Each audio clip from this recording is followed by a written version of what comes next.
particular, yeah. right? It's a pretty unique tradition. So they typically watch something that gives them some enjoyment. The same way they actually played a game of cards before they left from their suiting up area. And so they are sort of, I think, in the calm before the excitement storm. Yes, and we want to bring you up to speed, but before that, quick question. Top Gun 1 or Top Gun 2? Ooh, 1 is always a classic. Oh, wow, okay. I'm sorry. I'm done with you.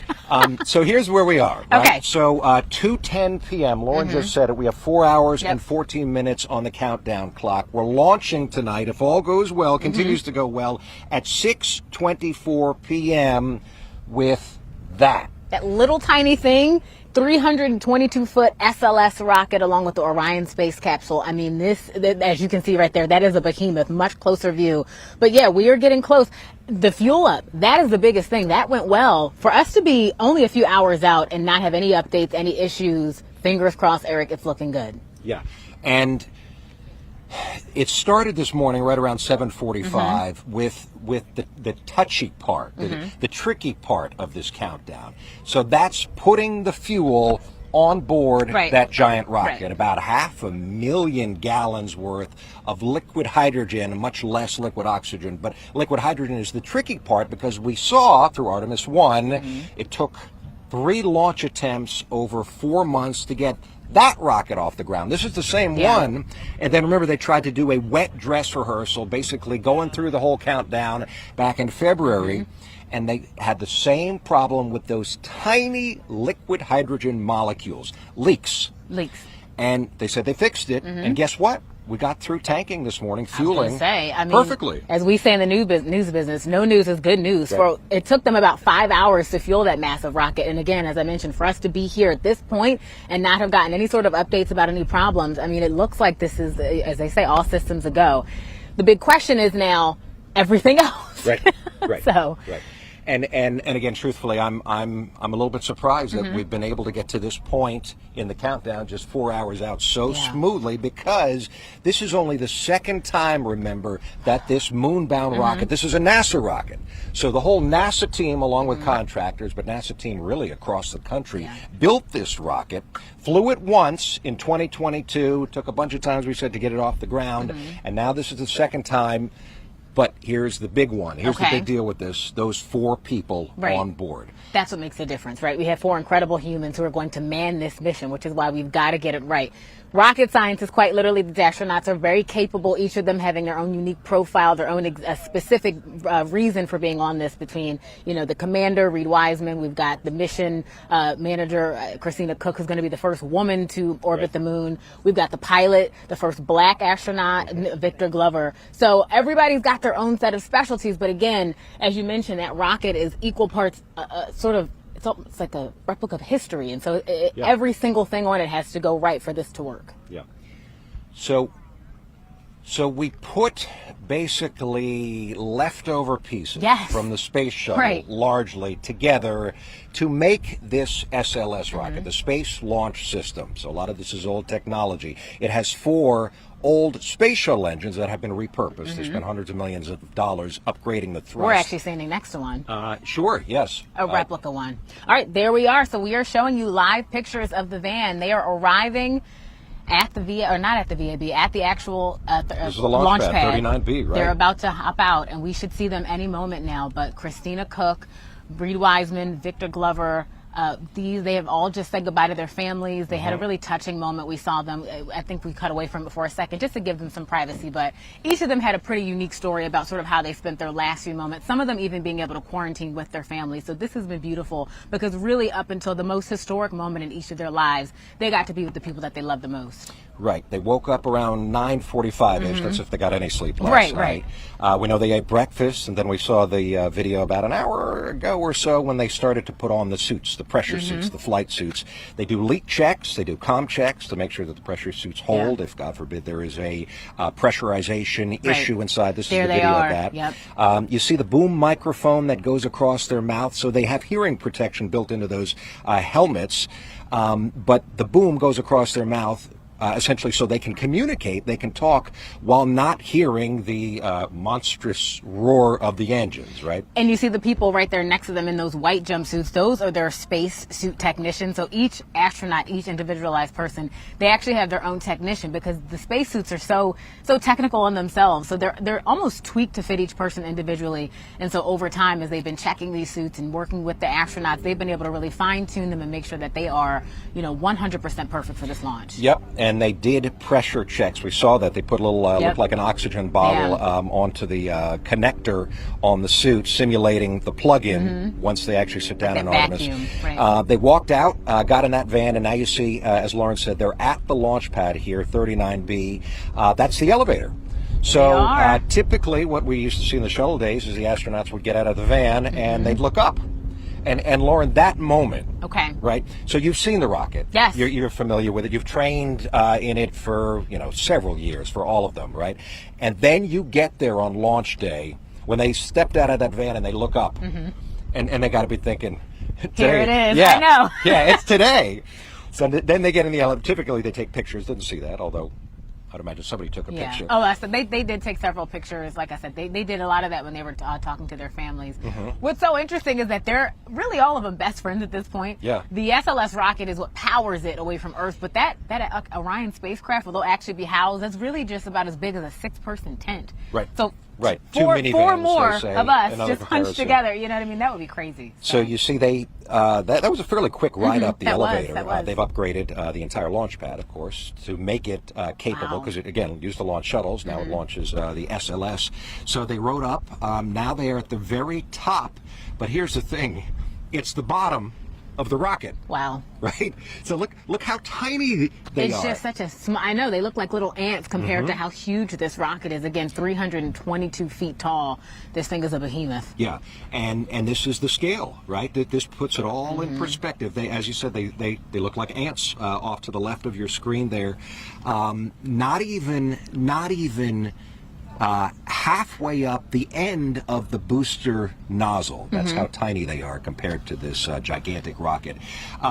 It's a little bit shorter, by my calculations, than the Apollo 5 rocket, but it is the most powerful operational rocket. Of course, Starship, that's SpaceX, they're trying to launch from Texas and make that successful. That'll be vastly more powerful. But operationally, remember, that hasn't flown successfully. Operationally, you are looking at the most powerful operational rocket in the world. So they got to the top, they're doing a little bit of inspection, and then they will go up the launch tower to get into the rocket. All right, we got a 2-hour window. So again, 4 hours, 7 minutes, and 7 seconds now. That is the countdown to when we could begin to see this start.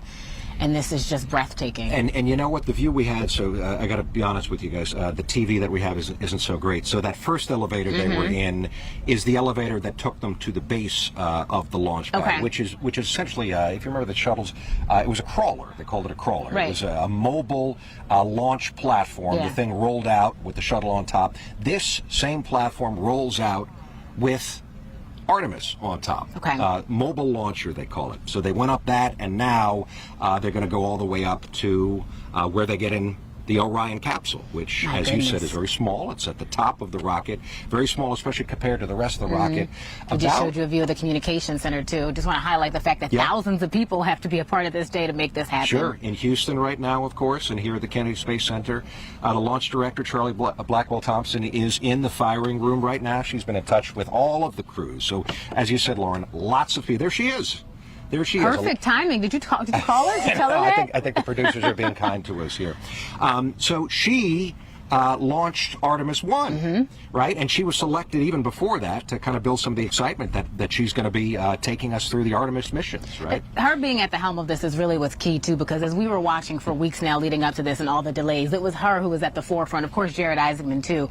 But the one really outlining why things weren't going well, what she was looking at, what needed to be done. And Jared Isaacman, too, he was somebody who was very frank, saying there has to be a better way to do this. They were not going to take any chances. You have 4 souls on board this this spacecraft. And so, again, all of the technical things that you just talked about, from, the Orion spacecraft to the rocket to how long it's going to take to just get them suited and booted in their actual suits. Right. She is the one that's been at the helm. So she did it once. Right. So. Right. And a lot of people, back to Jared Isaacman, the new NASA administrator, Right. newly confirmed, I think it was late last year.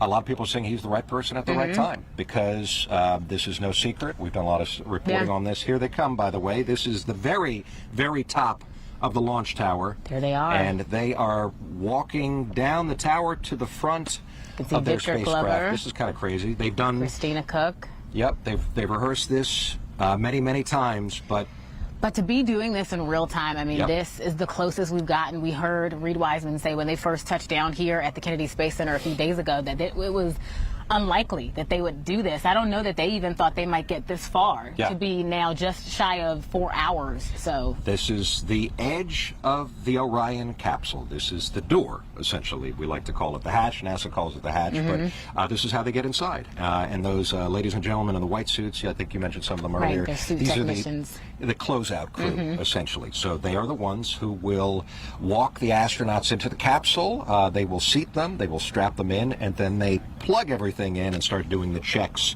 now a second time to make sure that the capsule is communicating with them. Right. And remember, with Artemis I, with no astronauts, what's different here, hugely different, is the life support system. of course. So Yeah, they had to test all the pressure. They had to make sure they could hear them again. And I think, what does it give them? About 10 minutes of pressurized Right, air if something should happen, so Right. they can get themselves to safety in an emergency. Right, and you know what, Lauren, this is a whole other conversation about the things that NASA is preparing for right now that nobody's even considering. Right. So the plan is, at 6:24 tonight, after they get everybody strapped in here and they hit the button, ground launch sequencer takes over at T-minus 33 seconds. And as they like to say, we light this candle. We go once around the Earth, Yep. go a second time around the Earth with a very, very high orbit, and then fire it's an ignition burn. Right. Basically fire the thrusters, and that sends us, here's a graphic, that sends us deep into outer space, And around that'll the far be- side of the moon. That'll be about 4 days in and of itself. So Right, that's the getting first to the moon. half Exactly. of it. Right. Exactly. Okay. But what I think a lot of folks don't realize, I didn't realize this, is there are sites around the world right now that are going, in the next few hours, going into high alert. Oh, wow. And same thing with the shuttle. We have what we call trans-abort launch landing sites, TAL sites, TAL sites.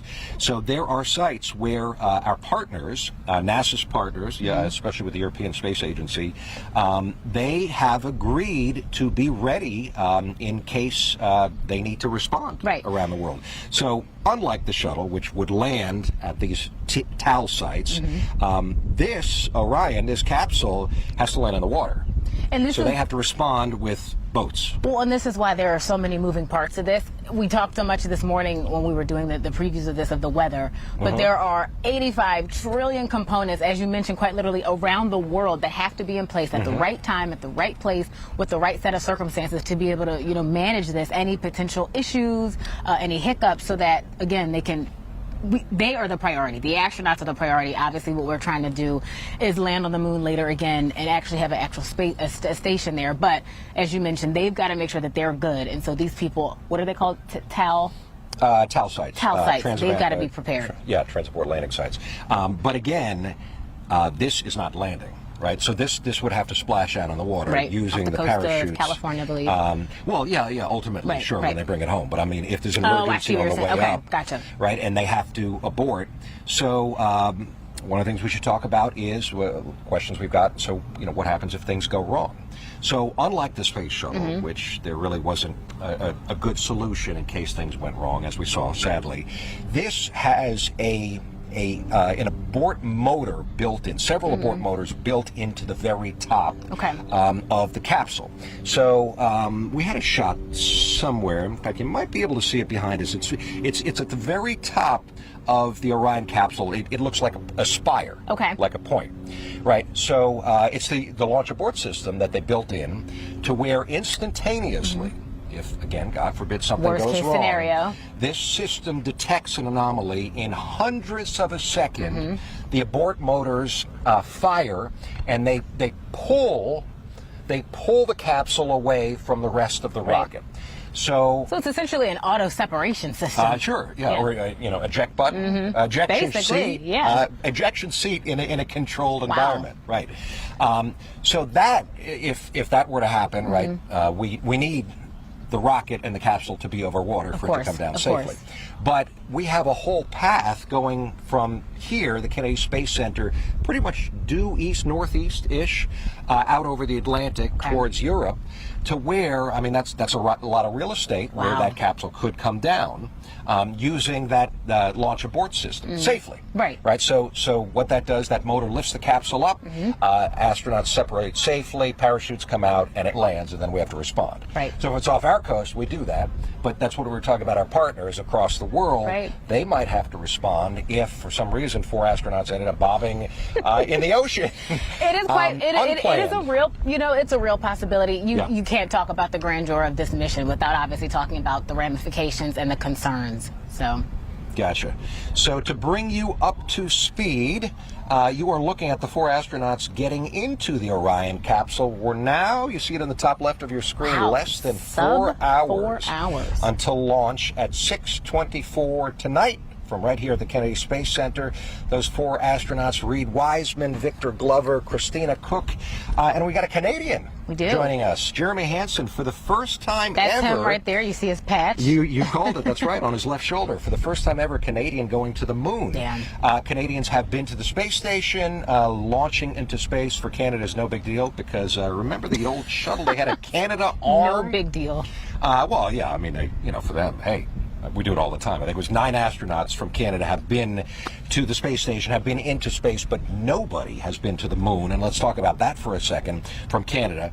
But the backside of the moon, we've gone around the backside of the moon, but no one has actually seen it with their own eyes in daytime. And this is why this is so important, because the far side of the moon is where all of the questions lie. And so being able to get up close, being able to study that, and not just the moon too, but also study how being this far away from Earth impacts humans so that they can do this more frequently. That is another major key component of this mission. Right.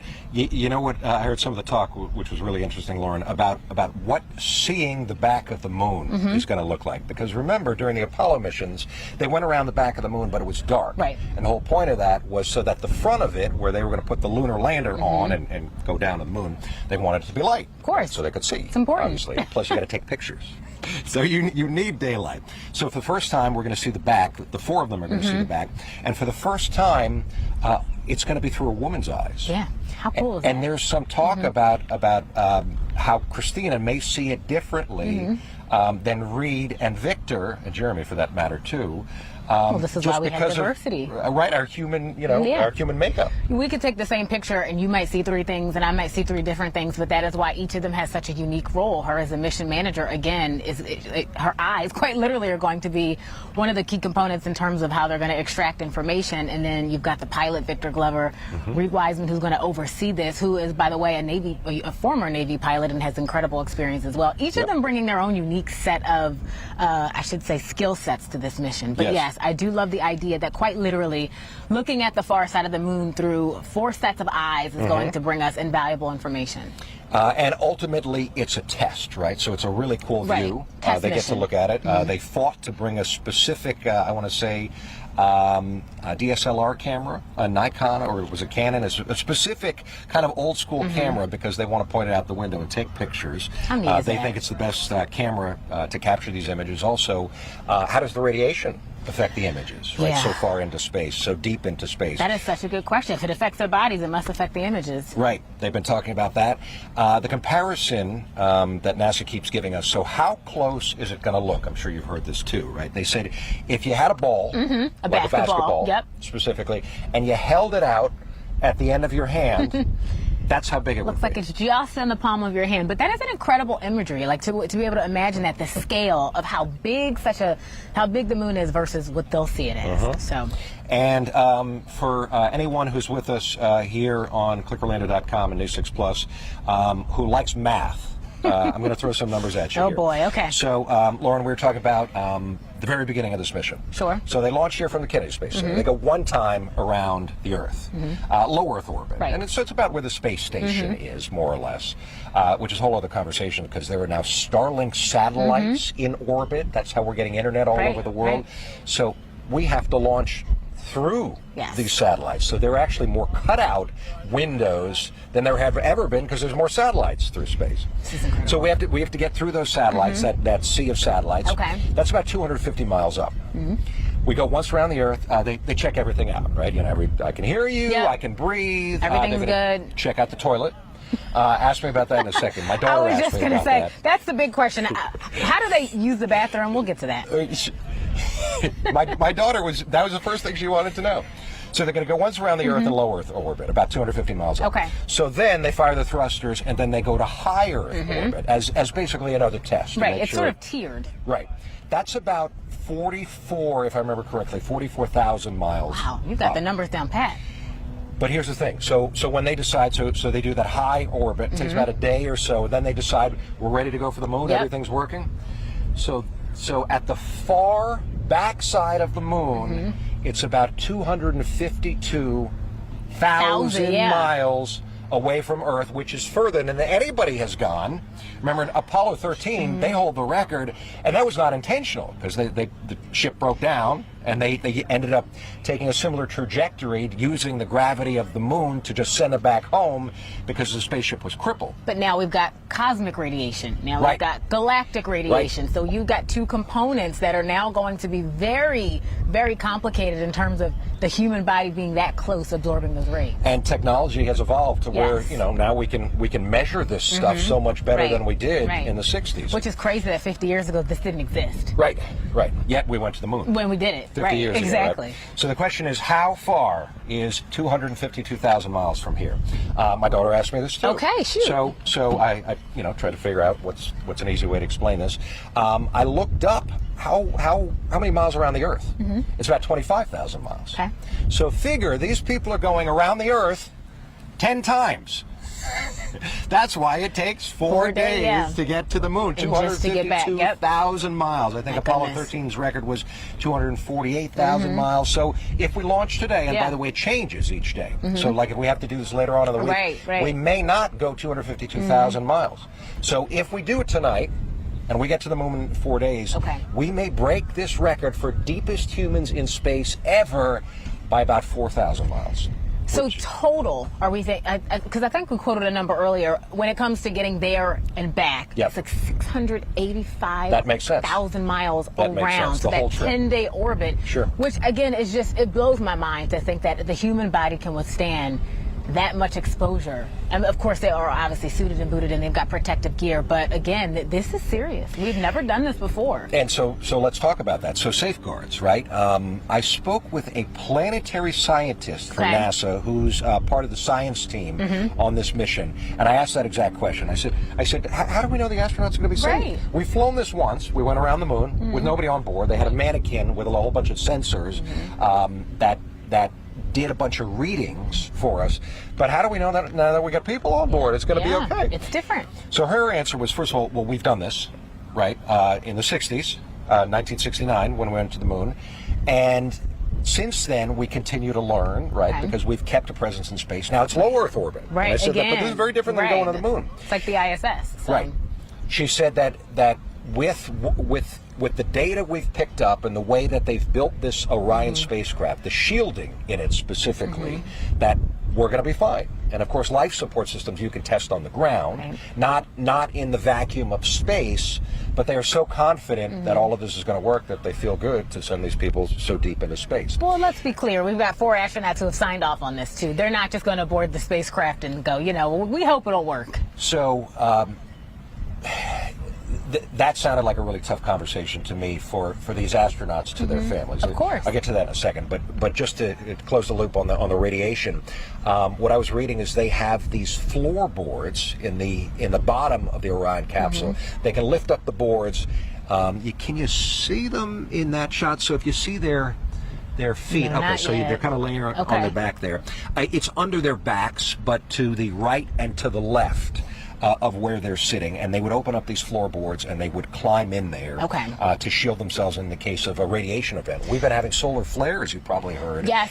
Over the last few days, NASA was a bit concerned about that. They say the sun has calmed down, so we should be fine. But well, I mean, if we get a flare in the next few days, they may have to protect. But even flare or no flare, just being that close, just by virtue of going, right? Just by virtue of the fact that, as you mentioned, we are going hundreds of thousands of miles away from Earth, closer to the moon, closer to the sun. We have to think about the fact that there are risks for cancer. Sure. There are risks for DNA mutation. Sure. I talked about this with the aerospace bone loss, of course. This Dr. Emmanuel Urquieta with UCF, he said, again, this is the farthest we've gone, and yes, technology has advanced, but we don't know everything, right? So part of the reason that these 4 incredible astronauts are going is to learn. So they are offering not only their minds, but their bodies as well on this mission to come back. And then, as you talked about the advancement of technology, now doctors can study the human body after it's in space on a molecular level, on a cellular level. So we can really see, in terms of the fine-tuned DNA evidence of what happens after spending that much time in space. Because the goal is to go to Mars one day. Right. And that's a 6-month journey. So you're putting astronauts in space for 6 months just to get there. Yes. That's exponentially more time than just 10 days in space.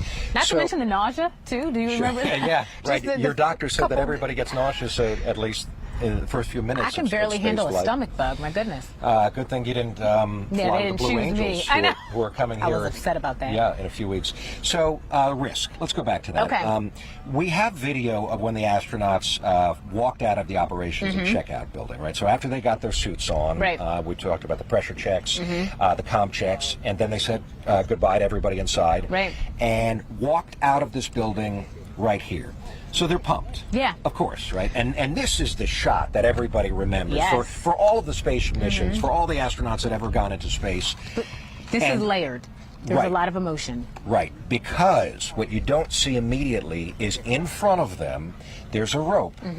And that's where all the dignitaries are, all the NASA folks, and probably most importantly to these 4, their family members. That man on the left there, the mission, or the Reed Wiseman, the commander, he's a single dad. He's got several children, all girls, who baked him cupcakes before he left, and he said he was so, it was so touching for him. But you have to wonder, we walk out of our homes every day to cover news, and unfortunately sometimes we become the story because we are in situations that are dangerous. But you can see, some tears and some love, but they have to tell their families sort of what are the ramifications and implications of a trip like this, and that is at the very heart of this. And getting back to what I was saying earlier, I was reading that Reed said, there's risk. We may not come home. Yeah. I mean, that is the truth. Right. So NASA, to their credit, positions the camera so you can't see the faces of the families. Exactly. It's a very personal moment. It's a very private moment. And they muted this too, so that just when they were speaking to their families, I think they even cut away for a second so that their final word, people can read lips. Right. That was a moment that they really wanted to be very private between their families in those last few moments. Right. And there is a shot, Lauren, I saw this earlier. So again, this was taped in the last 2 hours or so. There is a shot where you can see over the shoulder of 2 young ladies. I would believe that to be his daughters. Okay. He experienced a loss. You talked about he's a single dad. I believe it was 2020 he lost his wife to cancer. Right. So can you imagine this moment? So I think that's that's one of the daughters on the left, and then I think on the right that's another young lady. I would imagine they're thinking, Mom, I wish you were here. Right, to see how far he's gotten, and he's not the only girl dad on the mission too. Victor Glover and his wife, they've got 4 girls. Sure do. And so they also, and he did get to quarantine with them, so that was nice. A lot of them, again, getting to spend the last few moments with their families, waking up today, having what they call ultimate meal, not final meal, but again, we don't want to say we don't want to say final meal, ultimate meal. So the last food that they ate on Earth before they left. But this is such an incredible moment, because this is sort of, I guess, the shift, the turning point, where we realize we are so close to potentially making history again. But it brings the humanity back into what they are giving up to do this. Absolutely. There was a shot of, I believe it was Victor's family. You talked about his 4 children, and I think you could see them, the backs of them, looking at Victor. And you know what has always killed me about this? So there's the railing, and look on the left of your screen. That looks to be his children, I believe. Kids. There they are. What always got me about this is you can see them You're so close. You could almost touch them. They don't want any contact because the astronauts have been in protective quarantine for now weeks. see, they've turned around. We actually can see images of the family. Look at that. Yeah, Okay, there that they was are. the Those first, are I the think, and only daughters. time we saw them. How cool. Right. And yet, all you can do is exchange words. Yeah, remember right? them blowing no kisses touch, away. no hugs. Nothing. I know. No hugs. Christina Cooks, she's the first woman to orbit the moon right there, the third person, the mission manager or mission specialist. She just saw her just throw a heart up to her husband was there sending her off. So she's a fascinating person too. We've been profiling her. This woman likes to surf. She likes to travel. I don't know when she has the time to do it, but and go to places she's a in the middle of fascinating nowhere, individual. Yeah. To undertake these missions on Earth. Right. She's well suited for this. She is. I think she completed the longest spacewalk ever. So that's right. So she is another highly qualified individual. I think she was selected in the same class as Victor Glover to do this, to become an astronaut. Right. I believe I want to say most time in space on a spacewalk for a female. For a female. And she did the first ever all-female spacewalk on the space station. She's incredible. And you talked to her. You interviewed her a few years ago, I 2023. did. And I did. You asked her some really great questions. Thank you. What is it like to be a woman doing this? You know, Can't ignore that. Lauren, I'll share the story with you and for our loyal viewers here joining us on Clicko and News 6 Plus. By the way, again, just a reminder, that was taped. What you saw, the astronauts, just bring you up to speed. So that was just before 2 o'clock. Yes. Yeah. Yes. And now they are all, looks like inside the capsule, being strapped in, the closeout crew, doing the checks, making sure the suits are working, communications are working. Their suits are fascinating, too, because they have all these different compartments. They've got food in one, they've got oxygen in the other. Yeah, quite literally goodies. If you're going to space and you're going to go on a long trip, you want to be able to grab your snacks out of your pocket. And you're going to be laying on your back for a few hours up until 6:24. So at this point, what do we got? 3.5 hours. Wow. You may get hungry. You want a snack. Also, the emergency kits, medical kits, of course. Things like beacons if they end up in the water. These are complete unplanned. multifunctional pieces of equipment. These are not just zip-up jumpers that look good, although they are pretty cool to look at, but they are highly functional in every way possible and could quite literally save their lives. Right. The Christina Cook story. So astronaut Christina Cook, you mentioned she's an engineer. Right. It's funny. So we were in Houston in 2023. Remember, Artemis I launched in 2022. So right after that, 2023, they said, we're going to tell you who these 4 are who are going around the moon for Artemis II. Not the people who are going to land on the moon, but still the people who are going to go on the test mission around the moon. Right. And so after the big reveal, they had a stage, and Bill Nelson at the time was the NASA administrator. He announced to everybody. And so they told us right after that, you're going to get to interview one of the astronauts. Wow. And it was Christina who was available. They told us this, and I was so excited I wasn't really listening.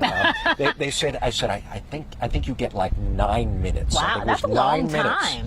So we line up down this hallway on one of the buildings at the Johnson Space Center in Houston, and we're waiting our turn. And so we get ushered in. It was my old-time photographer, Jeff Seegers. Jeff's around here somewhere. So Jeff and I go in together. Right. And she's there. She's sitting there, and she's going to talk to us. And I'm thinking, cool and down to earth. She was so I walk in. First impression, the smartest person in the room by like 100, right? And I'm feeling like an idiot because I'm not that smart. But she's an engineer. You get a degree in physics too. So we're chit-chatting, but she's so down to earth. And no pun intended. And we're chit chatting. Yeah. So then the person for NASA, the handler, right, kind of leans over and says, because Jeff's still setting up, he's plugging the camera in, and I'm chit chatting, and I'm just kind of in awe. Fangirling is what we call it. So the NASA person leans over and says, "You got 3 minutes left." Oh no! Oh no! Well, So I started asking a lot of questions. That's what you did in 3 minutes? So I started asking a lot of questions very quickly. They were gracious. They Okay. gave us a few extra minutes. But the point is, I came away from that thinking, she's got it together. Yeah. She knows her stuff. She is born to do this. Right. And Lauren, she was so again, Christina Cook, we're talking about. She was so gracious, and she kept. I brought up the records, that you mentioned about first female spacewalk. First all-female spacewalk, and longest time in orbit by a female. She holds those records, and I think I messed it up, kind of like I did now. And she barely corrected me, and she would not accept credit for anything. She said, "This is humanity's mission. We're going to the moon for everybody." And I think she said that again a few days ago. We hope that now we're making it available and visible to everybody What's through our eyes. unique about NASA in general is that everybody doing everything is doing it for the next person. Right. So there's nothing selfish about these missions. One of the things that I loved about your interview with her was that immediately when you posed those questions to her, well, how does it feel and what is it like? She said, well, I just think about the people that inspired me, and I hope to inspire the next generation. No doubt she is doing that, making people incredibly proud. And she also to acknowledge that she is quite used to being the only woman in the room, surrounded by other brilliant astronauts and engineers. But even though we are making strides in terms of equality and seeing more women in these arenas, we still have a long way to go. And so this is not her being in this Orion space capsule and being ready to launch into deep space. This is actually not a brand new feeling for her. Right. So. Right. And if it is, if any part of this, because of course she's been on the space station, she flew on the Russian Soyuz capsule to get to the space station. If any of this is new, she's not letting on. No, she is I know. cool as a poker cucumber. Right, totally. So she is in the capsule right now. The live picture on the left you're looking at is the camera inside the Orion capsule. And this is what it's going to look like for liftoff. Yeah. Right? So this is how close they will be to each other. This is how they'll be positioned, as you mentioned, sort of on their backs, strapped in, everything just right in front of them. And let's talk a little about, you said earlier, the size of this capsule, right? So about the size of two minivans is one comparison. I think Christina said it's the size of an RV. But you had a comparison. 6 people. It's about a 6-person tent. So that is not a lot of space to move around. They've got to eat. They've got to go to the bathroom. They've got to study. They've got to communicate, and they've got a little teeny bubble essentially to do that in. And if you were with us about half an hour ago, Lauren, I kind of teased you with the toilet situation. Actually, my daughter asked about it. So let's talk about that. Let's do it. Okay. Let's talk about that. How do astronauts use the bathroom in space, Eric Von Without getting graphic, there are devices that have suction because, again, understand stuff floats around. Right, in space. Everything has to be recycled, too. So these devices that use suction make sure the stuff goes to where it should go. But on this particular capsule... I love the way you're talking around it. Right, because you're watching this right now, you think, don't go there, don't go there. Yeah. This is a science lesson, though. I hope so. I hope so. Hey, tell us if you think it is. So... this capsule is small. It's unlike the International Space Station where you got little compartments. They can kind of go in their little areas and they can close a curtain and they get some privacy. They can. They have laptops and they actually have internet up there. The Orion capsule, there's really not a lot of privacy. No. So there is a small toilet on board this capsule. It's in one part of the capsule that you cannot see at this moment. So this is one of the first things they're going to check out once they launch. Yeah. Because if you don't have a toilet, I mean, you can't spend 10 days in space. No. So you could use the toilet. I mean, they will obviously use the toilet in this section, and they just kind of go to that area. I'm not quite sure what the privacy looks like, if it's a curtain, if it's a little wall, probably a curtain. And everyone just has to respect and that, that's it. This is what it is. We call a spade a spade. We are doing coverage of the most historic launch into deep space to orbit the moon for 10 days. They're not on a floating mansion. They're not on a luxury RV. They have got essentially just a couple feet to deal with. And so, yes, using the bathroom and sharing space, and this is all part of it. Yes, they signed up for this. Yes, There's so much humility with. It's funny, Lauren. Every astronaut I have ever interviewed has been humble.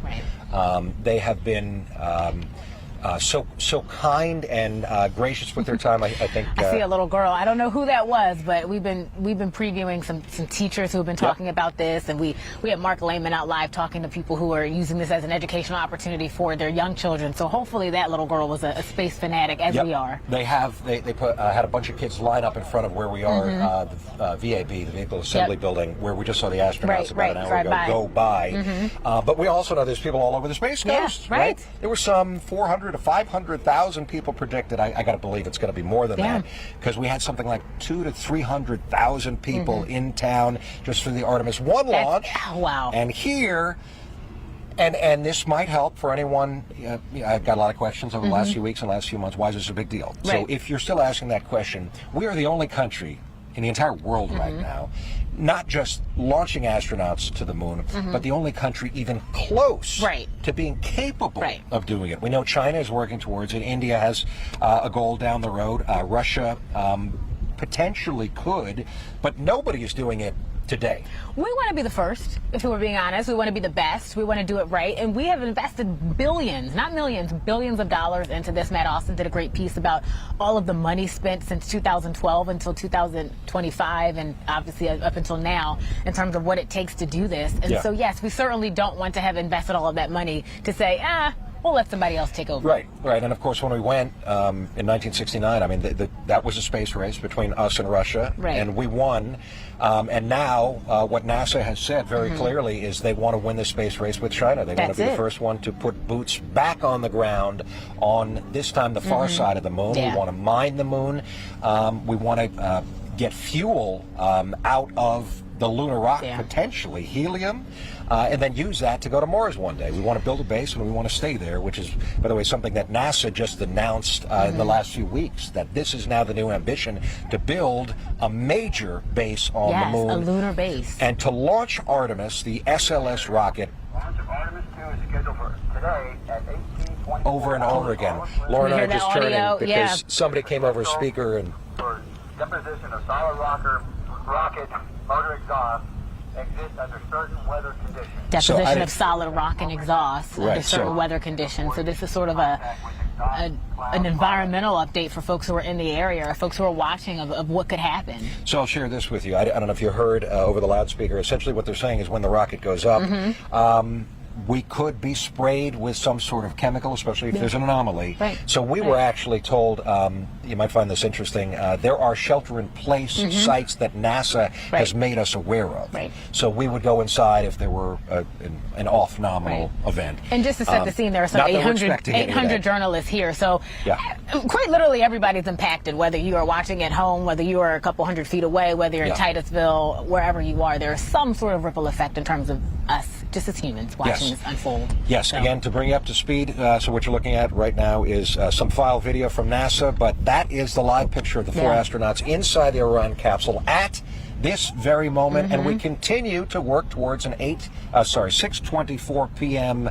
launch this evening here from the Kennedy Space Center. We know people are watching this all up and down the Space Coast, but really all over the world. And we are T-minus, as I look at the clock, 3 hours, 33 minutes even to doing this. We're going to wrap up in about a minute, but again, if you're just watching, clickorlando.com, News 6 Plus, this is our special coverage of the lead up to launch. Again, 4 astronauts on a historic mission around the moon, a 10-day orbit to bring invaluable information back here to eventually, as you said, Eric, be able to have an actual lunar base and then ultimately go to Mars one day. Lauren Melendez, my co-anchor and our morning anchor, has been here since 3 a.m., so she's looking forward to getting in the car after this and leaving. I haven't had a single bit of coffee. Can you imagine? You're doing amazing. But our Ginger Gadsden is here at the Kennedy Space Center, and we're going to see her. She said hello. We're going to see her starting at 3 o'clock on News 6, on News 6 Plus, and of course clickorlando.com. We're going to be here all afternoon bringing you live coverage. We are on track for a launch at 6:24 p.m. We're going to talk about the weather coming up at 3 o'clock. A lot of people have questions. I know a lot of historic firsts, the ramifications to the firsts. body. Make sure you tune in. Anywhere you can find information from News 6 WKMG is where you'll be able to see all the information about this historic launch. Thank you for staying with us. We'll see you again at 3 o'clock in just a few. And so the weather, of course, an 80%, we didn't talk about that, but an 80%. That's a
Yo.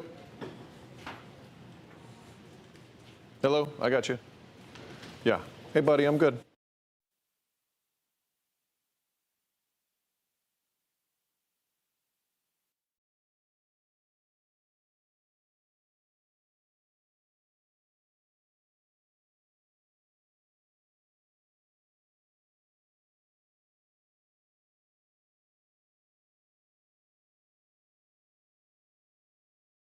Team coverage live.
Streaming on clickorlando.com and broadcasting live. You're watching News 6 at 3. Welcome to News 6 at 3 o'clock. We are live in the News 6 newsroom on a very busy day, a huge day for humanity, as that Artemis rocket is right there on the launch pad waiting to take humans toward the moon for the first time since 1972. I'm Matt Austin. And I'm Lisa Bell. We're about 3.5 hours away now from that scheduled historic liftoff, and we have team coverage for you this afternoon. News 6 anchors Ginger Gadsden and Eric Von Enken are out along the Space Coast, as well as our reporters Troy Campbell and Tylisa Hampton, who are where a lot of crowds are gathering right now to see that historic launch. But first, we want to check in with Ginger and Eric.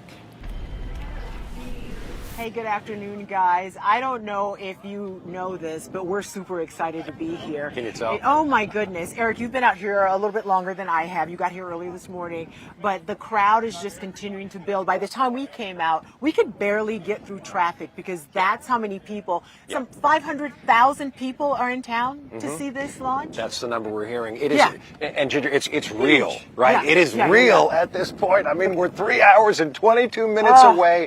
This has been, I mean, we've reported so much on this.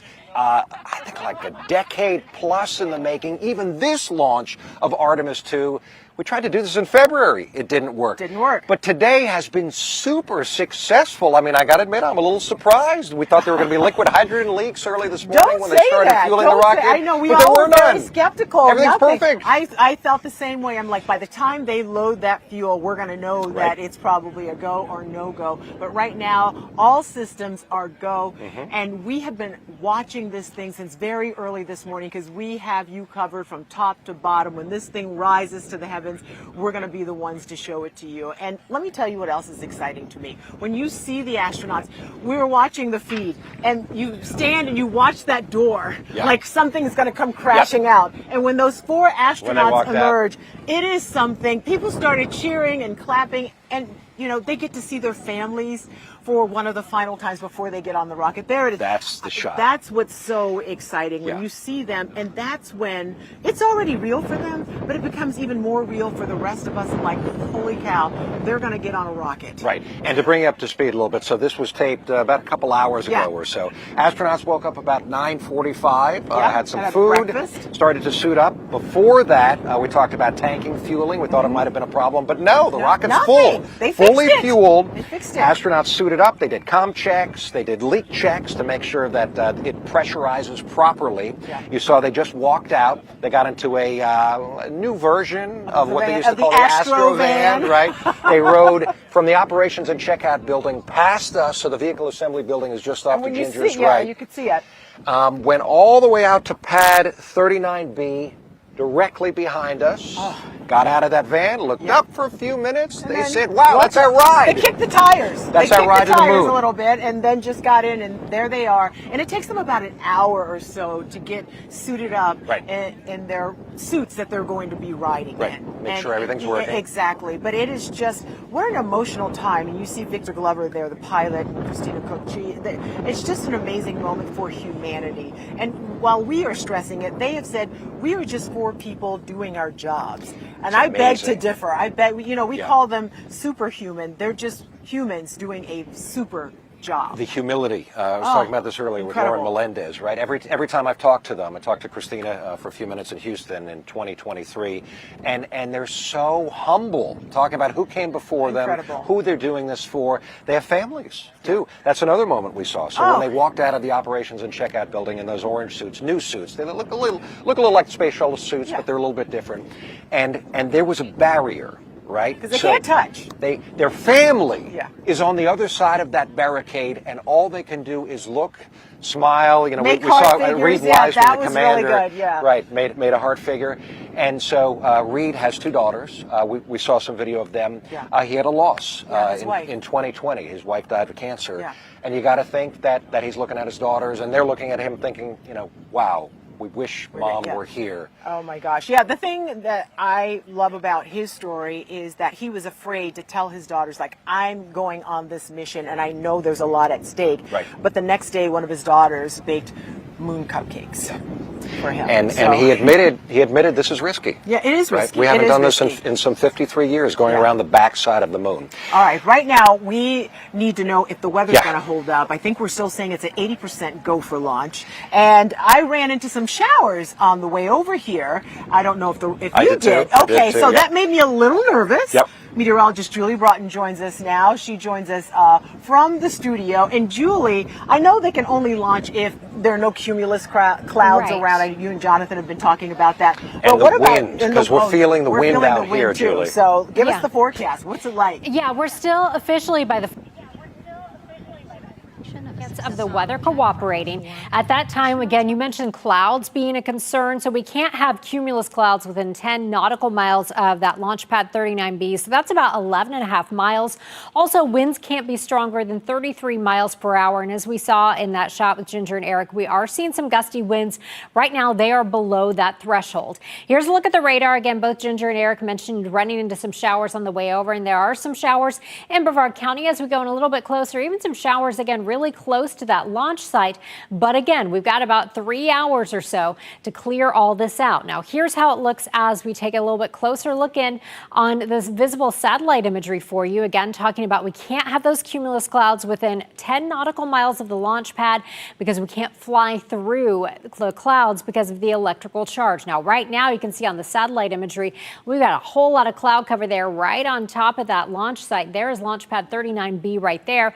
But as we take a look ahead on our future cast toward around 6 o'clock, I think a lot of this will push inland with the sea breeze. So we are all very hopeful that we will get to see a beautiful launch out there tonight at 6:24. Of course, meteorologist Jonathan Kagas, meteorologist Michelle Morgan, and I are all here keeping a close eye on the forecast, and we'll continue to keep you updated. Now back to you guys.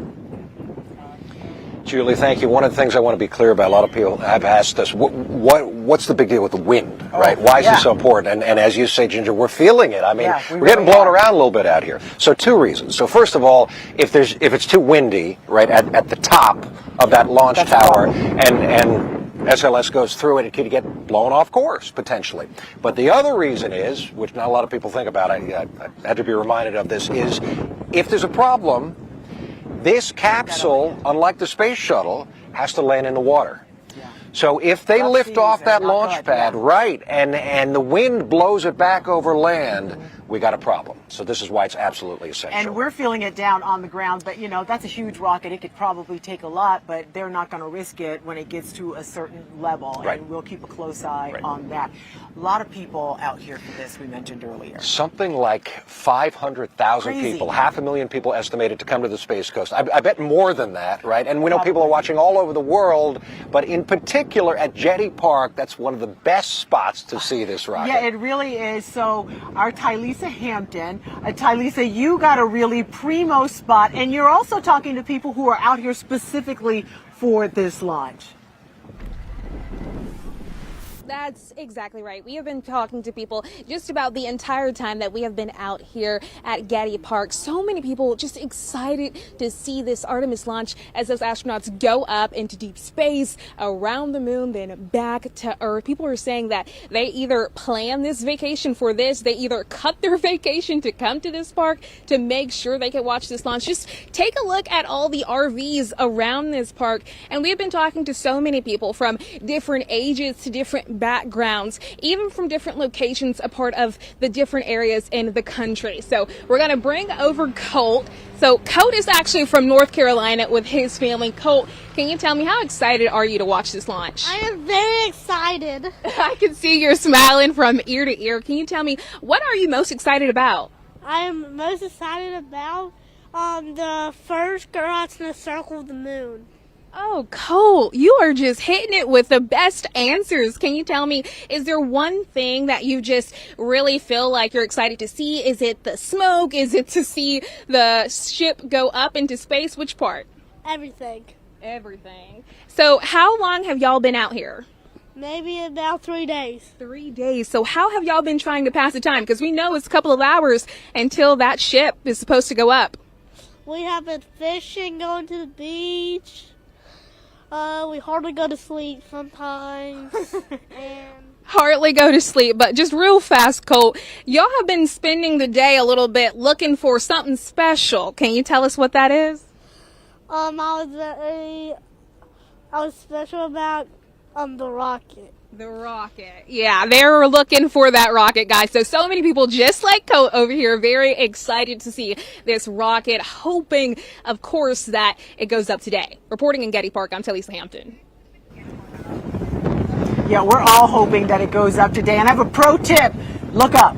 You're not going to be able to miss it. That thing is going to be massive, and it's going to be just exciting to see it. And the crew, right? Cole's excited about it. He said the first woman, Christina Cook, on board, the first person of color, Victor Glover, the pilot. So many firsts, and the first Canadian to go around the moon. Yes, right. They've been to space, just not to the moon. Just not to the moon. All right, we've been having a lot of build-up to today's coverage, and rightfully so, and we still have you covered. We've been talking about the historical perspective of this, but you can find it all on clickorlando.com all day long. Our coverage continues in minutes. 6 with us. We'll be right back.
All right, welcome back to News 6 at 3 o'clock, where we are 3 hours, 9 minutes, and 56 seconds away from launch. Everything's on track so far, and we're kind of surprised we're saying this because there's been so much buildup, and we were waiting so long for this moment.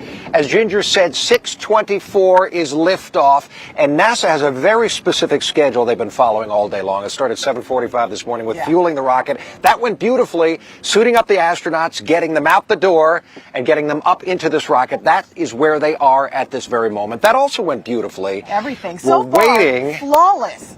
And I don't want to jinx it, but everything is flawless. But now they're inside, and when that door, that hatch door closes, that's when I think for them, the four of them inside, they're probably going to look at Right. each other, Eric, because they're really close to one another. It's like, are we doing this? Yeah. Or, Like, is this uh-oh. happening? Is this us now?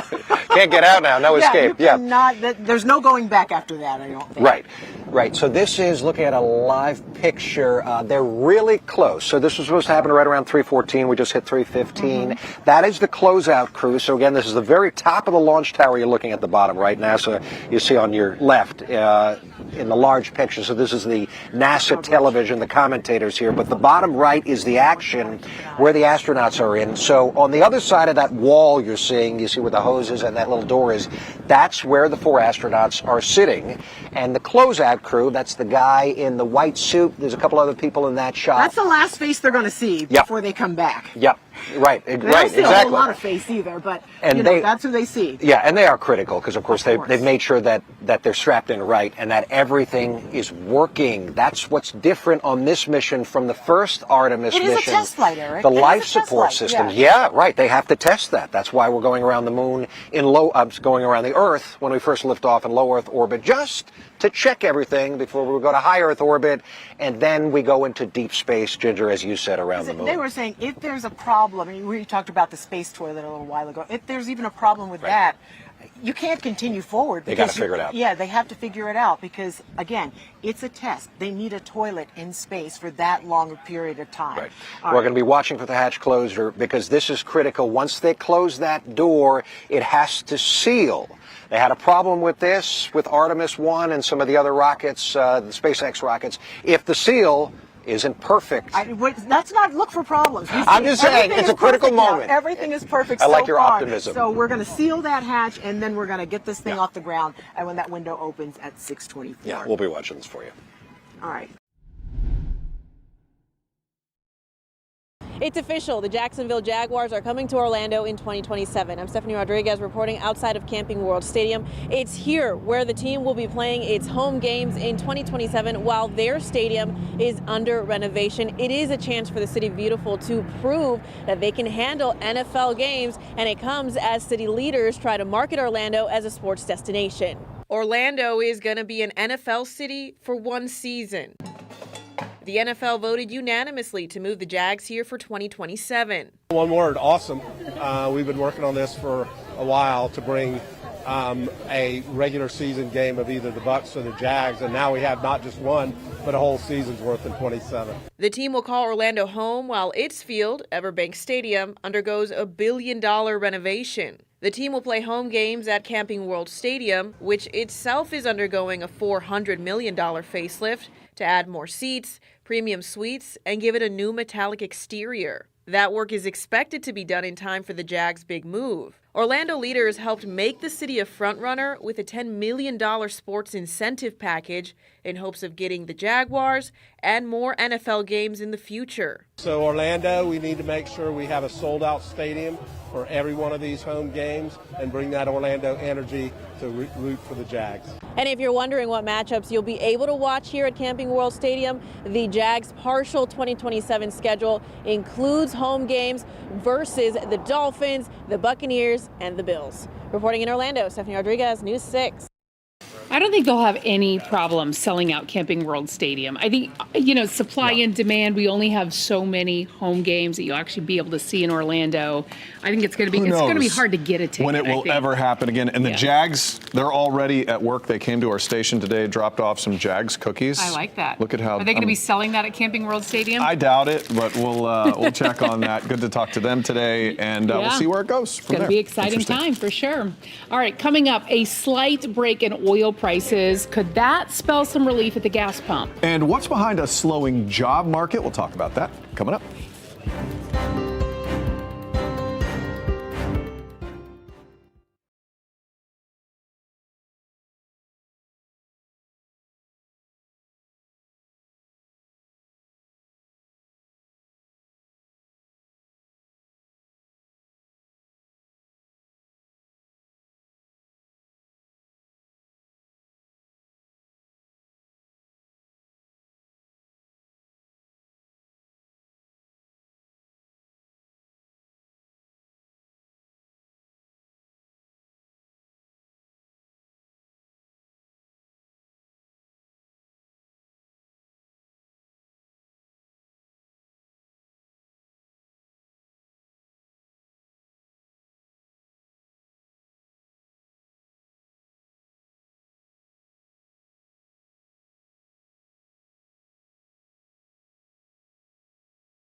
I'm News 6 anchor Louis Bold, and some disappointing news when it comes to hiring, and all eyes on global oil prices ahead of the president's primetime address.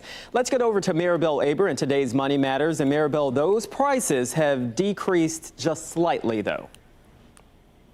Just slightly. I mean, they've been moving around, Lewis. Global oil prices now remain around $100 a barrel. They dropped around 4% on Tuesday after the U.S. signaled the war with Iran could end within weeks. Now, Brent crude rose again this morning to around $103, while U.S. oil is around $100. The U.S. has indicated it may be willing to exit the conflict, even if the Straits of Hormuz remains largely closed. And that could keep oil and gas prices elevated in the near term. The national average for a gallon of unleaded remains at just over $4. But, Lewis, the evolving geopolitical climate has oil prices sort of changing by the hour. So we'll keep watching. Yeah, everybody's watching this. And it seems not as many companies are looking to hire right now. This is what we know. Hiring in the U.S. is at its weakest pace in 15 years. That's according to the Labor Department's February jobs report. So new hires dropped 3.1%, the steepest one-month slide since 2016. As a comparison, the lowest mark on record was 2.9%. That was back in 2009 during the Great Recession. Construction and business services showed the biggest pullback for the period. Job openings also dipped, falling to 6.8 million from 7.2 million in January. Layoffs increased slightly but remained on pace with recent averages. Voluntary quits, which analysts look to as sort of this gauge on worker confidence, fell to just under 3 million. That's the lowest mark in that category since 2020. Lewis. Oh, all right, some disappointing news. Maribel, thank you. Remember, you can get the latest money and consumer news anytime. Just head to our website, clickorlando.com.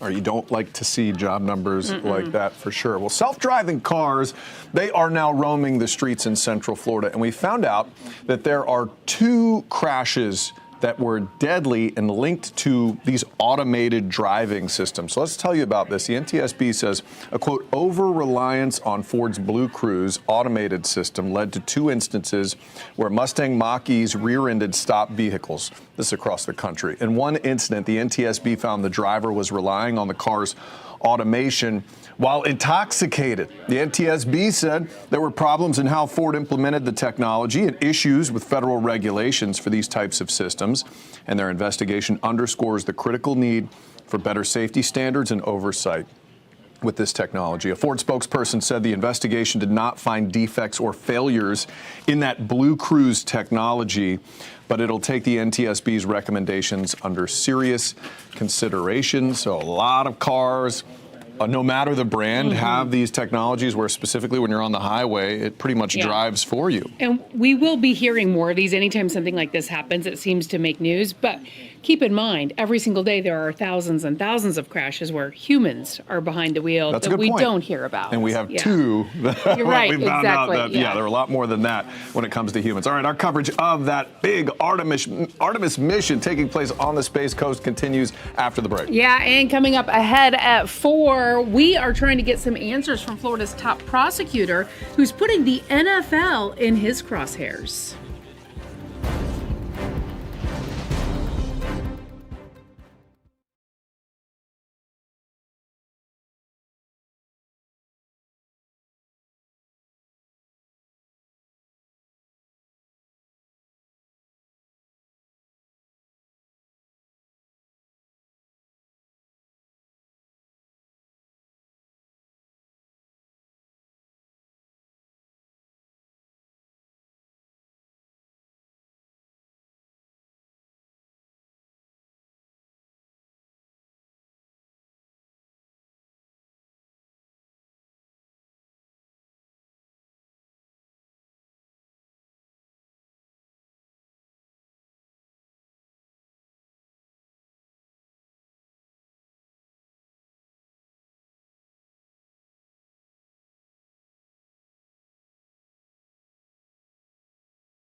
Welcome back to News 6 at 3. We continue our countdown to the historic launch of the Artemis II mission. We are now under 3 hours from liftoff time.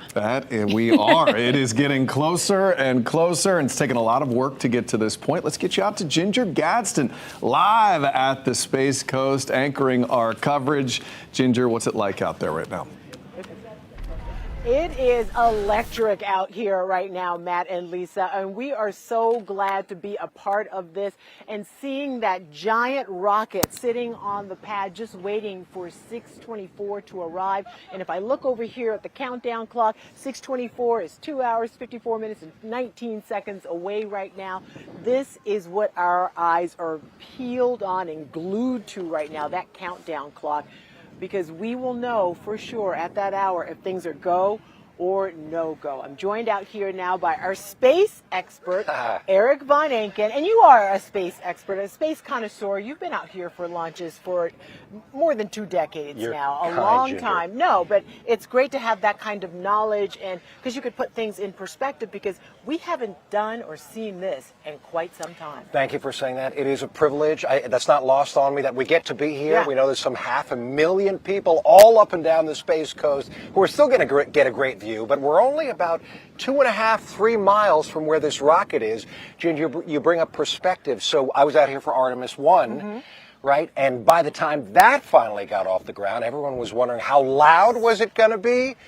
Our opinion, it was not really any louder than the space shuttle, but it depends on the wind. Yeah, we'll talk about that a little bit later. But look at what we're seeing right now. That hatch is closing, and there we are going to figure out if it's going to seal properly. Yes. And if everything is good to go from that point on. Yes. So big moment here, and let's bring everybody up to speed. So astronauts, all 4 of them, are on board the Orion crew capsule. The live shot you're looking at here, the picture, is at the very, very top of the launch tower, and that is the door that the astronauts go through. And now, as Ginger said, it has to seal hermetically. It has to make sure that when they pressurize this capsule, there's not a single ounce of anything leaking out or leaking in. You know, right? when you close your car door and you know it's not properly closed because you can hear the wind or things going, you can't have that going here. Sure. You can't have that. And you see there was a hose that they had attached to the front of that hatch door, so that's the beginning of the pressurization, right? So they're starting to check that. They will now run through this over the next few minutes, next half hour or so, to check the pressure inside the capsule to make sure that the door sealed perfectly. So this is a big moment. It really is, and it's a key moment, because if it does not work perfectly, as you mentioned, then they're going to have to figure out how to fix it. Right. And is that a fix that can be done today? Right. On the launch pad with the astronauts inside.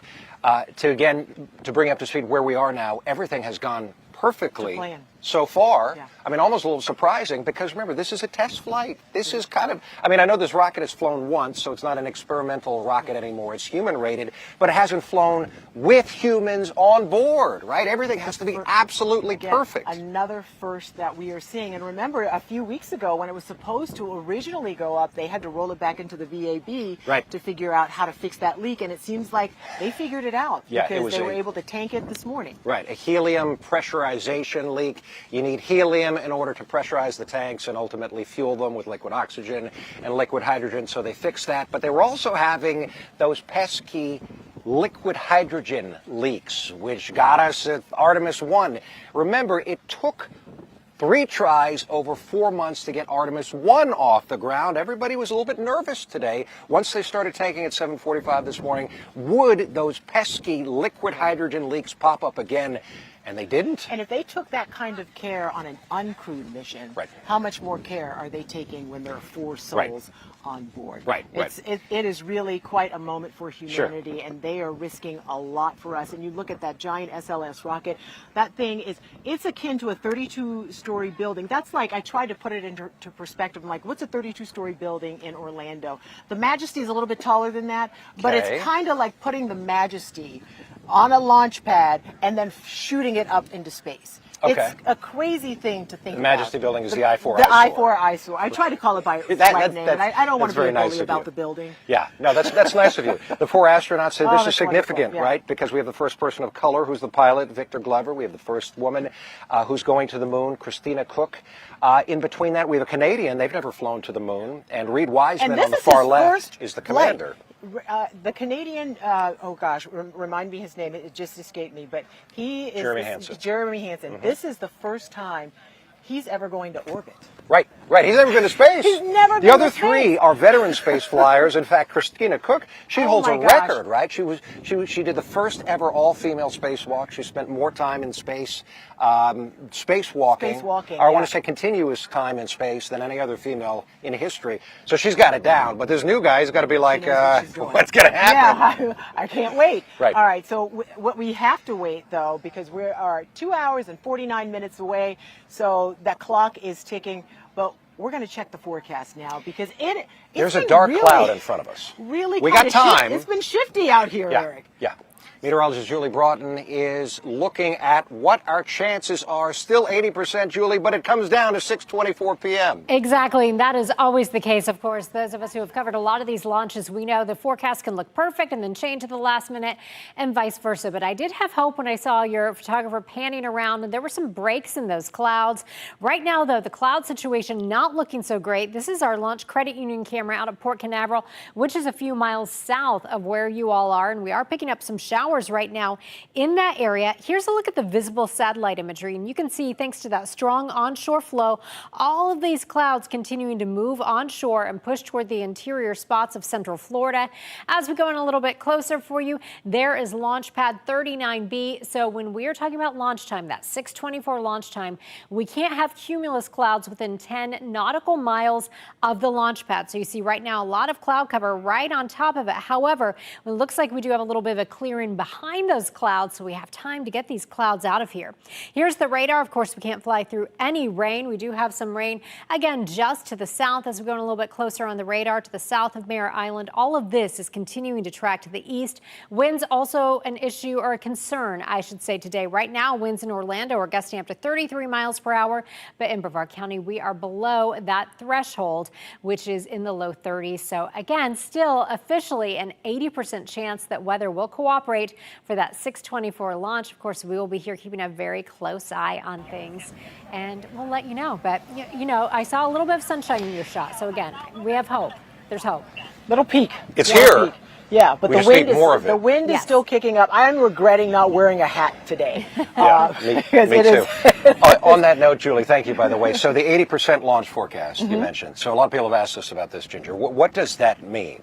So specifically, Odds are good.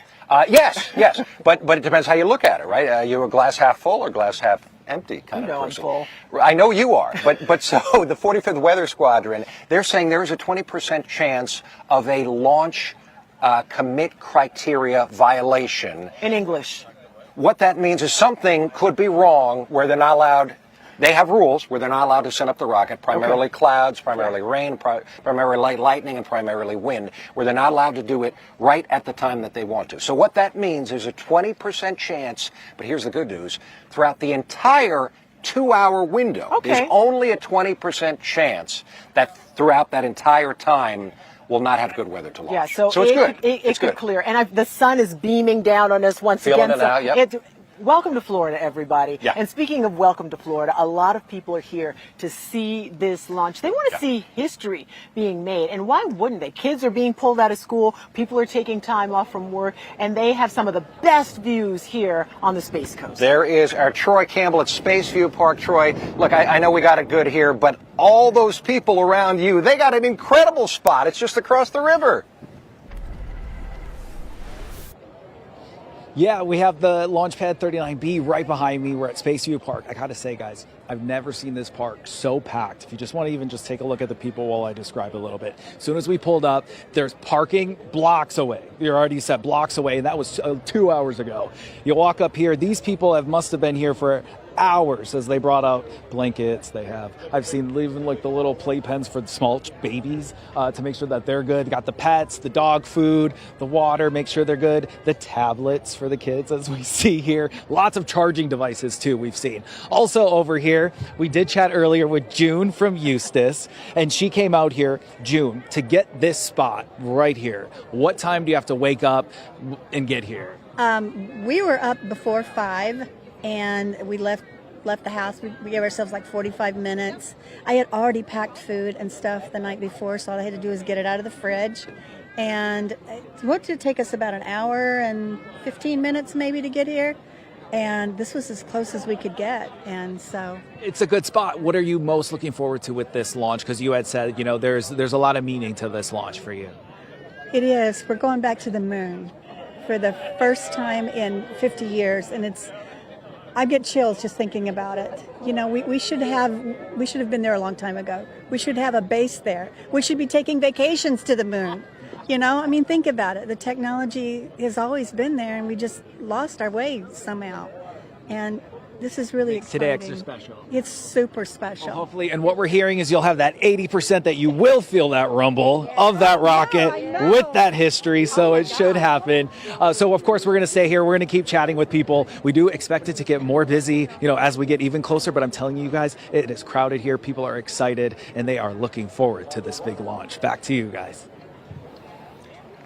Sure, you mentioned that rumble. So I know you've been out there for a bunch of launches, but tell everybody around you that they just got to count to, 20 or 30 seconds after launch, and then it rolls across the river. It's like skipping a rock. You start Yeah. to feel it.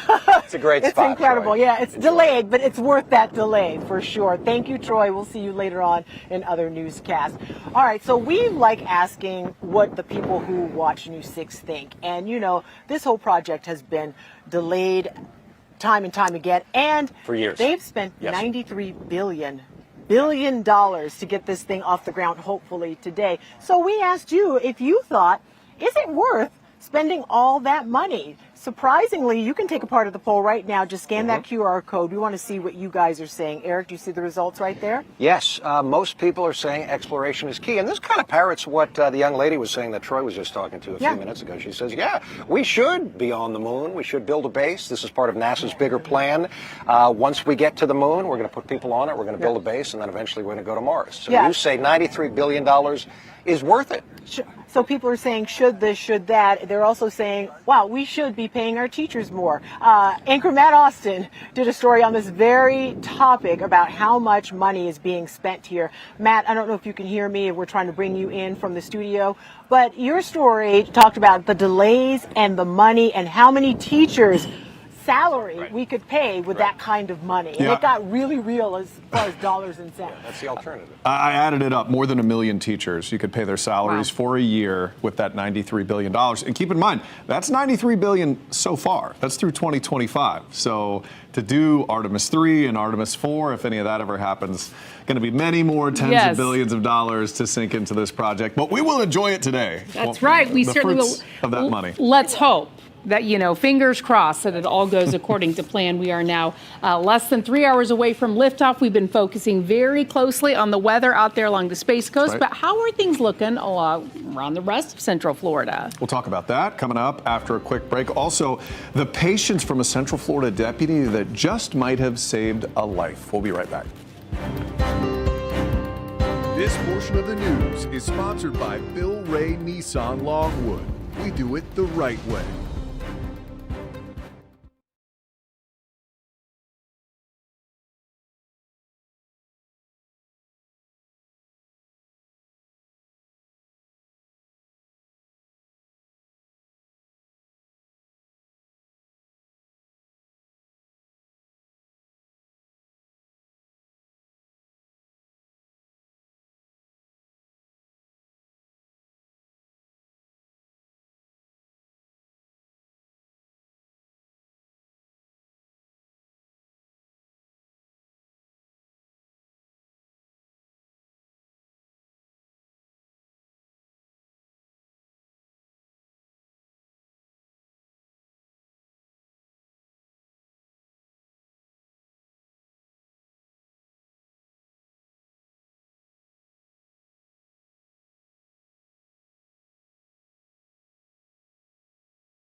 Welcome back as we take another live look at our camera out in Port Canaveral. Looking pretty cloudy out there right now. Meteorologist Julie Broughton standing by. And Julie, you know what they say about the weather in Florida.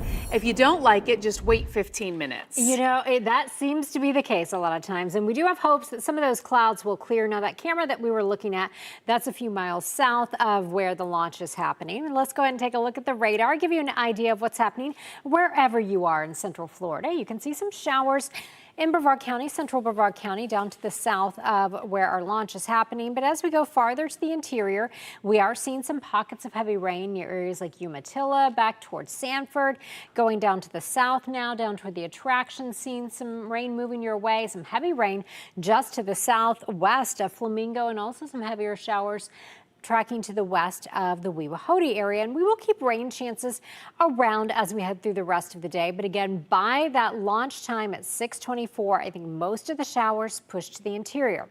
Now, this is what you're looking at right now. This is our visible satellite imagery. And remember, we can't have clouds, cumulus clouds, within 10 nautical miles of the launch pad when we're talking about launch time.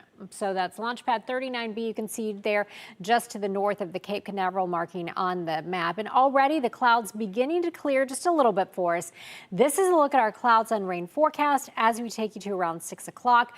Looks like, according to a lot of the modeling, that we should be in pretty good shape as far as clouds by the time that launch window opens at 6:24. Winds also a concern, and look how windy it is out there right now. So we're talking about sustained winds and gusts. The smaller numbers you see are the gusts, 33-mile-per-hour gusts right now in Orlando. In Cape Canaveral, winds are gusting to 16 miles per hour, so we do need winds less than 33 miles per hour at the launch pad. Here's a look at the gust forecast, taking you to around 6 o'clock. So again, the winds should stay below that criteria, and officially still the launch forecast is 80% chance of go. We do bump our rain chances up to 50% for tomorrow, warming into the mid to upper 80s and looking like a warm Easter Sunday with some of those isolated showers again for your Sunday. For people inland tonight trying to watch this Yes. launch, though, it looks like there could be some clouds that they will be dealing with. There could be some clouds, but again, I think that is a 2-hour launch window, so I think we'll continue to see the clouds thinning and clearing and pushing to the west. So fingers crossed we'll all have a good view for that. And of course, you can track all the changes and what's happening in your neighborhood with our free News 6 weather app. Just search WKMG in your app store. A crisis negotiation with a suicidal man ends peacefully in Palm Coast. I'm News 6's Alex Cook. Flagler County Sheriff Rick Staley told me this was the best possible outcome he and his deputies could have hoped for. It was right here on Ember Lane on Monday where a man fled deputies in his truck, almost hitting them. Then he came back and held a loaded gun up to his own head. Deputies negotiated with him for almost 3 hours, even offering to take that man to church. Finally, it all ended peacefully, and video shows how it all went down. Put the car in park. Put the car in park. The sheriff's office says it started Monday morning with a call about a man violating a domestic violence no contact order. A deputy tried to stop Isaac Lewis, who took off in his car and almost hit the deputy. He came right back, though, and held a loaded gun to his own head. Hey, buddy, hey, relax. Relax. Hey, come on, put the gun down, okay? Put the gun down, okay? Deputy First Class Brian Carter, a traffic deputy with training in negotiating, worked to form a bond with the armed man. I'm here on behalf of you, okay? I am a negotiator, all right? I'm just trying to figure out what's going on. Are you okay? Can we have a conversation? You let me know what's going on? SWAT and crisis negotiation teams swarmed the street. For hours, Carter kept talking. First in person, then over the phone. At one point, Lewis's phone died. A SWAT robot delivered a replacement to keep the conversation going. Hey, Isaac, how you doing, buddy? Well, can we talk for a minute and try to put me in a place of understanding of what you're going through right now? The video shows Deputy Carter doing his best to connect with Lewis. He calls him a good man, says he'd be proud to have him as a brother, and he offers to take him to church.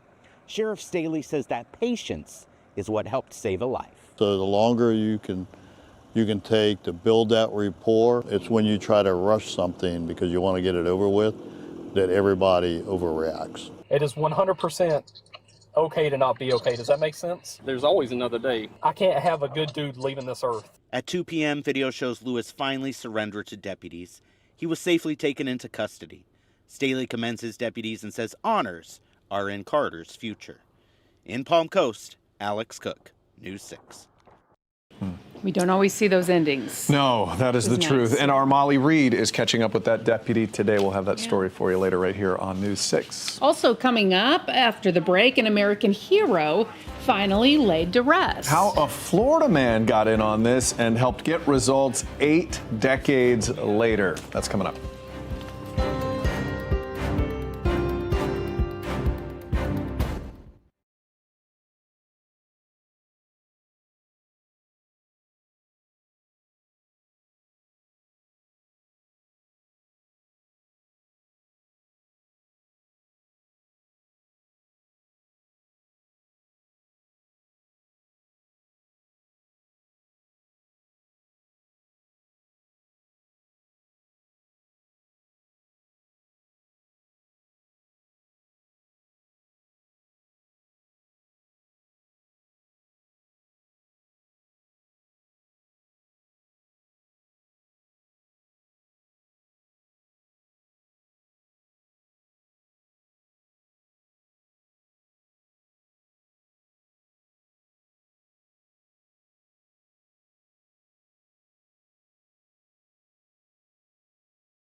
Welcome back. Archaeologists have uncovered the remains of a Florida soldier in a historic Florida fort. And this took some elbow grease from a Floridian to try to put all this together. So take a look. The National Park Service says it discovered the original burial site of the only U.S. soldier to be buried at Fort Jefferson. It's on Garden Key in South Florida. 22-year-old Private George Tupper died in 1873 during a devastating yellow fever outbreak at the fort. The NPS field director for the project says finding the grave honors the soldier and highlights the importance of surveying work that they do so they can honor him, and his family will certainly be happy about that. Yeah. Well, an American hero has finally been laid to rest, and we're talking about 8 decades late. So this is also a pretty incredible story. John Campbell died in a Japanese prisoner of war camp in the Philippines in the 1940s. His remains were found at the camp, but the Navy could not confirm they belonged to him. Fast forward to a couple months ago when Edward Campbell, a Clay County resident, got a call from the Navy asking him to take a DNA test. Turns out Campbell was his uncle, and the two had a lot in common. Edward served in the Navy for 23 years himself, including spending time in the Philippines. Spent a lot of time in the Philippines, especially in that location, but I wasn't aware that that he was related to me, or that he was in that prison of war camp. It's a little bit of a full circle moment, right? Yes, yes. Now, after the war, Campbell's mom sent several letters to the Department of War asking for information on her son and for his remains to be returned. Her last wish was to have her son be buried with her, but she died in 1951. Campbell's remains were buried on Monday in a plot right next to his mom's. Right where it should be. Absolutely. Now, imagine getting that call all those years later about Right? your uncle. Yeah. Unreal stuff. We have some unreal stuff happening on the Space Coast right now. Ginger Gadsden and Eric Von Anken are on the Space Coast as Artemis II prepares to launch tonight. Yes, we have some live pictures from the launch pad right now. Our live coverage will continue right after this quick break.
Streaming on clickorlando.com and broadcasting live. You're watching News 6 at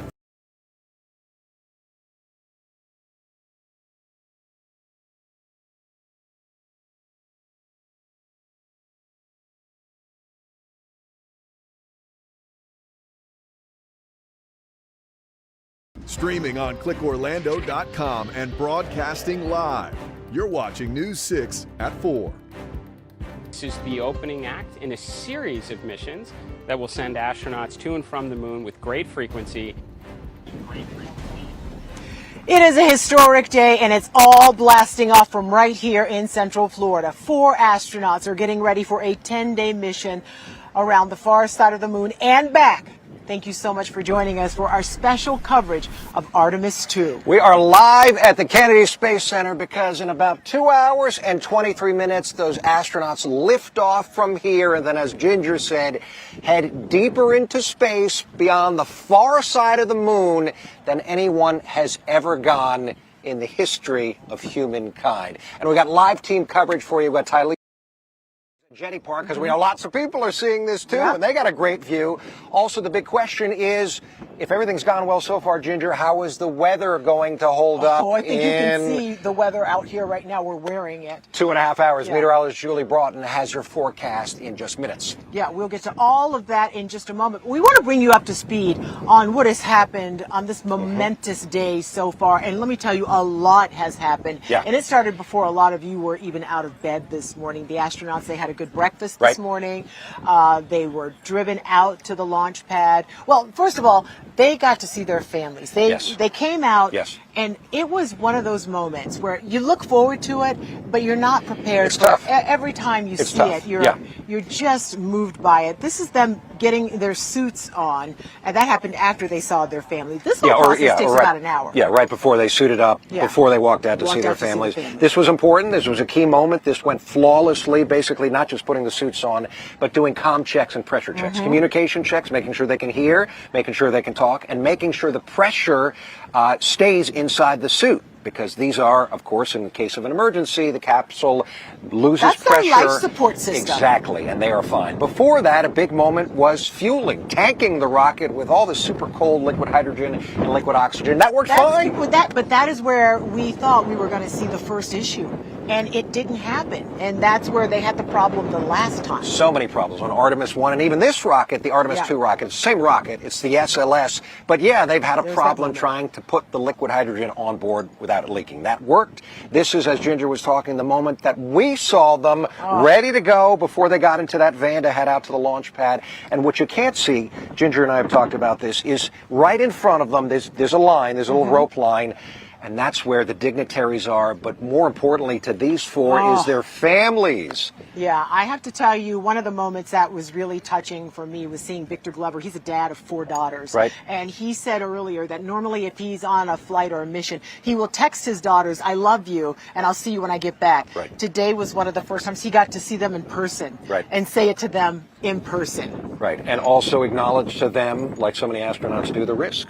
Right. Oh, This it is was a a test huge flight. The first time that this moon-bound monstrous rocket has flown with people on board, going deeper into space than anybody has, 252,000 miles from Earth. That's 10 times around the Earth. Yeah, it's just incredible. There they are in the updated version of the Astro van going out to the launch pad. Right. That's always a special time to see. It just, we can't lose what this day means to humanity. And they recently just got sealed in. Yep, the hatch closed right here.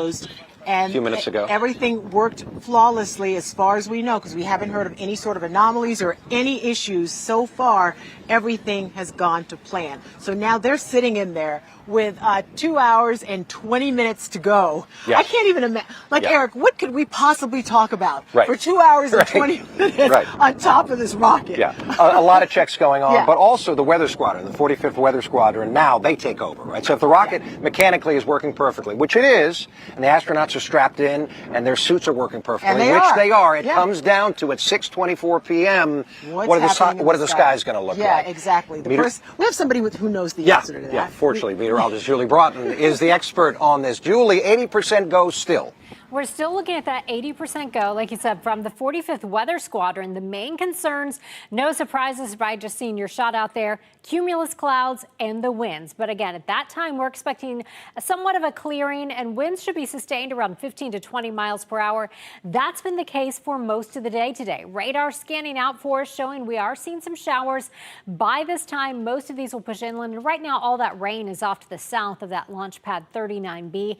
Here's a look at the visible satellite imagery imagery as we roll back for you over the last 6 hours. You can see the evolution of this cloud cover continuing to push in, riding along those strong easterly winds. But notice along the edge of the coastline there, we're starting to see a little bit of a break in some of those clouds. So most of the modeling, I was just looking at all the different models, do show a clearing in the clouds by around 6 o'clock. So again, we're hopeful that things will be looking good for us right around 6:24. Julie, thank you. That is key. That's what we've been talking about, right? That's where the 80% really comes in. Once we get to launch time, it's a 2-hour launch window. We've seen showers today, Ginger. Seen a little bit of everything. Very windy. It's very Florida-ish. Wind can get in the way of sending this rocket into space. The winds are supposed to calm down. The cumulus clouds are supposed to clear. The threat there is lightning. We cannot fly through lightning. No. So by and 6:24, we know that they will not be taking any chances. Right. For liftoff. Right, because there are people on board. Four as we souls. saw. Yeah. So this is historic because, of course, the first person of color is flying to the moon and the first woman is flying to the moon. Yeah, I got a chance to do a profile on Victor Glover, who becomes the first person of color to fly this deep into space. Before the ride to the launch pad, before the countdown clock ticks down to 0, and before liftoff, astronaut Victor Glover will have spent a lifetime preparing for the trip of a lifetime as the pilot of Artemis II. The California native is a U.S. Navy test pilot and engineer. Glover has already made history, becoming the first black astronaut to live aboard the International Space Station for an extended mission during Expedition 64. For more than 6 months in space, he helped conduct dozens of scientific experiments and took part in multiple spacewalks, all while inspiring a new generation watching from Earth. It's extreme voltage. Now, as pilot of Artemis II, Glover is set to go even farther, helping lead humanity's return to deep space on a 10-day, 600,000-mile journey around the moon. This is a test flight, but one with enormous stakes. It opens the door to a new era of exploration. As the first African American to fly to the moon, Glover says this mission is about so much more. It's about human history. It's the story of humanity, not black history, not women's history, but that it becomes human history. His moonshot clears the path for the next generation of American astronauts to once again walk on the lunar surface for the first time since Gene Cernan in 1972. Glover is also a husband and a dad of 4 daughters who have already seen him achieve the extraordinary. 100 kilometers, congratulations. You know, our families have been along for this entire journey, the third quarantine of this series and all the years of training and the travel. That sacrifice is what fuels missions like this. Artemis isn't just about flags and footprints.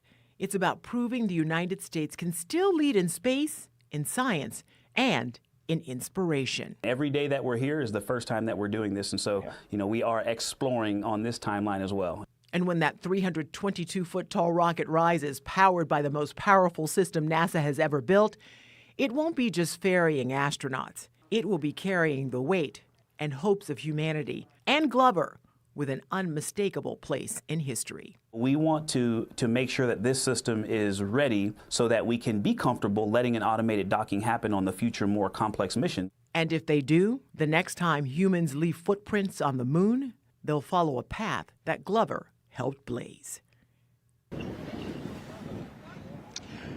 And keep in mind, he's the pilot of this, but he is not alone. He is partnered with Christina Cook. She's the mission specialist for Artemis II. She's from North Carolina, and she's already set the record for the longest single space flight by a woman with a total of 328 days in space. I interviewed her in Houston, Ginger. She's an absolute pleasure.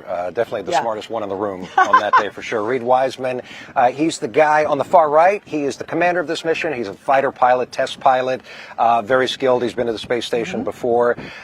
We also got Jeremy Hansen. He's the person on the bottom of your screen. He's from Canada. And this is a big deal because no Canadian has ever been to the moon. That's incredible. So, you know, there's so many firsts for this. And I loved what Victor Glover said. He's like, it's not just about being a person of color or a woman. It's about humanity. Right. And they're doing it for everyone. Right. And of course, you can't forget about the people who made a special trip here to the Space Coast just to see this thing lift off. Sure.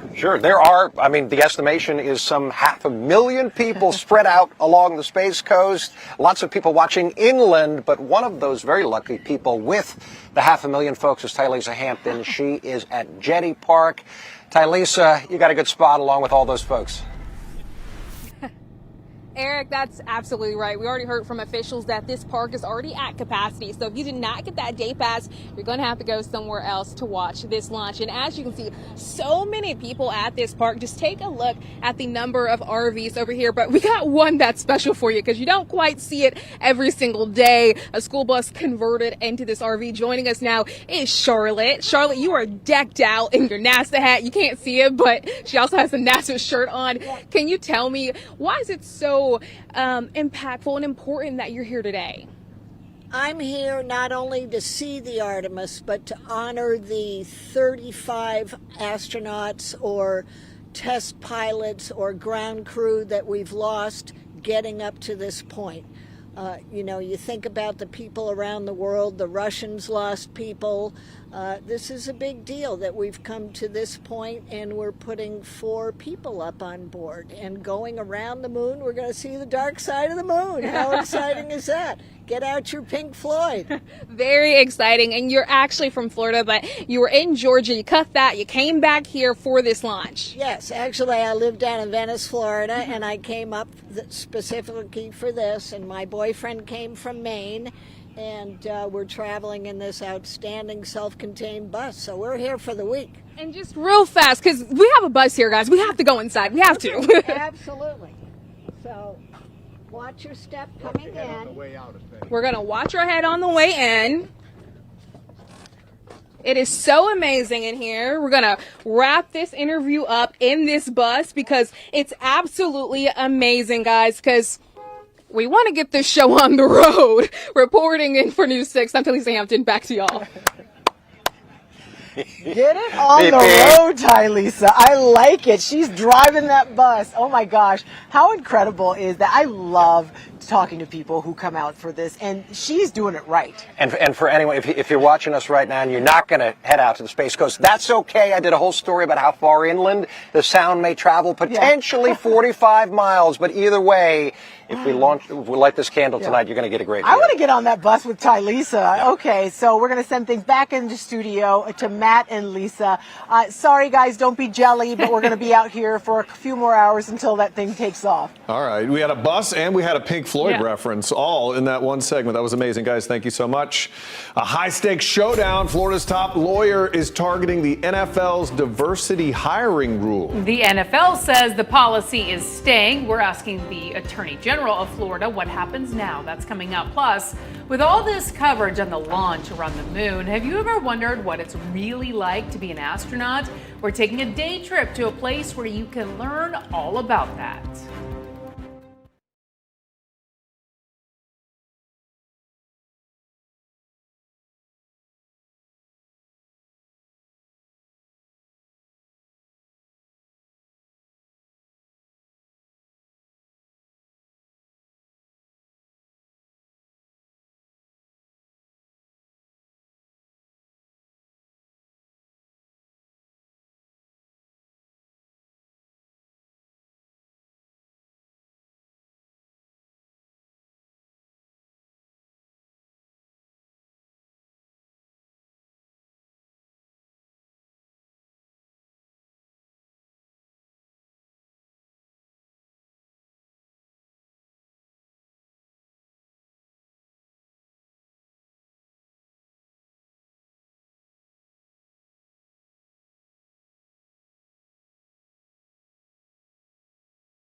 What's up, day trippers? This week I'm at the Orlando Science Center, blasting off into a brand new experience that answers one big question. What's it really like to be an astronaut? Could you imagine? Mission Astronaut takes you through the different activities and experiences about what it takes to train, to live, to work as an astronaut. Oh, this is hard. Just so you know, everybody poops in space. How do you eat in space? How do you sleep in space? How do you exercise in space? What should you pack? What are the types of jobs that you're going to do? I wanted to be an astronaut, but clearly I would be a terrible astronaut. The exhibit highlights the many roles on a mission, and it arrives just as excitement builds around America's return to the moon. I could be an astronaut. Maybe not a good one, but I could be one. The Pink Astronaut Palace. Mission Astronaut is part of a broader space story the Science Center is telling, including art created by real astronauts. We have an amazing art exhibit up on level 3, which is called Space for Art. It's curated by an astronaut named Nicole Stott. She's curated this exhibit, which features artwork from 6 different astronauts, including astronauts on the Apollo missions, as well as astronauts who are NASA professionals and students from around the world. No touching! Oh, from hands-on training to out-of-this-world artwork, my day here proves you don't have to leave Orlando to feel a little closer to space. I think aliens live out here. Do you believe in aliens? Because I think there's aliens. You can plan your visit and get tickets at osc.org or just stop by the Orlando Science Center before Mission Astronaut closes on May 3rd. Well, that's all for now, day trippers. Remember to stay local and play local. All right, let's talk about that weather out on the coast. We have seen some live shots where there's been some wind and some rain. Is that all starting to move its way out? Julie Broughton. You know, we are keeping a close eye on things, and I do think over the next couple of hours, we're likely looking at an improvement. So let's start out with the satellite imagery. This is the visible satellite imagery, and you can see there in that shot of the launch pad on your screen, we are still seeing some clouds at the launch pad. We have seen some very thick cloud cover today, all thanks to strong winds from the east, tapping into that moisture over the Atlantic. And as we go in a little bit closer for you and show you exactly where the launch site is, this is launch pad 39B right there. Still a lot of cloud cover hanging around there. Those bright white clouds show us the cumulus clouds. That is what we can't fly through because there could be an electrical charge in there. But we are talking about a clearing out over the Atlantic, so I think things should improve over the next couple of hours. Here's a look at the radar imagery where we have seen some of those showers moving on shore right now in Brevard County. Any rain is to the south of the launch pad. So if you're in areas like Merritt Island over toward Port St. John, you are seeing some rain.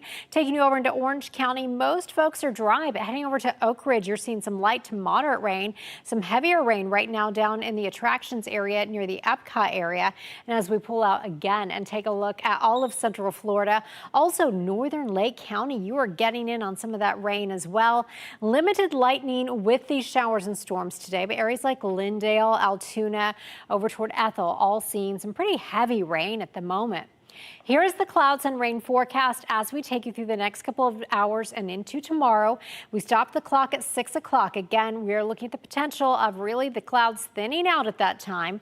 Then as we roll through the overnight hours, we'll see clouds beginning to thicken up a little bit more as we head into the day tomorrow. Moisture levels will start to go up for us. That means rain chances tomorrow will be a little bit higher than they are today, up to around 40 to 50%. And we could see some periods of heavy rain. Now, of course, most of us are not out on the Space Coast, so we'll continue to see skies clearing, I think, over the next few hours. And then here's a look at when you could potentially see that launch if you look up in the sky from your house. So most of us within about a minute. The farther west you go, a little bit longer it will take for you to see that launch. Here's what it looks like for you right now in Daytona Beach. We're still seeing some churned up surf out there. 78 degrees right now. It is 71 in Orlando where we've seen some rain. Now, here's your hour-by-hour forecast.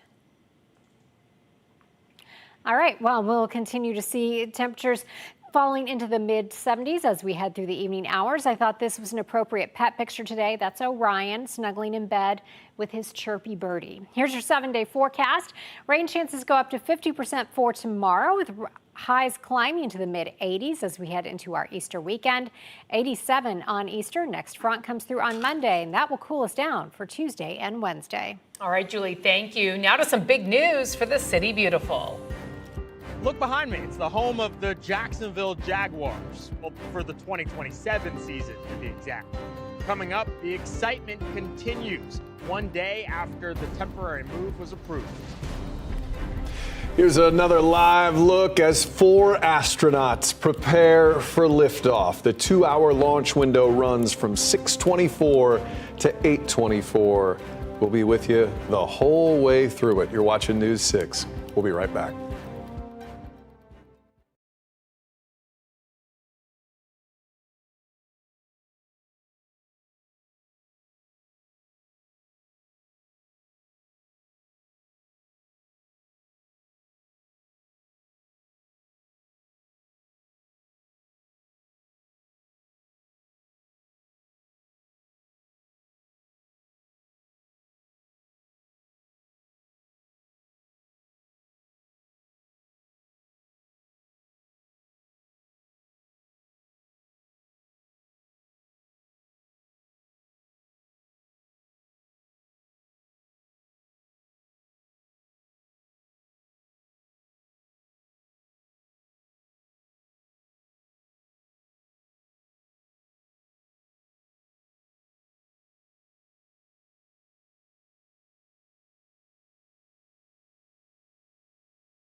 A welcome committee of sorts showing up in Orlando Wednesday for the Jacksonville Jaguars, who in 2027 will call Camping World Stadium home.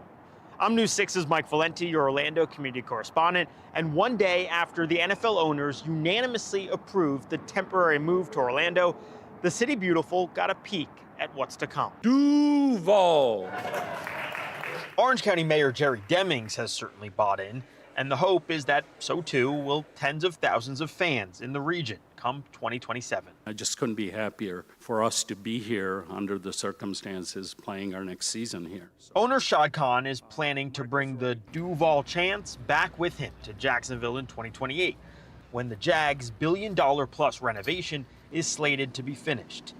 He did not seem inclined to talk about any contingency plans. If things were to go awry for whatever reason, the timeline is pushed back, are you prepared to stay in Orlando for 2028? You know, right now we're playing here 2027. And okay. So contingency plans? Or? Everything is on schedule in Jacksonville. So it's a one-season play for the Jags in Orlando, with Camping World Stadium undergoing $400 million worth of renovations as we speak. Jacksonville Mayor Donna Deegan praised that investment, saying the returns will be well worth it. This is a big economic impact for any city. $25 million a game, $160 million a year is what they are suspecting the economic impact is going to be for this. Mayor Deegan mentioned $25 million a game in Jacksonville. I think it'll be more here. After Wednesday's press conference, we huddled with Orlando Mayor Buddy Dyer. Does this open Orlando up to future opportunities with the NFL beyond 2027? I know we're here for the 2027 season, but what does 2028 say look like? The NFL knows a lot about Orlando because we've hosted so many Pro Bowl games. The issue for us, quite honestly, though, is being in the middle of a triangle of NFL teams. You've got Jacksonville, Tampa, and Miami. Dyer added that he's had conversations with the NFL about the possibility of hosting neutral site games. Is the NFL open to that idea? I think they're focused a little bit more on their international market right now. The renovations to Camping World Stadium include adding seats to hold a capacity of 65,000. And the goal, Speaker said Wednesday, is to make sure that every one of those seats is sold out throughout the 2027 season. I'm News 6's Mike Valenti, your Orlando community correspondent. Back to you. I bet those tickets will be hard to come by, too. Well, investigators say a crisis negotiator helped calm down an armed suicidal man before things turned violent. And that deputy is now revealing what he did that he's never done before. That's coming up. I just spoke with Attorney General James Othmeyer right after the NFL says that they have no plans to stop enforcing the Rooney Rule. What he has to say coming up.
Situation. Let's take a live look at that powerful SLS moon rocket on the launch pad at Kennedy Space Center. The astronauts are in the capsule, getting ready to blast off on a 10-day mission around the far side of the moon in just a few hours. All right, we want to check back in with meteorologist Julie Broughton with how that launch forecast is looking. We've been keeping a close eye on the skies out there. Julie, it looks like it's almost clearing up a little bit out there. I was noticing that on that shot as well. We like to see that blue sky there around the launch pad. Here's how it looks for you on the satellite imagery. We're continuing to see those clouds moving off toward the interior spots, and we can go in a little bit closer for you and show you what it looks like at launch pad 39B, where you can see again those clouds beginning to thin a little bit. We do have some drier air out over the Atlantic, and so as that moves in, things are looking a lot better for us. Now here's a look at the winds. Winds right now gusting up to around 16 miles per hour in Cape Canaveral, 17 mile per hour gusts in Titusville, so it is breezy out there. But again, right now the wind criteria is below that threshold where they couldn't launch, which is 33 miles per hour. Now we have seen some showers out along the coast in Brevard County. All of this is pushing inland. Right now, Port St. John, you're seeing some of that rain. Also seeing some showers moving through Osceola County and over toward the attractions as well. If you are in northern Lake County, up toward areas like Umatilla and moving over toward the villages, that is where you are seeing some moderate rainfall. Now, lightning detection data is turned on. We're not seeing much lightning with these showers today, and I do think as we head through the rest of the evening hours, all of this continues to push inland. So again, right now, the 45th Weather Squadron is officially giving an 80% chance of weather cooperating for that launch. So I like the trends that we're seeing with those clouds beginning to thin, and we'll of course be here watching it for you throughout the afternoon. All right, Julie, thank you. Well, the NFL is standing firm behind a long-standing diversity policy, the Rooney Rule, while Florida's top legal officer, James Uthmeyer, warns change it or face a legal battle. News 6's Jarrell Baker spoke with the Attorney General today, asking what happens now. The Rooney Rule's been around a long time. We've evolved it. We've changed it. We'll continue to do that as circumstances warrant. The NFL drawing a line, saying that the Rooney Rule is here to stay. Commissioner Roger Goodell pushing back just days after Florida Attorney General James Uthmeyer demanded the league scrap the policy in the state. Attorney General, what is your response to the NFL commissioner? If they want to continue to break Florida law, we will have to pursue litigation and enforce our Civil Rights Act. The Rooney Rule, created back in 2003, requires NFL teams to interview minority candidates for top jobs like head coach and general manager. We are well aware of the laws and where the laws are changing or evolving. We think the Rooney Rule is consistent with those. Last week, Uthmeyer released this video calling on the NFL to drop the Rooney Rule, saying it violated state law. I spoke with Uthmeyer at the Osceola County Sheriff's Office. I hope they scrap this rule. I hope they revisit it. We've given them until May 1 to provide their official response to our office, and then, you know, the easy way, the hard way, if we have to go the hard way. So what is that hard way if that doesn't happen after May 1st? Well, it's a state law being violated, so the state would seek a legal recourse in state court. And this isn't the first fight with a major company. Just last December, Uthmeyer filed a lawsuit against Starbucks claiming illegal race-based hiring practices. And the month before that, he sent a letter to Microsoft alleging discrimination against faith-based groups. We reached out again to his office for updates on those cases, but have not heard back yet. In Osceola County, Jarrell Baker, News 6. Tonight, we are hearing from the Flagler County deputy credited with stopping an armed, violent, and suicidal man from hurting others or himself. The sheriff says this happened on Monday in Palm Coast. The call first came in as a domestic disturbance on Ember Lane. Your Flagler County community correspondent Molly Reed spoke with the deputy, who the sheriff says helped get a positive outcome. The sheriff here in Flagler County says training and technology play a big role in situations like this, but compassion, humanity, and patience trump all. He says that's why they're honoring Deputy Brian Carter for what he said and did on Monday. I would be proud to have you as a brother, Isaac. Seeing the scene, seeing him out there struggling the way he was, I didn't know what to say for the first time in a negotiation. Deputy Carter is an 8-year veteran with the Flagler County Sheriff's Office and has been a negotiator in several high-stakes situations. But what happened Monday, he says, struck a different chord in himself. I'm hoping he reaches out. He has my personal cell phone number. I gave that to him. There's something that told me to do that. I've never done that before. Put the car in park. Put the car in park. The sheriff's office says they were called Monday for a man, Isaac Lewis, violating a domestic violence no contact order. Investigators say Lewis took off in his car, almost hitting a deputy, then came back and held a loaded gun to his own head. Deputy Carter's own body camera video details what unfolded over the next 3 hours. I saw a young man, 22 years old, in pain, and it didn't settle with me well. I'm here on behalf of you, okay? I am a negotiator, all right? The conversation between Carter and Lewis starting in person, then switching to a phone call. At one point, Lewis's phone died, and the negotiation team sent a robot to him with a backup phone so the two could continue their conversation. The words that came out of my mouth that day were not from any textbook. It was not scripted. It was just what was laid on my heart to say to him. Carter says he was able to connect with Lewis over shared faith, which he thinks helped Lewis to eventually surrender. You have a whole life to figure out and make better and become a better Christian man, okay? All right, and we can make this journey together. I will bring you to church with me. I am telling you, I will bring you to church with me. I said, if you would surrender to me and just trust me, can have a little faith and trust me, I said that I would meet you at the hospital and I'll bring you any coffee you want. I don't care what you want. And I did it. Visiting Lewis in the hospital after. He needs a constant in his life, and he was struggling. And I'm hoping that I can continue to be that for him. It doesn't end here. And the sheriff says his office will officially honor Deputy Carter for these actions in the near future. I'm your Flagler County community correspondent, Molly Reed, News 6. All right, Molly, thank you. We want to head back out to the Space Coast now, where, of course, we've been covering the historic launch of Artemis II, and we hear there is an important update. Yeah, let's get you back to Ginger Gadsden and Eric Von Anken on the Space Coast. What are you guys hearing? Yeah, guys, we're hearing that it is a no-go for right now, not a scrub. At this point. Yeah, at this point, yes. Yeah. What's going on, what I'm hearing is, so the launch abort system, right? This is the rocket motors at the very tippy top of the capsule. In fact, Ginger, do me a favor. Slide. Yeah. No, you're fine. You're fine. Just one way or another. Okay, if we can actually see the rocket. It's the pointed tip. That little narrow thing that's right there. right Yeah. So it looks like a spire at the top. So that's the launch abort system, designed to, if there's an anomaly, if there's a problem with the rocket, and let's say it's Marco, can you even zoom in? I know your camera's got a really good shot, so we want to point right at the thing that is causing the problem. Yeah. It's designed to have rocket motors in it, to where it lifts the Orion capsule with those 4 astronauts away from the rocket if, God forbid, there is some sort of problem. It happens instantaneously.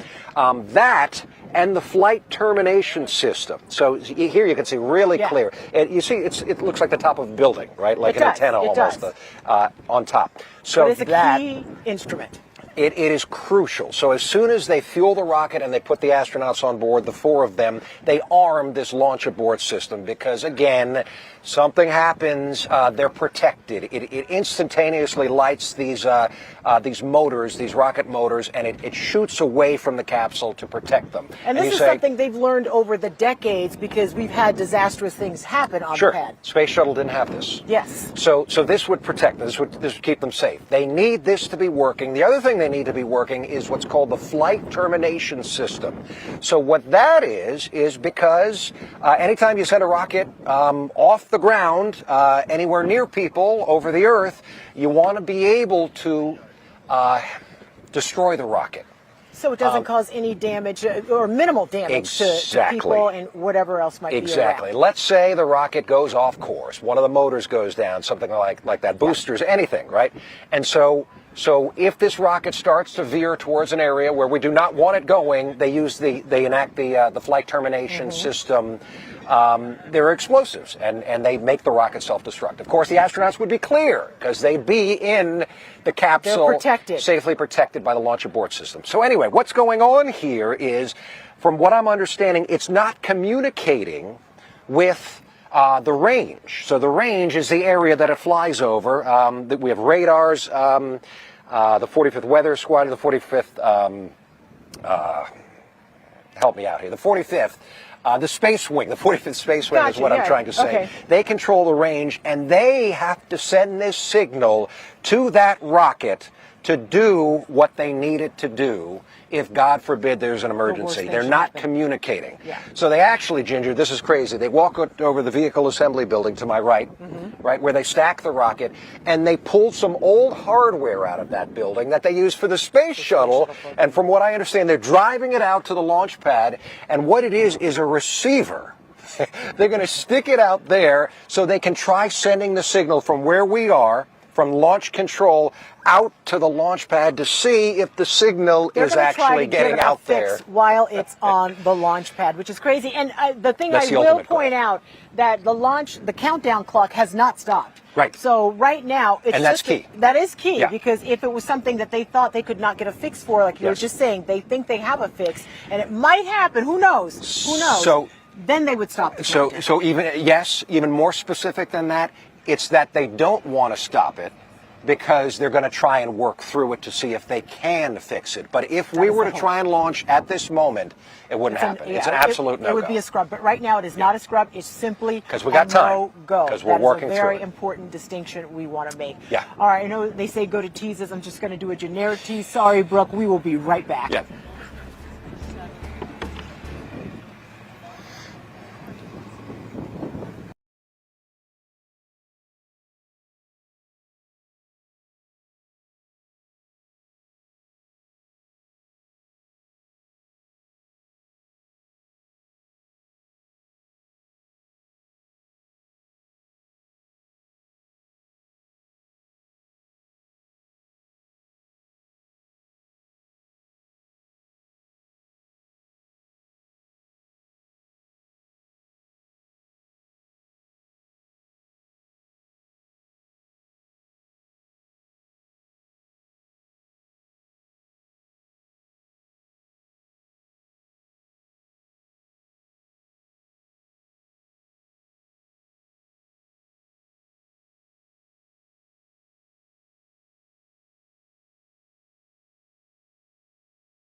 All right, welcome back to News 6 at 4 o'clock, everybody. We're starting right now with that breaking news that the launch right now is on hold. It's a no-go. It's a no-go. Right. But not scrubbed. Right. And as Ginger was explaining earlier, it's not over. It's not over yet. So we're about an hour and 38 minutes or so. That is when the beginning of the launch window opens. It's a 2-hour launch window. But what happens, what's going on right now is the safety system. So the launch abort system and the flight termination software, from my understanding, are not communicating from the capsule, the top of the launch pad, to where we are here. At the Kennedy Space Center. We're at the media site. The Launch Control Center is right off to my right. So if they had to launch at this very moment, it would be an absolute no-go, because you need both those systems. First of all, to protect the astronauts. Second of all, once you would use this launch abort system to pull the capsule away from the rocket, you might have to destroy it if it goes off to an area, let's say, where people are living, where you do not want it to go. It is a crucial piece of equipment that has to work. 100%, Ginger. So what they're doing is they went over to the vehicle assembly building. Marco, are you able to I know we got a light in the way, but if you could spin just to show everybody We're really how close yeah. where we are, we where could we're walk standing. over and get the part. So that's where they used to put Apollo together there, then they put the space shuttle together there, now they put the Artemis rocket together there. And so they went in there, because apparently they got still spare parts, Ginger, laying around from the space shuttle, and they grabbed a receiver, an old receiver from the space shuttle out of that building, and they rolled it out to the launch pad. They took a drive out there, and the idea is to check, using that receiver, if the signals going to those two systems are actually getting there. Yeah. We're finding It's so crazy. It's almost like going out to your garage and getting a part for something that doesn't work in your house. And that's what they're doing right now. Happens to work 30 years later. Exactly. All right. So we are going to keep a close eye on that. And so there's so many other things going on out here right now, including the forecast. We're going to check in now with meteorologist Jonathan Kegas to figure out, it looks like the sun is out again, but we've gotten some, I'm sorry, it's Julie Broughton. That's Stop okay. yelling We're at me, Brooke. team. I didn't know. It's been a long day. We got a lot of things going on. Brooke was like, Julie, I understand. It's Julie. Julie, please bring us up to date on our forecast. Ginger, Not we're all easily here. confusable. Jonathan's here, Michelle's here, so we've all got you covered. We're looking a little bit better weather-wise out there than we were even just a half hour ago. Let's start out with a look at the satellite imagery showing you as you look out over the Atlantic, you can see some clearing that is already beginning to move into that launch pad area. So one of the concerns today has been cumulus clouds. Can't fly through cumulus clouds because of an electrical charge. Winds also a concern. Now here's a look at the current wind data. There is launch pad 39B there. Right now the sustained surface winds are at 9 miles per hour with gusts up to 33 miles per hour. That is well below the threshold of where we can launch with. So the winds cannot be greater than 33 miles per hour. Here's how it looks as we take a look at some of those gusts. As we go farther to the south, we're talking about wind gusts in Mako right now around 26 and 26 mile per hour wind gusts in Melbourne as well. The official launch forecast from the 45th Weather Squadron still is at an 80% chance of weather cooperating. But again, the issue that Ginger and Eric have been talking about, not weather related for us. Here's what it looks like for you right now on the radar as we are scanning now. We've seen a few isolated showers. Now, not much lightning out there. Still a few showers in Brevard County. All of this is continuing to push off toward the west as we loop the radar over the last hour for you. You can see those strong winds coming in out of the east are helping to slide those showers to the west. Right around Polk City, seeing some rain. You've seen some showers moving through Claremont as well. And we'll continue to see that rain pushing inland as we head through the next couple of hours. Here's how that looks for you on the clouds and rain forecast. Again, as we head through about 6, 7 o'clock, we should see much more clearing out in Brevard County. Then through the evening hours and overnight hours, we'll keep our skies partly cloudy. During the day tomorrow, no major weather pattern changes. We are going to continue to see strong winds out of the east, but our moisture levels in the mid and upper levels of the atmosphere will continue to go up, and that will bump our rain chances up to around 40 to 50% tomorrow. I do think we'll have enough instability in the atmosphere tomorrow to see a few thunderstorms as well. Here's what it looks like for you right now at Port Canaveral. The shot looking a lot better than it was even an hour ago. Seeing some blue sky out there, again indicating we're seeing some clearing. Most of us right now in the 70s and 80s. Orlando at 71, 81 in Claremont and Leesburg. Your hour-by-hour forecast as we take you through the rest of your evening. This is Ozzy. Isn't he beautiful? I'm sure he is very excited about the potential of a launch as well. 77 at 7 o'clock, 75 degrees at 8 o'clock. I think most of us will be dry by 8 o'clock. And then overnight tonight, we fall to 64 in Orlando, 60 for your low in Ocala, and 62 in Palm Coast. Here's how it looks for your extended forecast. Rain chances go up to 50% for tomorrow, 85 for your high Friday. Then for your Easter weekend, we go into the mid to upper 80s. A few isolated showers before a front moves through Monday into Tuesday, cooling us down a little bit for Tuesday and Wednesday. Stay with us. News 6 at 4. We'll be right back.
Welcome back, everyone, as we count down to history, and we still are counting down to history despite an anomaly that may have occurred. We'll talk about that in just a moment.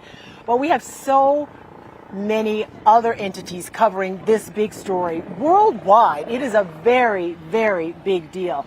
Our CBS News anchor, Tony DeCopel, took the time out of his schedule to talk about what this means to him as his first time in that anchor chair covering something like this.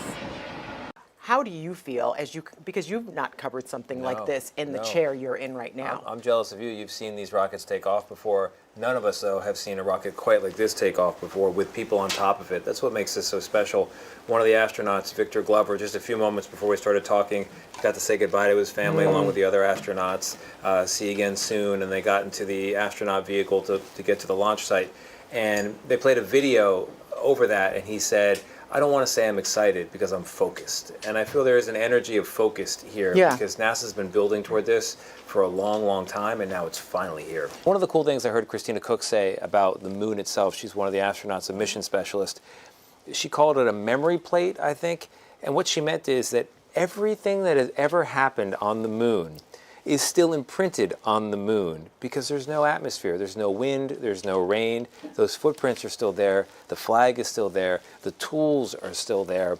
And now, instead of that just being a thing of theory, we're going to have all the images in the world to remember it by. Yeah, that's a great point. Gene Cernan, the last man to walk on the moon, he put his daughter's initials there. So they're still there. They're still in there. perpetuity. How many people in Florida write something in the sand and then the wave comes and takes it away? Your right? footprints are gone, Yeah, but they're still yeah. up there. And that's a really cool thing to think about. Thank you for this moment, because I know a lot of people watching you will not have been born when we had the last launch. Most people on the planet were not alive the last time there was a human mission anywhere near the moon.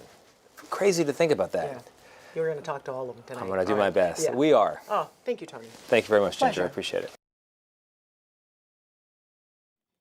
Well, he was delightful and says he's very excited about this moment because it really is, you feel the weight of humanity when you talk about something like that, and those astronauts who are so humble about this experience. He's absolutely right. Yeah. The four of them are on top of that rocket right now. There is an issue that if we had to launch right now would prevent us from launching. So we're continuing to monitor NASA's live feed on this. We'll have an update for you in seconds. And of course, we'll have a look at your launch forecast with Julie Broughton when we come back. The other big thing. It looks.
Breaking right now at 5, NASA troubleshooting an issue with the long-anticipated Artemis II launch tonight. The countdown still happening, still on, but we are hearing crews might be looking at an issue that needs to be fixed. They're definitely looking at an issue that needs to be fixed before this thing can actually lift off. So we want to get right out to News 6's Ginger Gadsden and Eric Von Enken live at the Kennedy Space Center. Tell us, bring us up to speed. What is happening right now? Yeah, we're watching and monitoring. You're listening to NASA, the NASA feed right now, but they're not addressing the issue. Right. But the astronauts have been sealed in their compartment now, in the capsule for a little bit, and now we're hearing there might be some sort of issue with an emergency abort system. Right. So what we're hearing, this was explained about 20 minutes ago, and the reason NASA's not talking about it right now is because there's no update. They're trying to fix it. Right. Yeah, they're working through it. So it seems to be a communication error, communication problem with the top of that rocket. So that's where the launch abort system and the flight termination system communicate with the Launch Control Center it's off that to thing my that looks right like a here. spire right on top of the capsule. Right. There's two systems that have to work. First is the launch abort system, which would pull the astronauts in their capsule away from the rocket if, again, God forbid anything happened. And so once that happens, if this rocket is going in a direction that we don't want it to go, they would destroy the rocket. So that's the flight termination system. My understanding, Ginger, is one of those systems is not communicating with the flight controllers and the range, essentially the people from the Space Force who are going to monitor the rocket as it heads out over the Atlantic from right behind me here at the Kennedy Space Center. So what they've done is they went into the garage. Right. Basically, this big VAB vehicle assembly building where they assemble the rocket, the towering building that you see from across the river in downtown Titusville. Can't miss it. They found an old space shuttle part, a receiver, basically, and then they grabbed it out of that building and then they drove it out to the launch pad because what they're testing is this receiver used to be used for the space shuttle. Yeah. They're seeing if the signal, from my understanding, is making it from here where we are all the way out there, because that can troubleshoot, right? If the signal's not getting out there, that's a different problem. If it's getting there, but it's not, there's a communication problem inside the rocket, then they have to focus on the rocket. All the systems have to be perfectly aligned and they have to be talking to one another. And we are in the communication business. We know how important that is. So if there's one thing that is not aligned with this, because there is so much at stake for this particular test flight, that they will take no chances. And right now, the countdown clock it's still going. It's 1 hour and 21 minutes. Yeah, and as you mentioned, as you mentioned, they're working through it. Yeah, and they hope to fix it. And we want you to understand, right? If you're going to head anywhere near the Space Coast, I mean, first of all, bumper to bumper traffic, but even if you're planning to go outside and look at this come 6:24 p.m., it doesn't mean that it's over at this point. Understand that. It's a 2-hour window. Right. We're looking at the countdown clock. They keep going through this because if they stop now, all the other things that have to happen down the workflow could cause a scrub. Right. So they want to keep proceeding with the countdown. They want to continue to do all the other things that they need to get to T-0 while troubleshooting this communication problem.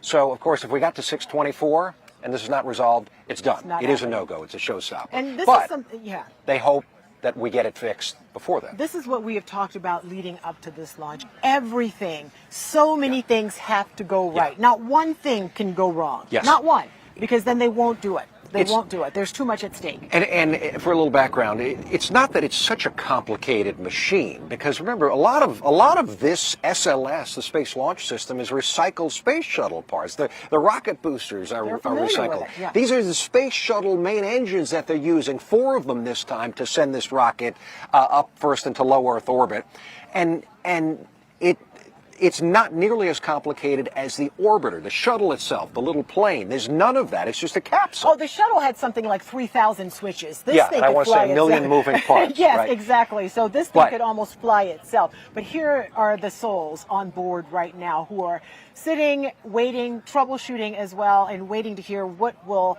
happen next to see if they will lift off into history at 6:24. And this is exactly why they will take no chances. Reed Wiseman, the gentleman on the left, he is the commander. Certainly he's listening as Capcom, they call it. They're going back and forth and giving him updates. But the 4 of them right now are strapped skyward, sitting in that capsule, just waiting for an update as they work through the countdown. And this may be nerve-wracking for us, but trust me, they're cool as cucumbers in there because that's what they do. Well, ultimately, they know NASA's not going to take a chance. For sure. Yeah. For sure. So- The other thing they're not going to take a chance with Weather. is the weather. Right. Meteorologist Jonathan Kegas is in right now to talk about what we're seeing out here. We've seen almost every iteration of the forecast, Jonathan. Yeah. We've had some rain, we've had windy conditions, everything. All of it. And the good news is, at least the weather-wise, the wind part, it's gusty out there, but it is below the levels that would cause a violation weather-wise. And the downpours that we had kind of north and south of 39B earlier, those have pushed inland. And that is going to be the trend going forward, to get those clouds that are out there and to get some of those scattered showers that were out along Jetty Park, especially along the 528 if you were heading out that direction, out of here. This green circle, about 10 nautical miles, 11.5 actual miles, again, from the spaceport. There's 39B right there. We need to keep all those little blotches of white out of that green circle. We're just about done with that as all that pushes towards Titusville and Mims. And then just a few little specks out there over the Atlantic. So weather-wise, this looks favorable. Again, the 45th Weather Squadron continues to give this an 80% shot go weather-wise. There is some wind shear that they're looking at last check from one of the weather briefings from one of the weather balloons that launched off, because I know the issues right now with the emergency abort system. If that would have to be initiated, you don't want the capsule to be landing on land. You want it to be over the water. So that's the other thing that the meteorologists at the 45th are looking at as well, guys. All right, Jonathan, thank you. All right, we have a lot of people out here just waiting to witness what we hope will be a history-making liftoff tonight, but it's still hanging in the balance. But we have team coverage because this is something that's very important. Yeah, we know there's some 500,000 people up and down the Space Coast. A lot of people, they park. They've been parked there for days, ready to get this great view of this rocket lifting off the pad. We got Troy Campbell and Tylisa Hampton at Spaceview Park and Jetty Park. Tylisa, let's start with you. What's it like there? Well, Eric and Ginger, just take a look behind me. You can see all these people right here hoping that they can see Artemis launch into the sky, deep space, go around the moon, and then eventually come back to Earth. So many people that we've been talking to from different parts of the country. Joining us now is the Sigma family. Now, they are from Michigan, but you have a real good reason why you're here and why you're so excited. You smiling, guys. He's already ready to tell us. I'm planning into going into aerospace engineering starting college next year, so this is just an absolute highlight for me. Can you tell me, what does it mean for you to be able to witness something like this? It's witnessing history unfold. I'm so excited to be able to see people go back to the moon for the first time in, 54 years now? It's just incredible. One of the coolest things I've ever seen, for sure. And then you're sharing this moment with your grandparents, correct? So grandparents, real fast, can you tell me, what is it like to share this moment with him? Oh, it's so fun. When we talked about it, his family's coming down this next weekend to visit us. But then we said, well, if he wants to fly down early, we'd be happy to take him. So it's going to be great. So this really is this amazing family moment. You can see them spending time playing a little board games, people killing time because they're all excited to hopefully see Artemis launch off here. Reporting for News 6, I'm Tylisa Hampton. Back to you. It's very exciting. I'm always excited. You know, we take some of this for granted, but it's always special when we come out here. But when people come from all over to do this and witness it, it is something else. And again, shows you how much people care about this, right? Again, the only country to be anywhere near going to the moon right now with 4 people on board at this moment, ready for launch at 6:24, if we can clear up this issue. An hour and 15 minutes from now. All right, but we're going to send things back into the studio with Matt and Lisa to cover the rest of the day's news. Guys? Okay, guys, thank you. Now, even though Artemis's moon mission is our top story of the day, we do want to give you updates on some developing stories that we have been following. We just got new details on a deadly overnight shooting in Orlando. Police say 20-year-old Celebrity Green was shot and killed just before 1 this morning. It happened on South Ivy Lane right near Carter Street. Right now, police have not said anything about a possible suspect. The investigation is ongoing. President Trump says the Iran war could end within weeks as tensions keep rising. Primetime address is scheduled for tonight. The president is expected to lay out his plan and possibly criticize some NATO allies. Gas prices have already jumped nearly 35% since the war began. We're very disappointed with NATO because NATO has done absolutely nothing. In a social media post, the president claims Iran is asking for a ceasefire. We'll be taking that presidential address live when it happens right here on News 6. It starts at 9 o'clock tonight. Well, the Jacksonville Jaguars are coming to Orlando, and it is a big deal for Central Florida. Next at 5, the economic impacts leaders are counting on and what this could mean for Orlando's future in the NFL.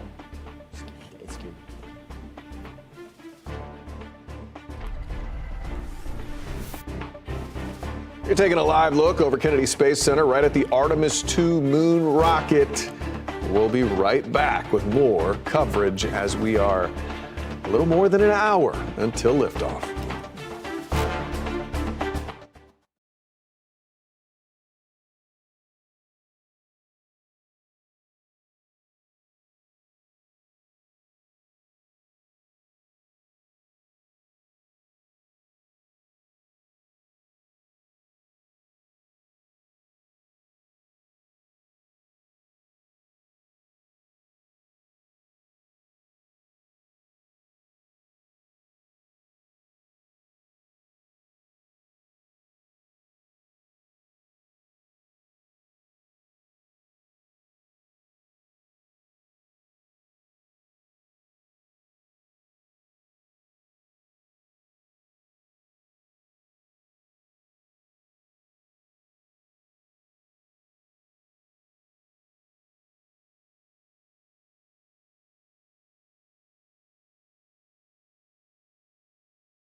Taking a live look over Kennedy Space Center again. If you are just joining us, we are expecting a historic launch from the Space Coast in about an hour and 15 minutes. The new update is the issue we were hearing about has been fixed and the range is go.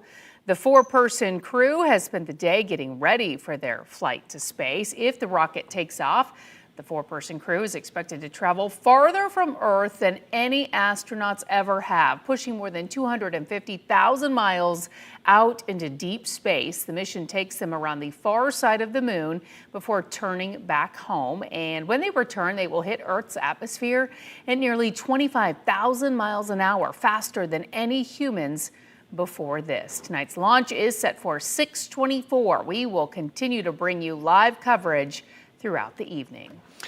Jacksonville Jaguars executives making a trip to Orlando today, one they will get used to making come 2027. That's when the Jags will call Camping World Stadium home. Your Orlando community correspondent Mike Valenti shows us more on what to expect when that season comes. A welcome committee of sorts showing up in Orlando Wednesday for the Jacksonville Jaguars, who in 2027 will play their home games right here at Camping World Stadium. And it's clear that spirits remain high one day after the NFL owners unanimously approved the temporary move to Orlando. Duval. Orange County Mayor Jerry Demings has certainly bought in, And the hope is that so too will tens of thousands of fans in the region come 2027. I just couldn't be happier for us to be here under the circumstances playing our next season here. Owner Shad Khan is planning to bring the Duval Chants back with him to Jacksonville in 2028, when the Jags' billion-dollar-plus renovation is slated to be finished. He did not seem inclined to talk about any contingency plans. If things were to go awry for whatever reason, the timeline is pushed back, are you prepared to stay in Orlando for 2028? Right now we're playing here 2027. And okay. So contingency plans? Or? Everything is on schedule in Jacksonville. So it's a one-season play for the Jags in Orlando, with Camping World Stadium undergoing $400 million worth of renovations as we speak. Jacksonville Mayor Donna Deegan praised that investment, saying the returns will be well worth it. This is a big economic impact for any city. $25 million a game, $160 million a year is what they are suspecting the economic impact is going to be for this. Mayor Deegan mentioned $25 million a game in Jacksonville. I think it'll be more here. After Wednesday's press conference, we huddled with Orlando Mayor Buddy Dyer. Does this open Orlando up to future opportunities with the NFL beyond 2027? I know we're here for the 2027 season, but what does 2028 say look like? The NFL knows a lot about Orlando because we've hosted so many Pro Bowl games. The issue for us, quite honestly, though, is being in the middle of a triangle of NFL teams. You've got Jacksonville, Tampa, and Miami. Dyer added that he's had conversations with the NFL about the possibility of hosting neutral site games. Is the NFL open to that idea? I think they're focused a little bit more on their international market right now. The renovations to Camping World Stadium include adding seats to hold a capacity of 65,000. And the goal, Speaker said Wednesday, is to make sure that every one of those seats is sold out throughout the 2027 season. I'm News 6's Mike Valenti, your Orlando community correspondent. Back to you. All right, we want to check back in with meteorologist Jonathan Kagas. We've been closely watching the skies over along the Space Coast. Yep. How are things looking right now, Jonathan? Things are looking pretty good. We still have some clouds around the spaceport, but things are pushing inland. We talked about this yesterday as well, that we would be a little dicey early on, but the trend would be to push the clouds and showers inland. Still have a couple of downpours hanging around Titusville, just to the west of us, in Mims as well. Everything moving in off of the Atlantic and then pushing inland again. We still have some clouds around.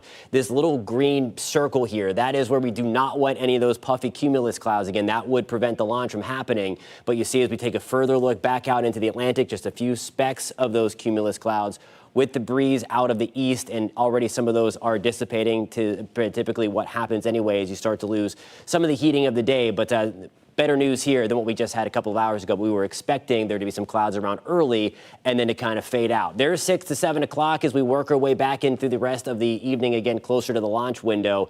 And again, the trend would be to get these clouds further north of the spaceport and then further to the west of the spaceport as we move forward to the rest of the overnight. Again, I think the better shot for some rain, especially along the coast, is going to come through the day tomorrow. That's 11 o'clock. You see a couple of these downpours trying to sneak back on shore, and then the flare up of even a couple of thunderstorms as we get into the early afternoon tomorrow. That's going to be 2 to 3 o'clock with some scattered rain moving in, and you see them kind of lift back up toward the north as we shift the wind direction a little bit from almost due east to more of that southeasterly component, a little bit warmer as well.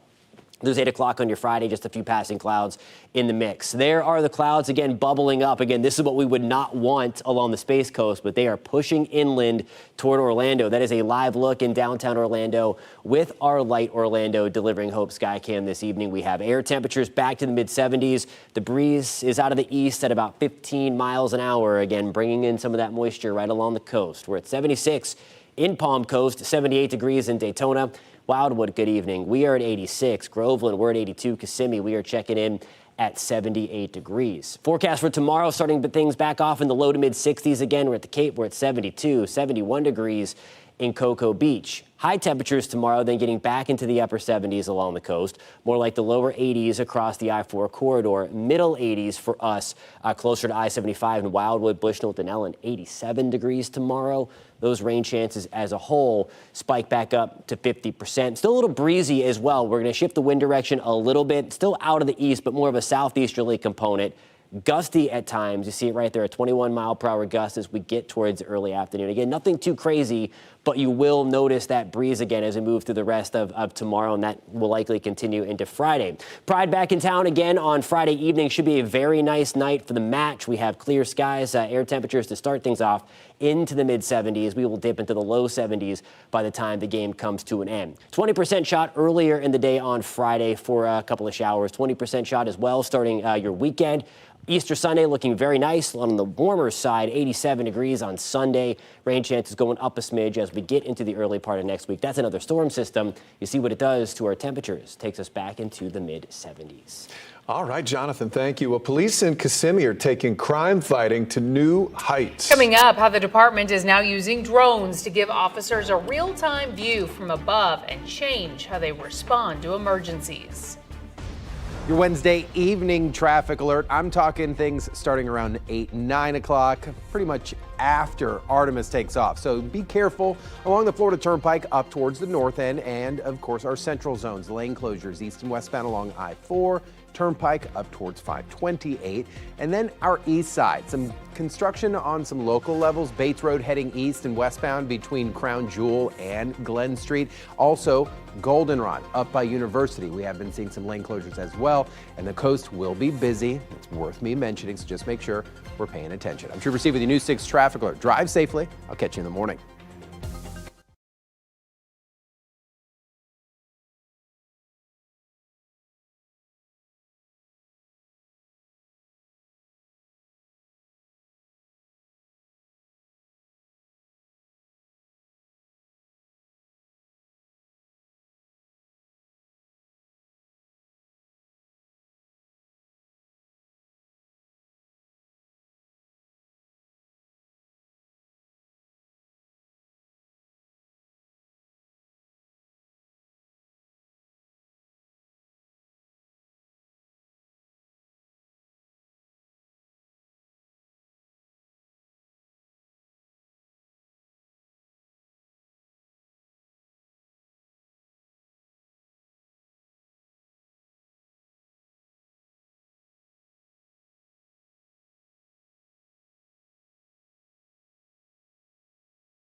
You might have noticed drones just like this one behind me flying high here in Kissimmee. I'm your Kissimmee community correspondent, Stephanie Rodriguez. The police department here recently added them to their fleet to improve their response times by giving them an eye in the sky. 6 of these Skydio drones are now a crucial part of KPD. In the last month, the department officially began using them in the field. To get them off the ground, KPD spent the last year training with other agencies that already have drone programs, like St. Cloud and Orange County. In Kissimmee, the drones are assigned to patrol officers on every shift, meaning there will be 24/7 coverage. While they're in the air, any officer can see its images on their phone.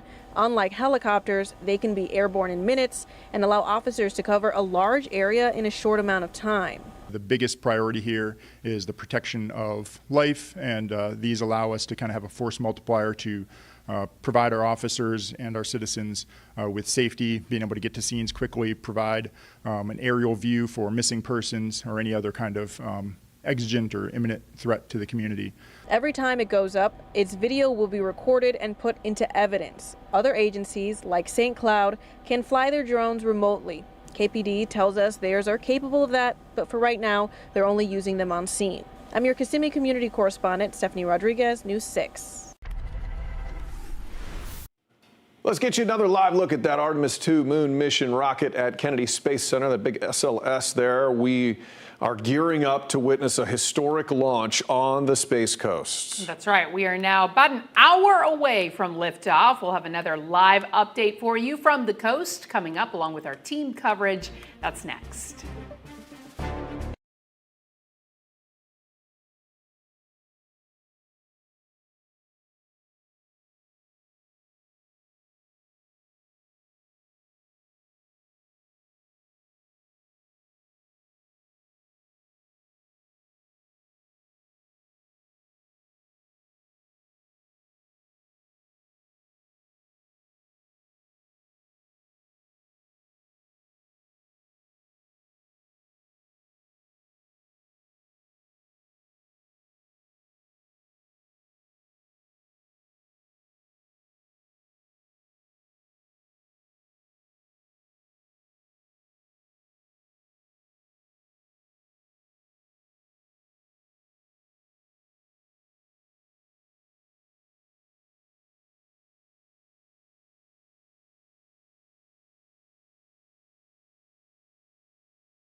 Glad you're with us. I'm Lisa Bell. I'm Matt Austin. You're watching News 6 at 5. At this point in time, all systems seem to be a go for the 4-person crew on the Artemis II moon mission. We've been bringing you live coverage all day. Let's get right out to News 6's Ginger Gadsden and Eric Von Anken. What is NASA saying right now, guys? It's fixed. Yeah. The problem Nothing. is fixed. They were silent, and then they got that part they needed. Something happened, and now we are back on. They never stopped the countdown clock, by the way, and we are now, if you can believe this, 54 minutes away from that launch window opening. But whatever the issue was, they said they got a legacy part from the vehicle assembly building. An old space shuttle part that they Yeah. had lying around, right?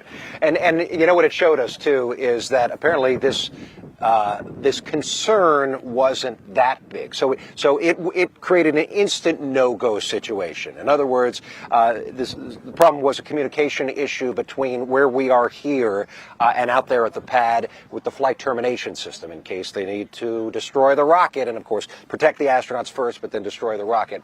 Apparently, they weren't sure if the signals were going back and forth. So, as Ginger said, they went over to the vehicle assembly building, the big, tall, towering, cavernous building that you see from across the river in Titusville, and they happen to have an old space shuttle receiver, space shuttle era receiver, and they drove it out to the launch pad and they checked the signals, and I guess they were happy that the signals were going through. You know, and it just goes to give a shout out to the space shuttle era, because those boosters on the side are from the space shuttle era Right, as well. solid So rocket they're boosters, yeah, yep. so there are a lot of things from that era that still work perfectly fine. Sure. And they're being used to make this historic liftoff coming up in less than an hour at 6:24 when that window opens. But it has taken a lot to get to this point, and we still have a little ways to go, not as long as it has been, but the astronauts got a good breakfast this morning, Yep. like about before 10 o'clock this morning, and then they got to say goodbye to their families. Yeah. And that is always something special. When they come through those doors, you're waiting for like rock stars to come out, and they will tell you they are not superhuman. They're humans doing a pretty super job. Yes, and their families were there. And again, we keep talking about this picture. What you don't see is their families in front of them, right in front of them, but they can't touch them. They can't hug them. Torture. Yeah, it is. They can only talk because, of course, they've been quarantined and the families have not been. So they can say a few words. So Reed Wiseman, the commander on the left, he has 2 daughters. He lost his wife to cancer about 6 years ago. So you got to imagine this was a difficult moment. Victor Glover is a father of 4, saw his family there. Christina Cook is the first woman to go to the moon.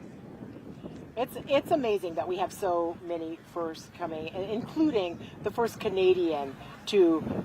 Yep, there he is, Jeremy Hansen, right there. And this is okay. Not only is this such a historic moment for humanity, this will be his first time in orbit. Yeah, first time going to space. I mean, he's an aquanaut, so he is proficient in diving skills, Yeah. and underwater skills. And I guess it translates well into space, but Right. he's going to find out. And the other 3 are pros. The ones you're looking at there, Victor Glover is the pilot. So he flew Crew 1. That's the first operational mission on the SpaceX Dragon capsule. Remember, after the space shuttle stopped flying, we built this Dragon capsule with SpaceX, and we started going back to the International Space Station. He flew the first operational mission, so he knows how to do this. NASA Administrator Jared Isaacman gave him a shout out today, saying that they have a lot of history together, because Isaacman also took that same capsule up into space with Inspiration. So we are so excited that we are here to witness this. Eric, are you getting some more breaking news? What's happening? So Jeff Seegers, my partner in crime, as you know, just handed me a text, battery issue out of spec on the launch abort system. But Jeff, we're not a no-go for this, right? We're still a go. We're still a go. Still a go. As they get closer. Okay, this is what we've been talking about.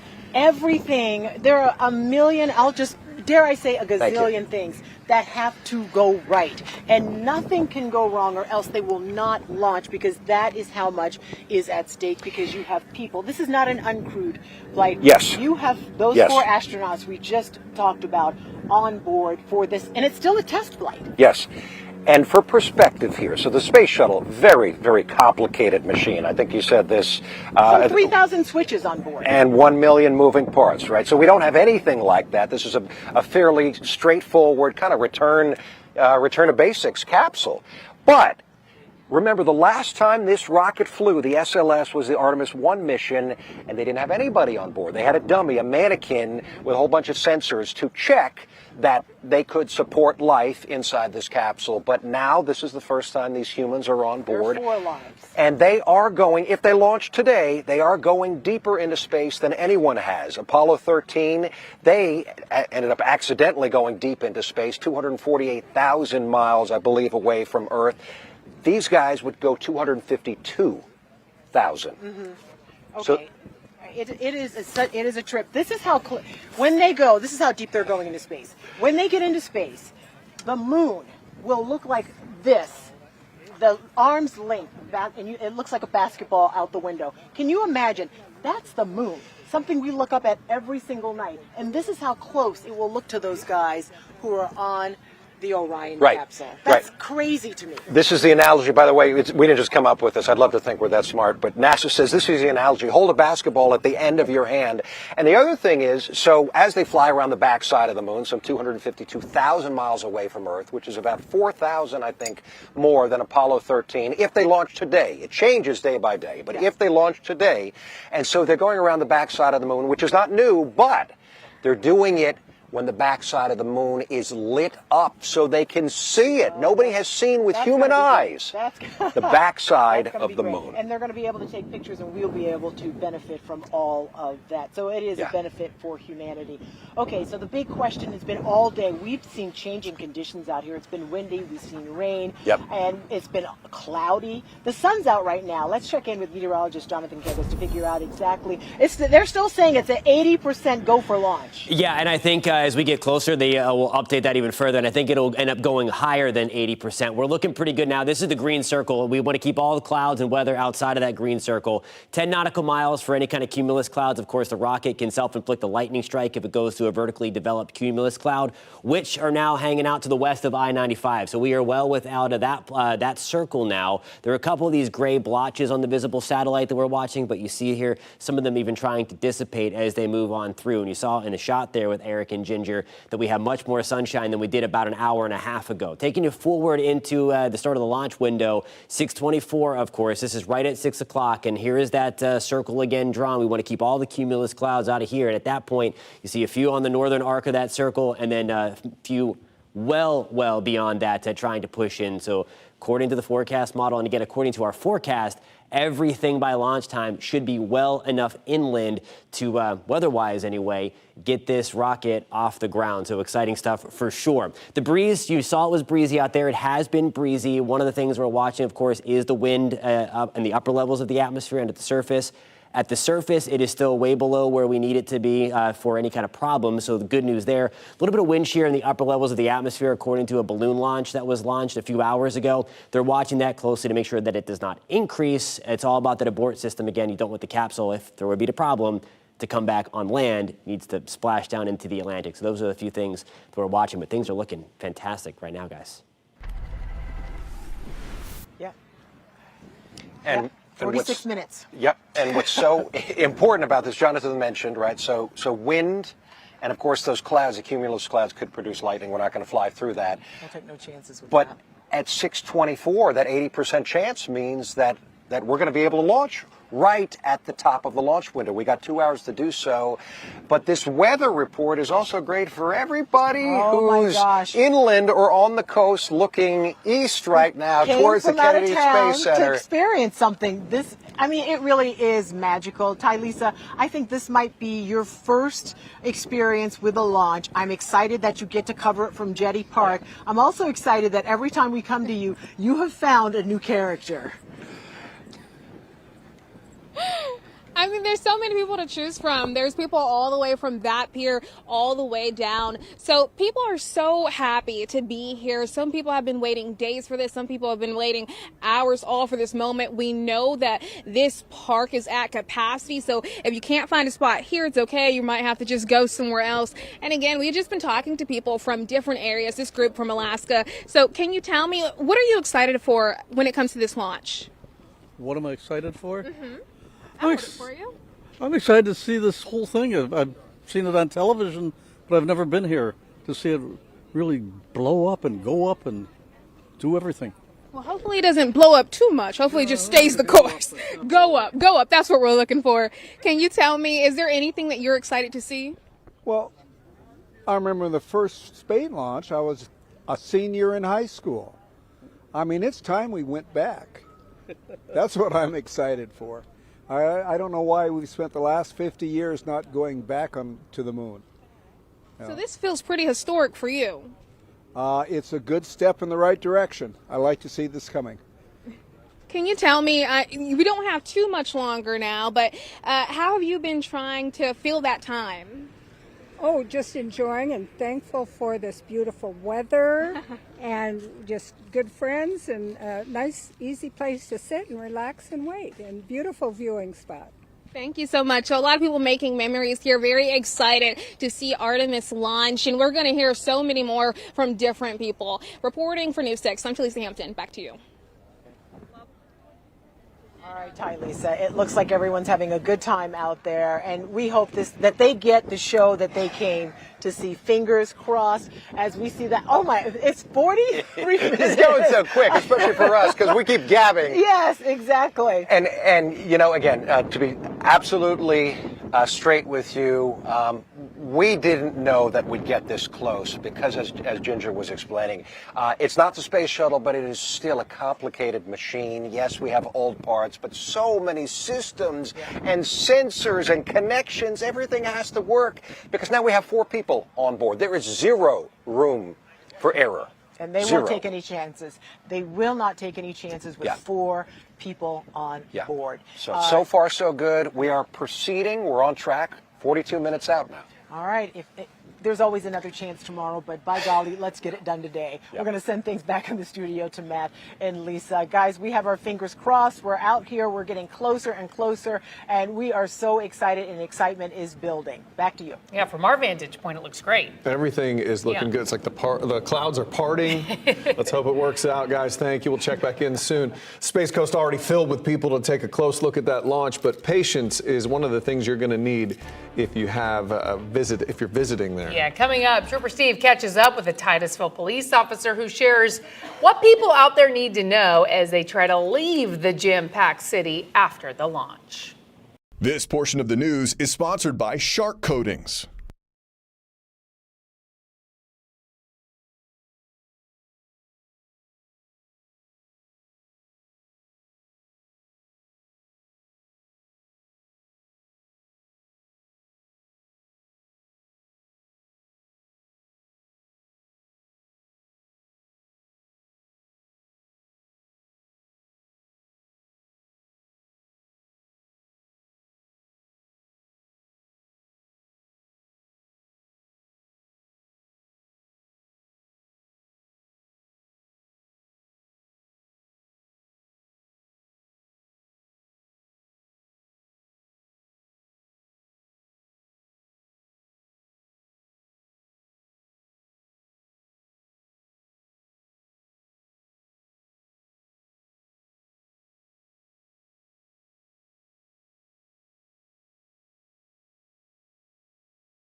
Taking a live look over Kennedy Space Center, we're counting down to the Artemis II moon mission set to lift off in, we can say it now, only in minutes. Of course, the launch is the talk of the town right now, but if you're headed out to Titusville, there are some things to keep in mind. Yeah, well, many eyes will be looking at the sky. Trooper Steve is on patrol, making sure the streets on the ground are staying safe. He spoke with a Titusville police officer to tell you what to look out for. We have a couple different launch programs we're putting into place so that way we can make sure people get out safely. Talk to me about that. So what we're going to do is we're kind of going to flush traffic either north US 1, so everything north of Harrison Street is going to be pushed out either north US 1 or down Garden Street to I-95. Okay. So we're hoping people will take State Road 46 or Garden Street to 95 and go about their respective ways. Have a plan tonight because they're going to be pushing you in one direction. But the goal here is not to inconvenience people. No. It's to have a smooth flow of traffic. Absolutely. We want people to enjoy their time here and get in and out safely and as quickly as humanly possible. But don't expect that you're just going to show up and leave. Yeah. Like you have to have some time. You're going to commute in and you're going to commute out. And you can find more things to keep in mind from Trooper Steve on patrol. Just head to clickorlando.com and catch him on weekdays at 2:30 in the afternoon and 8:30 at night on the new 6 Plus streaming app for your smart TV or clickorlando.com. One of the most important aspects of this launch tonight is the weather. Meteorologist Jonathan Kagas keeping us clued in, and things just keep looking better and better, right? It does, yeah. The smile gets bigger and bigger every time we check in because obviously as we get closer, we want those clouds to continue to move further away from the spaceport, and things continue to look green from the weather perspective right now. Green on the radar with the rain coming in, but green for go, of course, on the Space Coast. There are those showers that continue to push inland away from 39B and then also fizzle out. Still watching some clouds hanging around this circle. This is that big circle. Again, we can't have cumulus clouds within 10 nautical miles, about 11 and a half actual miles. You see a few of these puffy guys hanging out at sea. There's not a lot.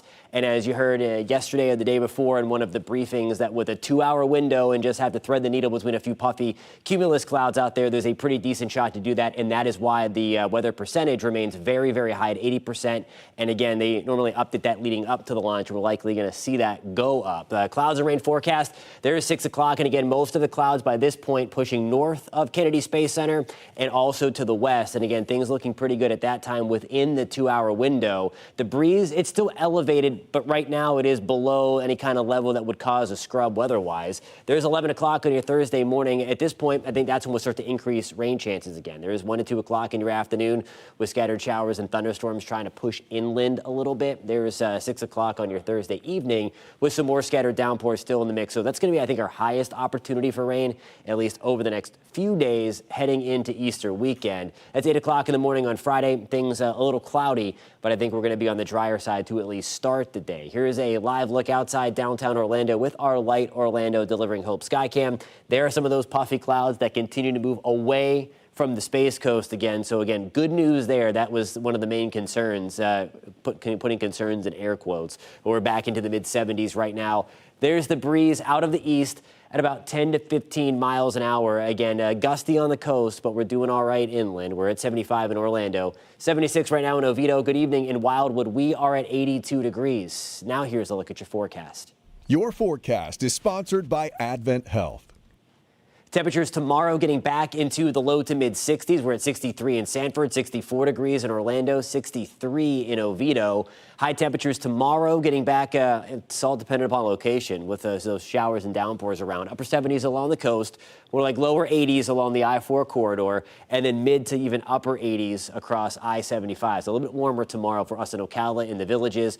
Groveland, we will be at 85 with those rain chances, again, getting back up to 50%, kind of bisecting the Florida Peninsula tomorrow. Wind gusts is still breezy. We're keeping it in the same ballpark again as today, 20 to 25 mile per hour wind gusts again coming down the pipeline as we move into tomorrow. 20% shot for a few showers on Friday. The Orlando Pride back in town, looking good for the match. We're at 85 degrees, 86 on Saturday. Easter Sunday looking good, a little warm, 87 degrees.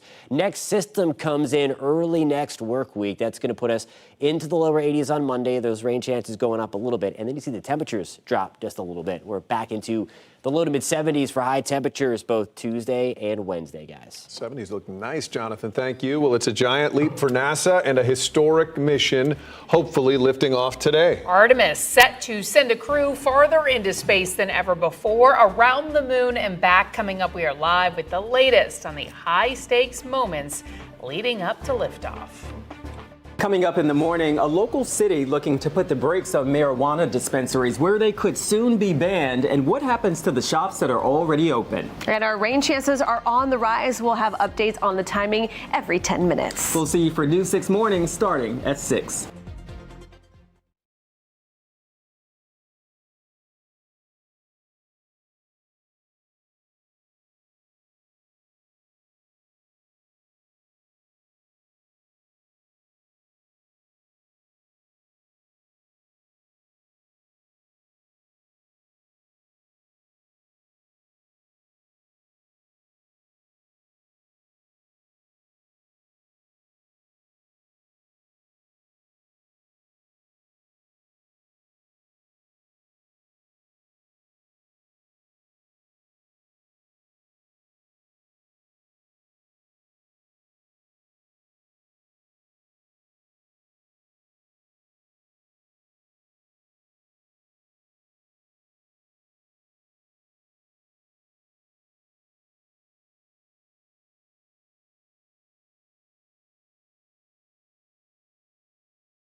All right, welcome back, everybody, as we count down to history 30 minutes from now. I can't even believe those words are coming out of my mouth. Besides being out here and just about to witness history, you get the opportunity to see so many other people of significance. You run into former astronauts, current astronauts, everyone watching this moment in history. So I got the opportunity to go up and do an interview with CBS News anchor Tony DeCopel. And as I'm coming back down the stairs, I see another astronaut who I met in 2019 in Houston. I was like, hey, sir, you don't know me, but thank you, and I'm so glad you're here. And he goes, by the way, they're all over the place. They're everywhere. And Here. so he says, he steps aside and said, then you might want to meet, you might want to know that she's here. And the she is Peggy Whitson. That's cool. And I don't know if you know about Peggy Whitson, but she is a rock star. She is a trailblazing American. That's so cool. Oh my gosh. She has logged some 675 hours in space. That is the most time of any, let me say this, any astronaut, Any person. full stop. Yep. It is amazing. She was so delightful. And I took this picture. Thank you, Erica Brugulio, for taking this picture because I lost my mind. And then I went back down the stairs in Your tears. hand was shaking. You couldn't, I was you in couldn't hold it tears. still anyway. And then I turned around and I said to Erica, I didn't ask her a question. And so I No, you did. You said, "Can I take a picture?" That wasn't the question. So I run back up the stairs and I go, how do you feel about, what is today like for you? She said Right. she is so proud of this crew, and there could not have been a better crew chosen for this moment in time and for this mission. So, my gosh, I almost missed an opportunity to ask the Peggy Whitson a question about what this day means, but I redeemed myself, I hope, and also got to meet I think you one did. of the most phenomenal women ever. She had a lot going on, so she didn't remember that part. She probably remembered the solid question. Oh my goodness! So to bring you up to speed, so the astronauts, all four of them, that crew that Ginger mentioned, really cool people. First person of color going to the moon, first woman going to the moon. We have a Canadian going to the moon. Nobody from Canada has ever gone to the moon. Is his first space flight? Yes, right, new guy, yeah, he's on board too, and of course the commander, Reed Wiseman. I want to say 3 out of 4 on board right now are test pilots or fighter pilots. Christina Cook is not a test pilot, but she holds several records herself. Gosh. She's been to the space station too. Yeah, she's held the record for the first all-female spacewalk, right? And then the record for the longest single flight by a female. Right, and this is a live look. She is, I want to say, top left of your screen, it looks like. If I'm seeing right, the monitor's not great out here. Forgive me, it's very bright. And but some of them have their the visors down. The visors down, and she apparently does not. But what a moment, and that we get to see this happening right now. And you wonder, what are they thinking? He looks like is he looking at a menu to choose what the on-flight meal is? Probably not. Yeah, so they have these books, obviously, and they keep going through procedures over and over again because anything could happen. That will continue until liftoff and even after liftoff. What a moment in history we're about to witness, and we are not done yet. At 27 minutes to launch time, we're going to be right back with News 6 at 6 o'clock, and it's go for launch.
Now at 6, Florida Space Coast front row to history. This is huge. This, to me, is history, watching this. I wanted to see this going up to the moon. As we count down to liftoff of NASA's most powerful rocket ever flown. I think everybody's pretty excited and understands the significance of this launch. It's the first crewed moon mission in more than half a century.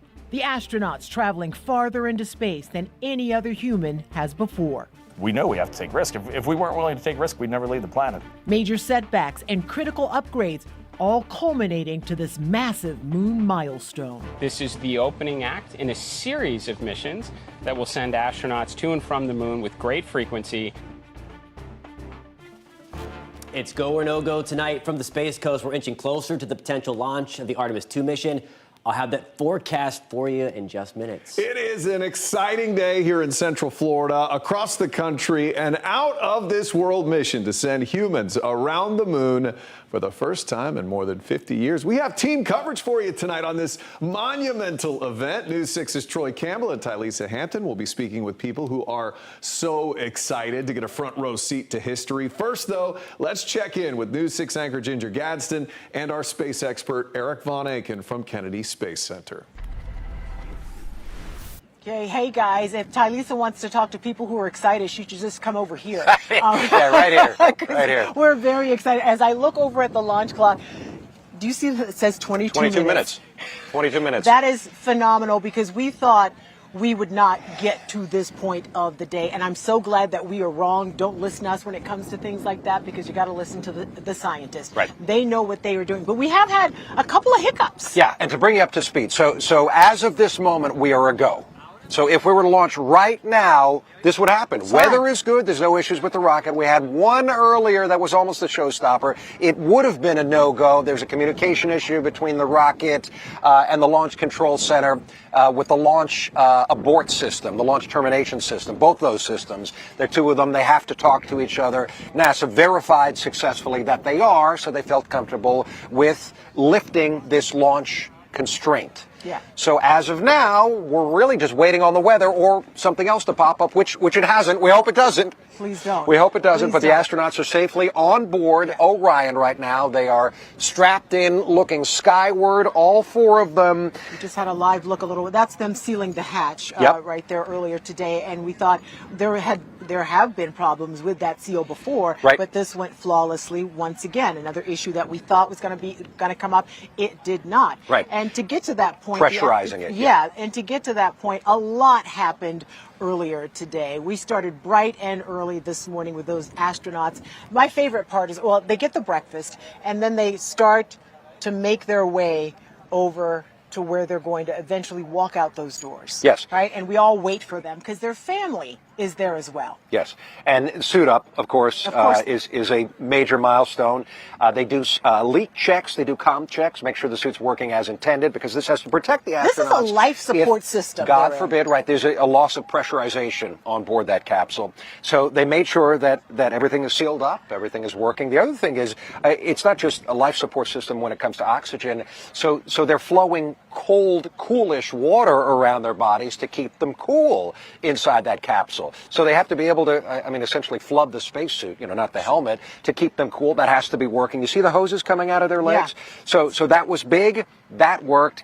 And that led up to the moment that we saw that you were just talking about, the reveal. Yeah, you wait for those doors to swing open, and then those four astronauts walk out. And this is, honestly, you just think of all the movies you've seen in your lifetime with astronauts, and this comes to mind. And these guys, they are so humbled and will tell you that they are doing this for us. Yeah. Really. Yeah. They're doing it for the future. And leaving their families behind. And we've made this comment several times now, Ginger. So in front of them, what you can't see in this picture is their families are standing right there several feet away, just far enough that they can't touch them, they can't hug them, but also because the astronauts have been in quarantine, and of course the families and the other people, the dignitaries on the other side of the rope, are not. So they don't want them actually making contact. So all you can do, and you see it right here, so Victor Glover in the middle, he's the pilot. He goes over to his family. He's got 4 kids. That is Reed Wiseman, the commander. He went over to his two daughters. He lost his wife several years ago to cancer. And all they can do is, make signals, hand signals, a heart. Which is so, but that's still telling in that moment, too, because they're all smiles. But you have to know, and they try to say, they will not try, but they did say, we can't be worried about what's going to happen back down here. And the families want to make sure, there's no weeping, there's no crying, like, please don't go. Because they know what this mission means.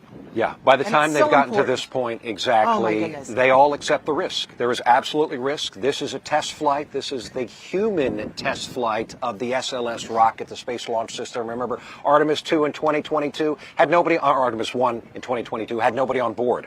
First time we're putting people on this rocket and sending them deeper into space. If it launches tonight, deeper into space than any other mission, that's including Apollo 13. It's going to be quite an amazing sight to see, and we are going to be so close to bring you that historic moment when it does happen at 6:24. And right now we're 18 minutes from liftoff. I see Jeff Seegers bringing us some more notes. Battery issue has been cleared. Jeff Seegers, thank you so much. He's in the truck listening to the NASA feed. So if it was clear before, it's really clear right now. Right. So what that text said is, so there was a battery issue in the launch abort system, the flight termination system, either one of those, and they had to check that as well, and they cleared that. So as of this point, nothing's stopping us. And except everything has to work. The weather. Maybe weather. Maybe weather. But meteorologist Jonathan Kegas joins us now. They're still saying an 80% go for launch. And you say it might get even better as we go into the evening. Well, yeah, and it just got better, guys. So this is kind of just hot off the press here. We talked about how these they reevaluate everything as it gets closer. Now a 90% chance for go launch in terms of the weather. And I can tell you that there is nothing in that green circle here. We're watching the cumulus clouds. That's one of the things we've been watching. The only hiccup weather-wise, really, if you will, has been those cumulus clouds. There is that green 11.5-mile radius that we need to keep those puffy clouds that you see here away. And right now, they are doing just that. The wind, it's gusty out there. You see it just by watching Eric and Ginger out there. Nonetheless, it is below the levels that would scrub it from any kind of weather, any kind of wind. You saw how cloudy it was earlier today. We were expecting those clouds to push inland. They have done just that, guys. And again, hot off the press, 45th Weather Squadron has increased the weather percentage to 90%. Eric and Ginger? Oh, it does not get much better than that. That is awesome. It's going in the right direction, and so will that rocket. It looks like it's going to go up in just about 16 minutes from now. I can't believe it's so close. You can feel the wind has calmed down, thankfully. Jonathan was talking about that. The reason that's so important. So high winds, high upper-level winds and lower-level winds. First of all, so if it's too windy, it could blow the rocket off course. But secondly, if there's a problem, an anomaly, and the rocket lifts off the pad, it has to land in the water. It can't be blown back over land. None of those things are going to happen tonight because we're going to see a flawless liftoff. And so many people have come to Central Florida and the Space Coast just to see this. The number we're getting is somewhere upwards of 500,000 people are in town. Right. So, and they are going to get a show when this thing goes off. Yeah, Troy Campbell is right across the river from where we are at Spaceview Park. Troy, you're going to get a good shot along with all those other people there with you. I am so looking forward to seeing this. We're at Spaceview Park. It's the busiest I've ever seen it here at Spaceview Park. And now it's busy, but it was busy hours ago. I even spoke to a woman who said she got out here at about 7 a.m. They bring their food, they bring their books, the chargers for all their devices, and they're all set. People out here, very excited. We are hearing people from Poland, Hong Kong, spoke to someone from Canada, all over. We also met this gentleman over here named Jeff Quinn, over from Clearwater. Yes, sir. What brings you out here for this launch? Well, I've been working for a company that makes a lot of the equipment that goes in the capsule for guidance, navigation, control, the avionics, all the stuff the astronauts touch, I've touched.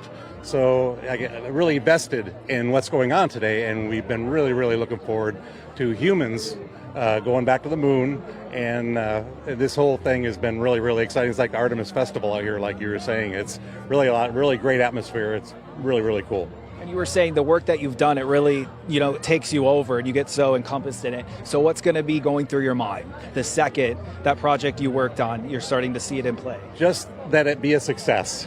That's what we're all in this for, to see it be a success. And that'll be the big payoff for all of us. A lot of people go into what made this capsule all come together, the Artemis program. tons and tons and tons of people, all kinds of Floridians have worked on this, and everybody's just really excited to see it succeed. And last thing, how would you describe this scene out here? We see people all lining that causeway behind you. People everywhere, parking's blocks back. It's nuts. It's crazy. It's good. Everybody's really well behaved and everything. It's a lot of fun, but it's wall to wall people. There's no place to park. You're gonna park a couple miles away just to try to get here.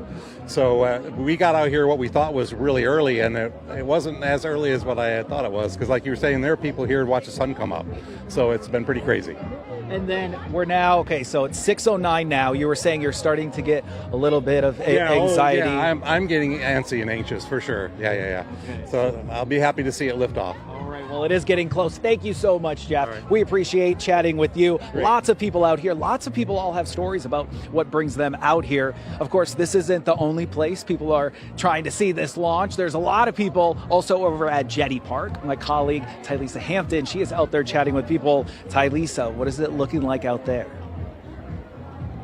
Well, Troy, now is that moment where people are just sitting down, taking a look at what is to come. Just take a look as we turn that camera around. You'll see people have chairs out, they have their blankets out with their family, taking in the view, everybody anticipating this Artemis launch, going up into deep space and going around the moon and then back down to Earth. Everything happening in the span of days, but so much excitement. Again, we talked to so many people over the last few days or over the last few moments since we've been here, and from different areas of the country, everybody's saying how much this means to them, why they came here in the first place. I mean, so many memories will be made today. So there's so much excitement for all of this. And I'm sure when Artemis does launch, a lot of people, their day will be made by this. Reporting for News 6, I'm Tylisa Hampton. Yeah, I like your positive thinking when it does launch, because we are now sitting at 12 minutes to go time.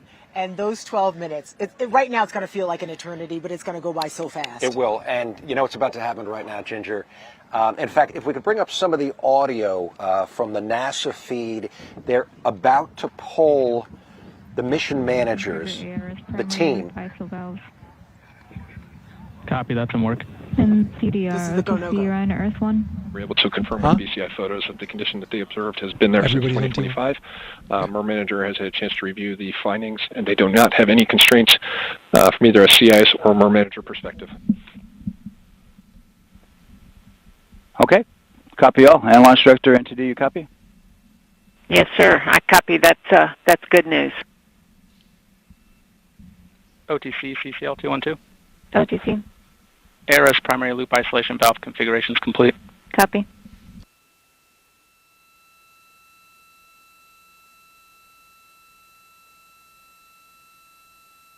And CGLS NTD, cancel pending, please.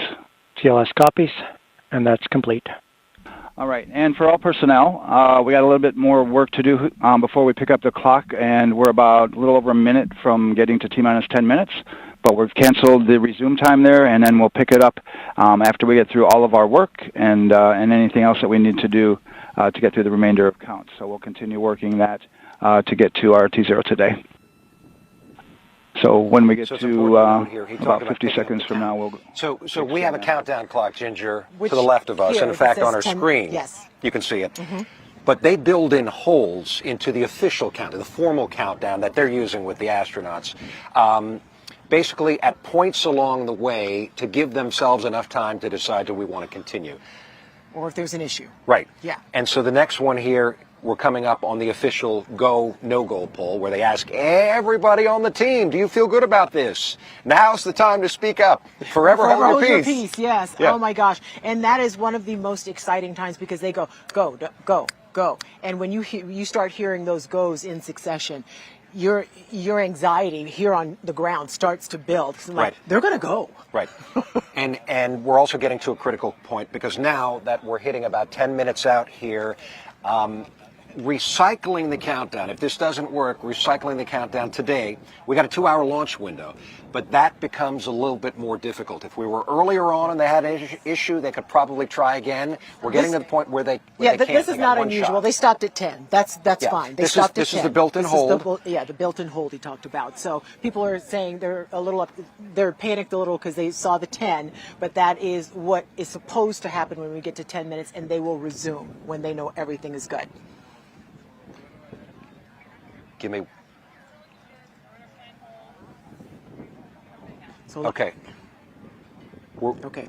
So we're going to send things back into the studio right now, and let's hand it over to Matt Austin. Hey, Matt. All right, great job out there, guys. 10 minutes out. We are in that 10-minute hold. Before we let you go to break, we want you to know President Trump set to speak tonight at the White House at 9 o'clock. You can watch that right here on News 6. Again, that starts at 9. We'll be right back. This portion of the news is sponsored by Advent Health.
Down clock is on hold, that built-in hold of 10 minutes.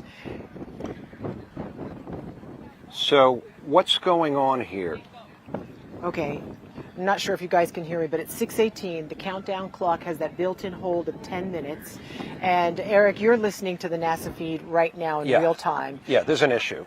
I'm trying to figure out what this is. They're talking about a loss of a lock. To me, that sounds like a loss of communication. It was brief.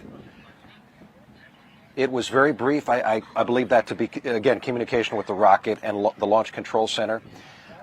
They spent a few minutes, which is why now we're not going to hit that 6:24 launch time, obviously, because we got 10 minutes on the clock that they got to get through.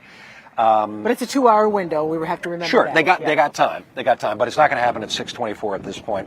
But they were talking through how big of a loss of lock, of communications lock, this was, and if it was enough of a problem that it would violate their launch commit criteria. That's not the case. Okay, so they're we're just proceeding getting and with they're the poll polling right now. So let's listen. For launch. EGS, Program Chief Engineer. Artemis Chief Engineers are go. Copy, thank you. EGS, Chief Safety Officer. The Artemis CSOs are go. Copy, thank you. Range weather. Launch weather is go. Thank you, LWO. And Artemis MMT Chair. MMTs go. Thank you, John. And Integrity Launch Director. Good to hear your voice, Charlie. PLT. Thank you, Charlie. This is Victor. We are going for our families. MS1. This is Christina. We are going for our teammates. MS2. This is Jeremy. We are going for all humanity. All right, Charlie, your Artemis II crew is go for launch. Full send. I copy that. Reed, Victor, Christina, and Jeremy. On this historic mission, you take with you the heart of this Artemis team, the daring spirit of the American people and our partners across the globe, and the hopes and dreams of a new generation. Good luck. Godspeed, Artemis II. Let's go. Oh my gosh. Everybody's starting to applaud out here. Yeah, that's one of those, my goodness. You're seeing Charlie Blackwell-Thompson, She signed off on NASA launch director, and it does not go unless she says it is a go, and everyone is a go right now. Yeah. I wasn't expecting to feel that when that last we are go for humanity. Yeah. That's what they said. They're excited. And that's what they're going to do. It's incredible. Once they start the countdown again, it is in that 10-minute hold. It's 6:21 right now, and of course the 6:24, the window will still open, but we will not be seeing it launch at 6:24. It'll be 10 minutes after they start that clock again. But right now, it looks like everything is on target for this historic launch, which will be something like we have never seen, or we haven't seen at least for almost 53 years. That is just incredible. And the excitement, you know, as journalists, we're told to just like, okay, just temper yourselves. But you heard only journalists are back here. They started applauding when the go was given. Yeah, Charlie Blackwell-Thompson, she's the flight director. She has the final say on this. And so they did 2 polls. And like we said earlier, they asked everybody. Everybody, now's the time to speak up. Is there anything that troubles you at all? Because NASA has learned from their mistakes to make sure that they are absolutely ready to go and make sure that everybody's comfortable with it. And that's what you just heard. And then Charlie Blackwell-Thompson delivered her speech. And let me just say something about her. She is in a room, commanding a room, where women were not even allowed when we were talking about the Apollo missions. Right. They weren't even allowed in that room. And now she is the person who's saying it's time to launch for humanity. It gives me chills everywhere right now. Right. And forgive me, I'm trying to listen as you talk here to see what the plan is now. I know everybody who's watching this, right? 500,000 many people on the Space Coast, everybody around the world, people who are all over Central Florida who are not on the Space Coast, who are wondering, is this thing going to go up? So it seems the answer is yes. Probably. Can we just get, before we send it back in the studio, I just want Marco to take a picture of how many people's eyes are trained across the water and also trained on that clock. Like the minute that thing starts to tick down past 10 minutes, you're going to see excitement like you've never seen before. We are here for the same purpose. We are waiting. We are hoping. And I got to tell you, I am praying that this mission is successful and that it will be a huge, huge historic moment, And because that's what we're here for. Ginger, they appear to be seconds away from restarting the countdown. They talked about a short purge. I'm guessing that has to do with the fuel, because remember, they filled up the tanks with liquid oxygen, liquid hydrogen earlier this morning. They've been topping off. They call it replenishing because this stuff is so cold, minus 423 degrees Fahrenheit, 423 degrees. It boils off, so they have to keep topping off the tanks. Sounds like they're doing that. Great. They're waiting for the final go, I guess, from that team before they restart at 10 minutes. And there's no reason, as long as the weather holds out, there's no reason, unless something pops up, that we shouldn't, once we get to zero, have a rocket in the air with four people on We're board. going to send things back into the studio with Matt and, you know, Jonathan. And Jonathan, you said just a short while ago that it is now 90%, and we're like, it doesn't get much better than that. And you've got a launch visibility map behind you to tell us, like, when we can see this thing and where we can see it from. Yeah, because it looks like we're doing this. So, yeah, forget about the weather right now. This is when you can see it in your backyard. If you didn't make the trip over to the Space Coast, we'll look at the satellite in just 1 second. But, of course, the closer you are to the Space Coast, the faster you're going to see it after that launch hits zero, the countdown hits zero. So, again, hanging around Bithlow, Christmas, from Rockledge to Titusville, back into Oak Hill, you're going to see that at about 10 seconds after liftoff, after we hit zeros on the clock. From Daytona Beach back to Deltona, Orange City, into Lake Helen, including Apopka, back into West Orange County, Winter Garden, Windermere, downtown Orlando, Kissimmee to St. Cloud, Point Siena. That's going to be about 20 seconds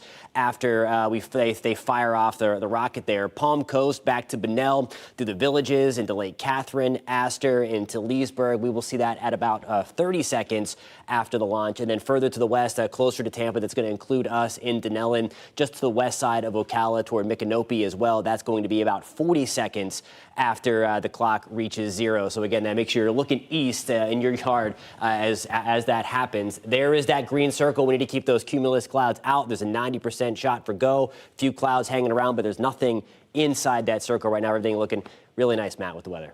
All right, that's what we like to see. Jonathan Kegg, it's time now to head back out there, as I believe that 10-minute window. We've been at that 10-minute hold for a little bit.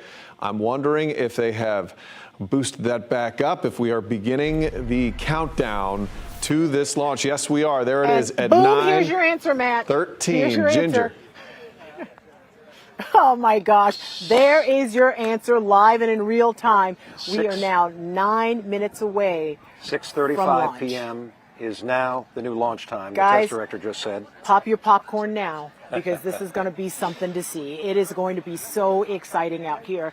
It is just the people who are watching this right now and the excitement that's building. And we're with journalists. I can't imagine what it must be like with people who, you know, left work early today, took off the day completely, or kids who got out of school. And it is worth all of those things to see history happen and launch from our Space Coast today. Yeah, and we are in the final 8 minutes now. We're about 2.5 minutes away from the ground launch sequencer taking control, and they were just explaining it. Essentially, it's like the conductor, an automated conductor, where it starts to turn everything on and do all the things that need to go down on that countdown list, on the checklist, before we hit T-minus 0, so that the rockets can light, I should say rocket engines can light about 6 seconds right before launch. That gives them enough time for those turbo pumps to spool up. I mean, it's breathing fire, sucking a huge amount of fuel at that point. There's you see the arm retracting, right? Oh my gosh, it is. Okay, let's just catch our breaths for a moment, because they're in the Orion. And I got to tell you what, I've got a chance to go to Houston in 2019, and they had a mock-up of this thing. They hadn't even revealed it to the public, and you were able to get inside. I cannot stress to you enough how not big that capsule really is. But they're in there, and they are working as a close-knit team. They have to. They are in sync, and it's almost like they can read each other's minds, because they have been working together for this so long. Yeah. And what happened when they found out that they were all going to be this team, this was 2 years ago. It was, I think, March 7th, 2 years ago. There was a calendar invite. None of them accepted, because it was something to hide the fact that it was this mission. Right. And so it's like, I don't want to talk about mirrors. See you later. Right. And they knew something was wrong. Christina Cook was the only one who got there, but she got there late.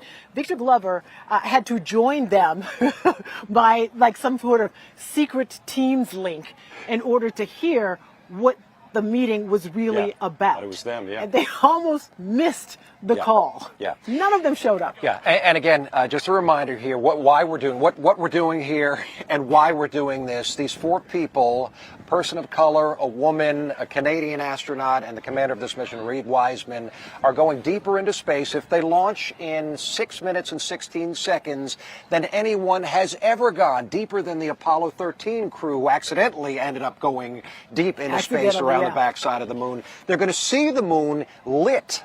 The backside of the moon lit. That's never been done. The last time they went around the back, it was dark because they needed the front to be light to stand on. Can I do my favorite demo? Please, please. We brought a basketball because this is the analogy that NASA's been using. This, arm's length. Imagine this is the moon. That's what it's going to look like when they look out the window. Yeah, as they're going around the back of it. That is incredible to me because when you look up at night, it seems so far away, and this is what they're going to see when they go around. Human eyes, NASA keeps pointing this out, human eyes, especially female eyes, have never seen the back of the moon lit up like this. There's so many things that are first on this mission, and we are happy to bear witness to history, to bear witness to, you have 4 people who are on that rocket, right? And it's not just them going up. They're carrying the weight of humanity with them. The world is watching. And they acknowledge that. And they acknowledge that, and they know, but they are just so humble about it. They're like, we're not doing it for us. Because they are taking a great risk in doing this. And their families have accepted that. We saw that when they walked out of the operations and checkout building and they said goodbye, and we keep pointing this out, they couldn't hug them. Because they're in quarantine. So all they could do is, mouth words, make some signals. And their kids. A lot of Victor Glover, he's got 4 kids. He's the pilot. 4 daughters. And he has said when he takes off on a mission, he usually will text his daughters and his wife to say, love you guys. And this was one of the first times he could say, I love you in person. It's verification that so the RS-25 we are listening engines, in. all 4 of them, are in the proper temperature range for launch. We're listening into the final 4 minutes of this countdown when the ground launch sequencer, the automated system, computer system, has taken control and is readying the rocket in the final 4 minutes here. We just heard another poll, and that was all goes. And at this point, they're talking about the other things that are happening. High flow bleed check, valves opening, valves closing. 4-stage APUs start. Those are auxiliary power units. High-speed turbines, which provide pressure to hydraulic pumps that steer the RS-25 engines. We're going to see a gimbal test a little later at T-minus 2 minutes and 30 seconds. This is what allows that to happen.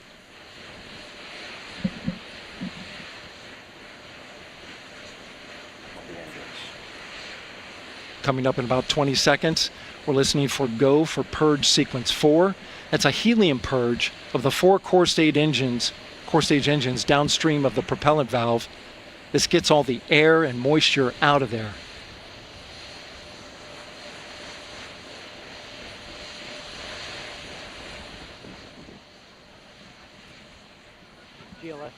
Talking about purging the helium. They use the helium to pressurize the tanks. All is looking good. It's the best news so far. All is looking Coming up good. in just a few seconds, we're going to get that thrust vector control actuator test. 2 minutes, 55 This is a seconds. gimbling of the engines. Basically what a pilot does before flying, making sure that all the control surfaces work perfectly. There are the 4 RS-25s. The gimbals are at the bottom of those 3 of them. cones. Shuttle Heritage, one of them built from shuttle parts. And there you see them moving. And brace yourself. 8.8 million pounds of thrust Right. will lift this thing up, and they're going to go up to 17,500 miles an hour. There's the gimbling. You see they're angling the Now we're gonna engines, start making sure moving that the they can power spin for direction. From both the upper stage and the lower stage of the rocket to Oh my internal. gosh. Taking ground power away And now as going Ginger to was battery saying, power. We're on battery GLS power. is go for So upper if stage. the wind blows right, you could feel this deep into central Florida. All right, power is removed from the rocket's I know upper we'll stage. feel it. That's for sure. This is the most The ICPS, and powerful it's been switched to operational battery. rocket in the Same world, milestone about for to the lower launch core in stage 1 coming minute up and at T-minus 1 45 minute and 30 seconds. There seconds. is no rocket more powerful Right now, that is operational. four-person Artemis II Hey, crew this is the is first time people 248,000 are on miles this. Yeah. And away there's from so the much moon. at And stake if all goes for well, this. they will fly Talk by about a it in test. 6 Talk days. about a test. We're going to pass it with flying colors. Yeah. Because we are now. Internal power. It's a minute. All right, Minute there's the rocket's 27 core seconds. stage. And which houses it's a 3 test, flight but NASA's computers. very It's now confident on this its will go own well. power. There are so many safety systems built in. We are now at 1 minute and There's no more hold 15 time because there's no seconds, more so margin we're going on to these stop batteries. talking because have to this is recycle back to historic, T-minus potentially 10 once in a to recharge if lifetime. we had a I hole. want you to hear what NASA is saying as they take us through the final minute. This is for humanity, everybody. Let's listen. 1 minute. Right now, the rocket does not know what the T0 is, but coming up at T-minus 33 seconds, control shifts from the ground launch sequencer to the rocket's onboard autonomous launch sequencer, or ALS. The rocket will count itself down, but honor any holds that could come from the ground. Now, shortly after liftoff, Houston will take control of the rocket, and my colleague Gary Jordan will take over commentary. GLS, go for ALS. Great call out. The rocket is on its own. 4 brave explorers ready to ride the most powerful rocket NASA has ever launched. Sound suppression water is flowing. 15. And here we go. 10, 9, 8, 7. RS-25 engines lit. 4, 3, 2, 1. Booster ignition. And liftoff. The crew of Artemis II now bound for the moon. Humanity's next great voyage begins. Good roll pitch. Roger, roll pitch. Houston now controlling the flight of Integrity on the Artemis II mission around the moon. Integrity, AMT high. AMT high. On time, passing 30 seconds into the flights. Integrity passes the alternate beacon. Target milestone. Mission Control Houston seeing good performance on the 4 main engines. Space Launch System core stage. Integrity, 3 miles in altitude. Traveling more than 1,200 miles per hour.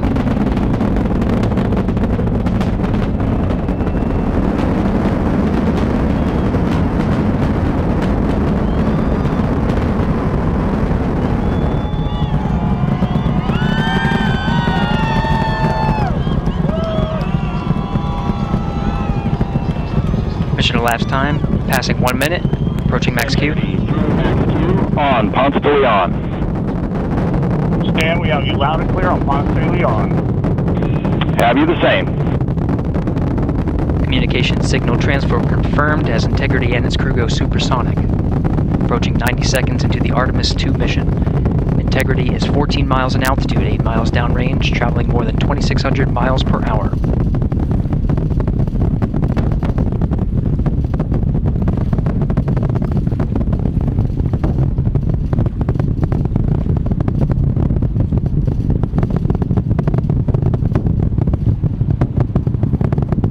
Minute 50 seconds of mission elapsed time, standing by for main engine throttle down to 85%, ahead of solid rocket booster separation expected at the 2-minute 9-second mark.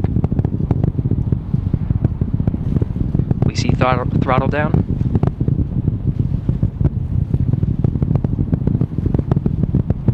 Confirmed separation. Main engines throttling up, guidance converged.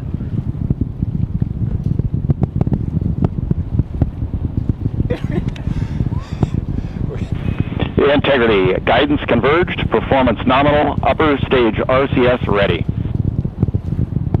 Copy all, Stan.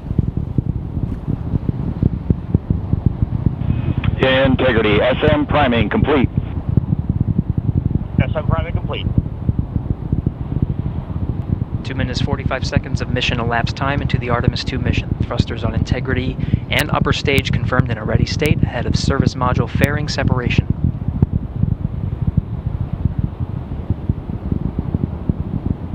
3 minutes into the flight. Integrity 49 miles in altitude, 78 miles downrange, now passing 5,000 miles per hour.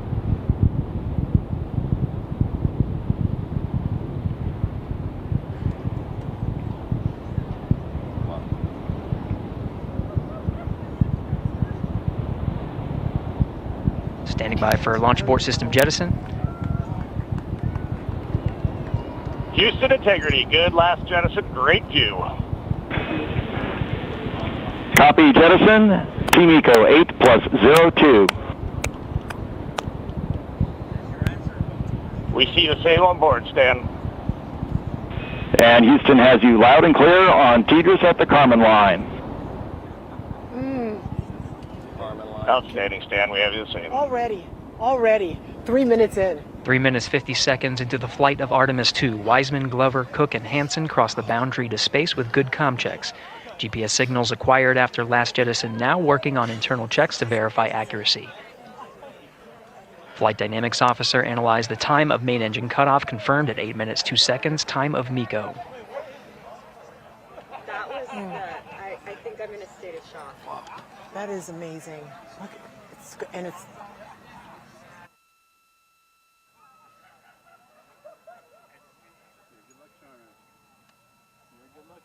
Bring me out to every launch. Wow.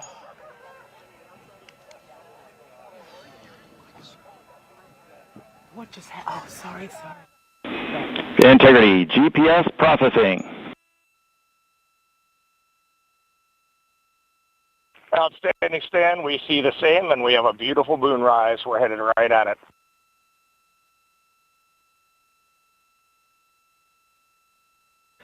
Approaching 5 minutes into the flight, Commander Reed Wiseman confirms he has visuals of his destination. GPS guidance, navigation, and control software finishes internal checks and sends to navigation channels. Integrity, 3 engine press. 3 engine press. On time, now passing 5 minutes 20 seconds of mission elapsed time into the Artemis II mission. At this point, 3 good main engines are all that's needed to carry Integrity to a nominal main engine cutoff target. Though at this time, we're seeing 4 good engines here in Mission Control Houston. Integrity, 75 miles in altitude, 330 miles downrange, approaching 10,000 miles per hour.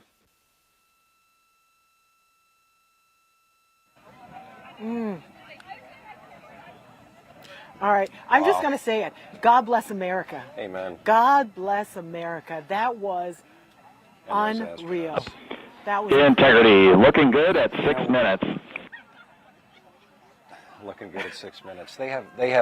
What blows me away, Ginger, is NASA has really tightened things up, right? Good So Artemis I was a test flight without astronauts. Booster officer will and they had to learn, and there were a lot of issues. I mean, again, 3 attempts over 4 months. Here, I mean, except for the issue with the wet dress rehearsal in February, which meant we would have gone in February. Expect nominal shutdown. This was the first try, and they did it. It's worth the wait. It was worth the wait. They did it. I'm telling you, we've seen video of grown men weeping. There are people skipping where we are right now because they are so happy. Yeah, here at the press site, there's hundreds of I feel like I've been holding my breath all day. Me too. And this is the first time Me too. For months like, I have. Yeah, I bet. I've been studying for weeks and wondering, right, how many times are we how many times are going to have to do this? But you know what also blew me away is as I was listening to a lot of the press conferences leading up to this moment, all the mission managers were saying this is the cleanest lead up to a countdown, to a launch that really they have ever seen. I mean, they fixed everything. They thought of everything. They, all these redundancy systems built in, batteries charging. They have to move it back to the vehicle assembly building to do things like charging batteries, loading all of the cargo on board. And ultimately, not only did it work, but our humans, our people, our Americans, they're fine. They're doing great. They're great. And they will spend the first 24 hours of this trip in low Earth orbit. And they're still testing the systems to make sure that it is good to continue to go on this loop around the moon. Right. So let's talk about that. So what happens now, right? So yes, it's in space. We heard a few minutes ago it crossed the Kármán line, which is internationally recognized as the line when you're actually in space. And so first they're going to low Earth orbit around the Earth. That's where the space station is. It's about 250 miles up or so. Not as far as people would think. Right. Not very high at all. I mean, it's high, but relatively, right? And the point is, I think you mentioned this earlier, to test just everything out initially, like even the toilets, right? Making sure that they can drink, they can eat. Nominal MECO, core stage separated. And once they do that and make sure that they can go around the Earth once in low Earth orbit, everything's working as it seems, then they go for high Earth orbit. They fire the thrusters, and then they go something like 4,000 miles above the Earth, which is a lot higher. And then they head for the moon in about a day if all of that is working well. And it's, to be clear, they're not orbiting the moon. They're just doing a flyby and then making some sort of figure-8 loop, and then they will head back. They will spend more time coming and going than they do actually. You know, they only have a short period of time to look out that window, take all the pictures they need to take, and do all the research they need to do. But they will gain so much knowledge from this trip. I have to bring in my colleagues in the studio, meteorologist Jonathan Kagas and anchor Matt Austin, because I know you guys are in studio right now. This has to be exciting. Matt, I saw the handoff there. I'm not sure what you were given. This was an interesting moment, and I know that we could feel the stress on you guys, particularly there was a moment when all of this was happening where they were pulling stuff out of the vehicle assembly building, some old shuttle parts, and trying to use that. Weather, when you guys first got out there, we watched that, and the wind was blowing fast, there were clouds, there was some rain, but you were believing the whole time, right? Yeah, we thought that we would have earlier in the day that we'd have those clouds around, and then they would push inland, so it was a little dicey for sure when you look outside and you see all that stuff, but we had a really good idea, and we saw the launch go to 90% weather-wise, and then Eric and Ginger reporting everything that they were hearing, and I mean, then now where we are, where we're at. And I don't know if you guys know this, but we watched at maybe 2-3 minutes after this took off, and they took a shot of you guys just watching and your natural reactions. Hands were raised. You said people out there were skipping. What is the feel out there right now? Now that for the first time since 1972, we have sent humans to go that close to the moon. Well, let me tell you how giddy I am, but it's really not about me. But I have to say, it brings me such joy to see other people who have not seen something like this before. Our producer is out here. We connected. Our eyes locked. And she's like, what am I seeing? Erica could not believe her eyes. And when you feel it, it's not only just seeing it, you could feel it. And I got to say, I'm proud. I think so many people out here are proud of what we did. No one. Remember this fact here. Nobody is close right now in anywhere in the world to putting people near the moon or going around the moon. We know there are countries working on it. We know that we're now in a new space race with China. NASA's been very clear about that. But no one is able to do it right now. And we just did it. Yeah. All right, Troy. So Troy Campbell is out where there are some fans who, are they leaving? But Troy, I know you got reaction from people as they were watching this liftoff. Amazing. Yeah, we're still in the process of doing that. So we talked to some people the moment that rocket went off. Of course, they cheered. And what is awesome is then you get the big chant of USA, USA, and the whole crowd does that. And of course, when we spoke to some people, they said that they liked how it seems like everyone can come together. People from all different countries, all ethnicities, all coming together for the same thing. But yeah, right now we see people are walking out. Right now, I want to see if maybe we could get some more reaction from anyone walking out. But this was absolutely packed. The causeways were all completely covered with people walking past. And then also the parking, insane here. So we're also going to sit tight here and not leave. They did warn people to give yourself extra time. So there might be some people who are actually going to hang out here. But yeah, we're going to keep continuing to go and get some reaction from some people about this. I don't see anyone over in the area we're at right now. That's why well, actually, if we want to see if our signal's still there, let's just go up to some people who just saw this cool launch. This lady has a NASA t-shirt. Hi. Mic check 1 2 3. Mic check 1 2 3. Yeah, you have a NASA shirt. Okay. It says Houston. Comparing. What are your live on Channel 6 right now in Orlando. What are your thoughts of the rocket launch that you just witnessed? Oh, I love them. We've been coming to all of them. We came to the first one. We came to this one. We'll come to more if they have more. You want to say something also? I don't know. Hi, Mom. What did it feel like, this powerful rocket, this big mission? Oh, it's just magical. It's exhilarating. Yeah. And what is it like seeing all the people out here? Because some people would say, why come out to see it in person? Why get in the crowd, the traffic, all It's not the same thing. We've watched them on TV. It's not the same thing. You don't get the feel of the crowd. You don't feel the people screaming. It's like a whole vibe of everybody. The atmosphere. Especially in this area, it's very much just like a party atmosphere. Everybody's here for the same purpose. It's not like there's no division, there's nothing. It's just everybody. I can't put it in words. Camaraderie, everyone's coming together. That's the word I'm looking for. And it seems like everyone's seeking something like that to get behind, everyone to get behind. And this is something everyone can get behind. Also, our trip is fun too because we live all the way in Broward. We drive up, just watch like 15 minutes, and then we're back home again. Well, safe travels. We appreciate you. So happy you could see this launch. And yes, more people, if you guys are still with me, we'll just stop some more people. What did you think of the launch? You're live right now on Channel 6. What did you think Channel of it? 6, it was absolutely awesome. First launch ever, too. How would you describe to somebody who wasn't here, how you actually feel it, you see it, people start chanting? You got to say you missed out. And you got to be here in person next time. Artemis 3 is coming up soon, baby, 2028. There you go. Right. Awesome, man. Awesome. So lots of excited people, and it's also cool to see the kids. I spoke with a woman who's here, with the kids, and they like to see this history. They talk about it being generational and everything. So we're going to keep chatting with people. As you can see, it's very busy. A lot of people, very enthusiastic. And Ginger, I know you saw a lot of that launch from where you're at too. So I know you know what I'm talking about when we say we felt that rumble, Ginger. Oh my gosh, it was incredible, Troy. It was I felt like I was having some sort of fever dream. Yeah. And you know what I want to know? So we did a bunch of stories. We talked to a lot of professors, and we talked, theoretically, how far inland would the sound of Artemis II, the SLS, go? You said 45 miles. That was what the professor's opinion was. If everything lines up. What I'd like to know is, let us know, where did you hear it from? Did you feel it inland, and how far inland? I would love to know that, because I can tell you, and I, you can give me your opinion in a second, Ginger, but I feel like this is more intense than a space shuttle launch.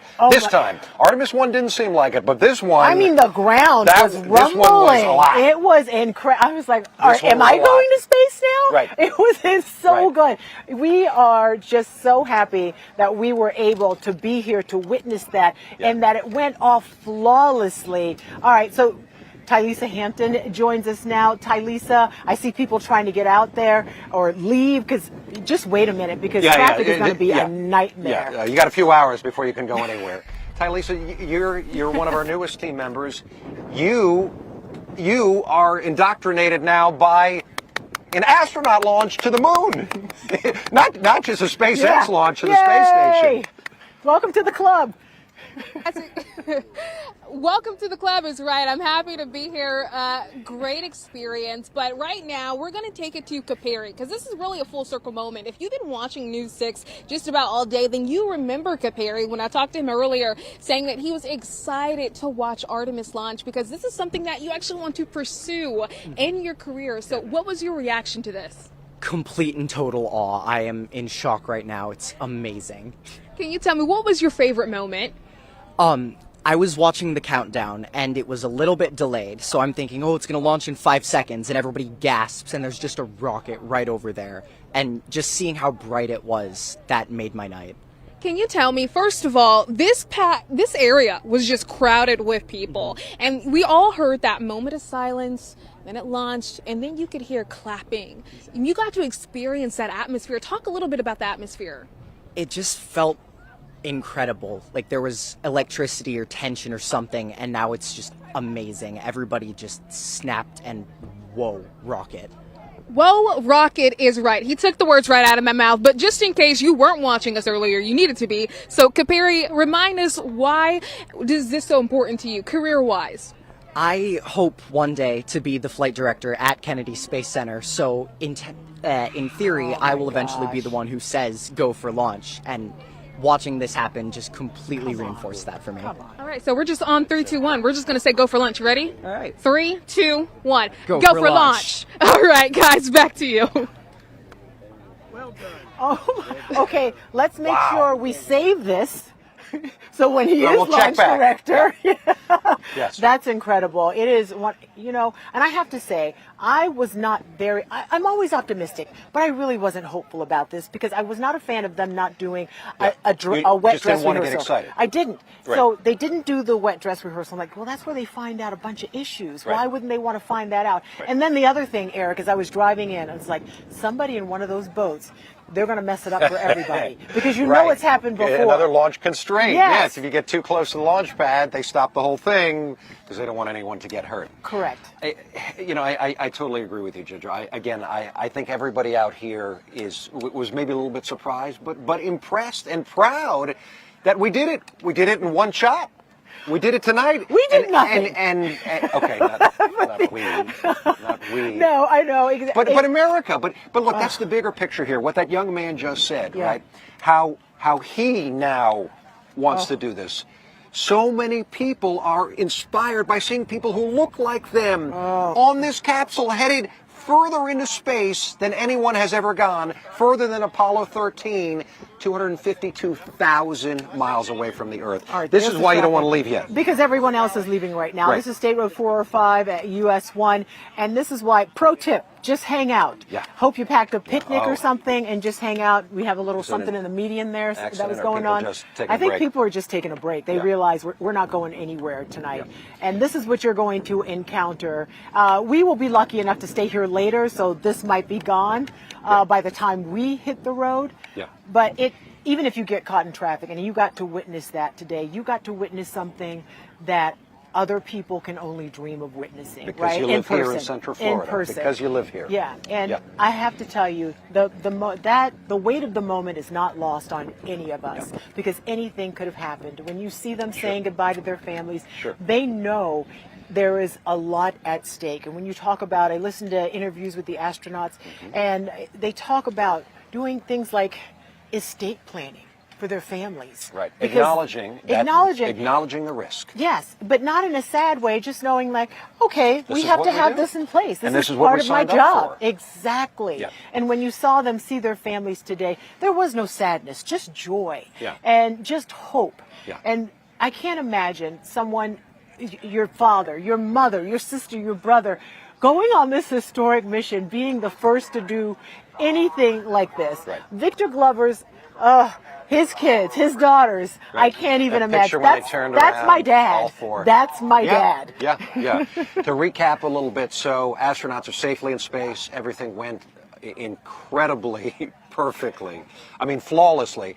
And so right now they're going around the Earth. They're way up high above the Earth, about 250 miles up, which is nothing compared to how high they will go over the next 10 days. It's a 10-day mission. It's the first 250 miles or so around low Earth orbit. Then they go up. I think it's about 44,000 miles high above the Earth. It's an elliptical orbit, and they're doing this, going around the Earth, just in case, right, to check out all the life support systems. I think one of the astronauts said, can we talk, can we breathe, can we eat, can we drink, and can we use the bathroom? Yeah, that's important. And when they do get to higher Earth orbit, they will use the gravitational pull of the moon to kind of sling them back toward Earth. Right. It is so many things.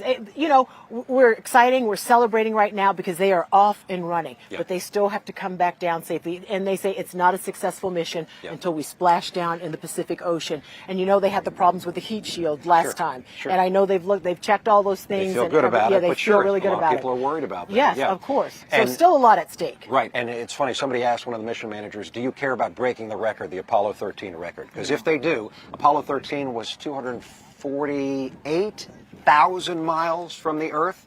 This would be 252,000 miles from the Earth. That's 10 times around the globe. If you flew 10 times around the globe, you get that deep into space. They don't care about the record. They just want to hit that window to bring them home to the Pacific. They're already making history, and all we care about is their safe return home. Thank you for joining us for this historic moment, a moment for humanity. Have a good night, everybody. Oh, wow. Oh my God. Oh. Whoa.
Rain chances going up a little bit to close out the work week, and then getting into early next week. We'll have your entire forecast coming up tonight at 11.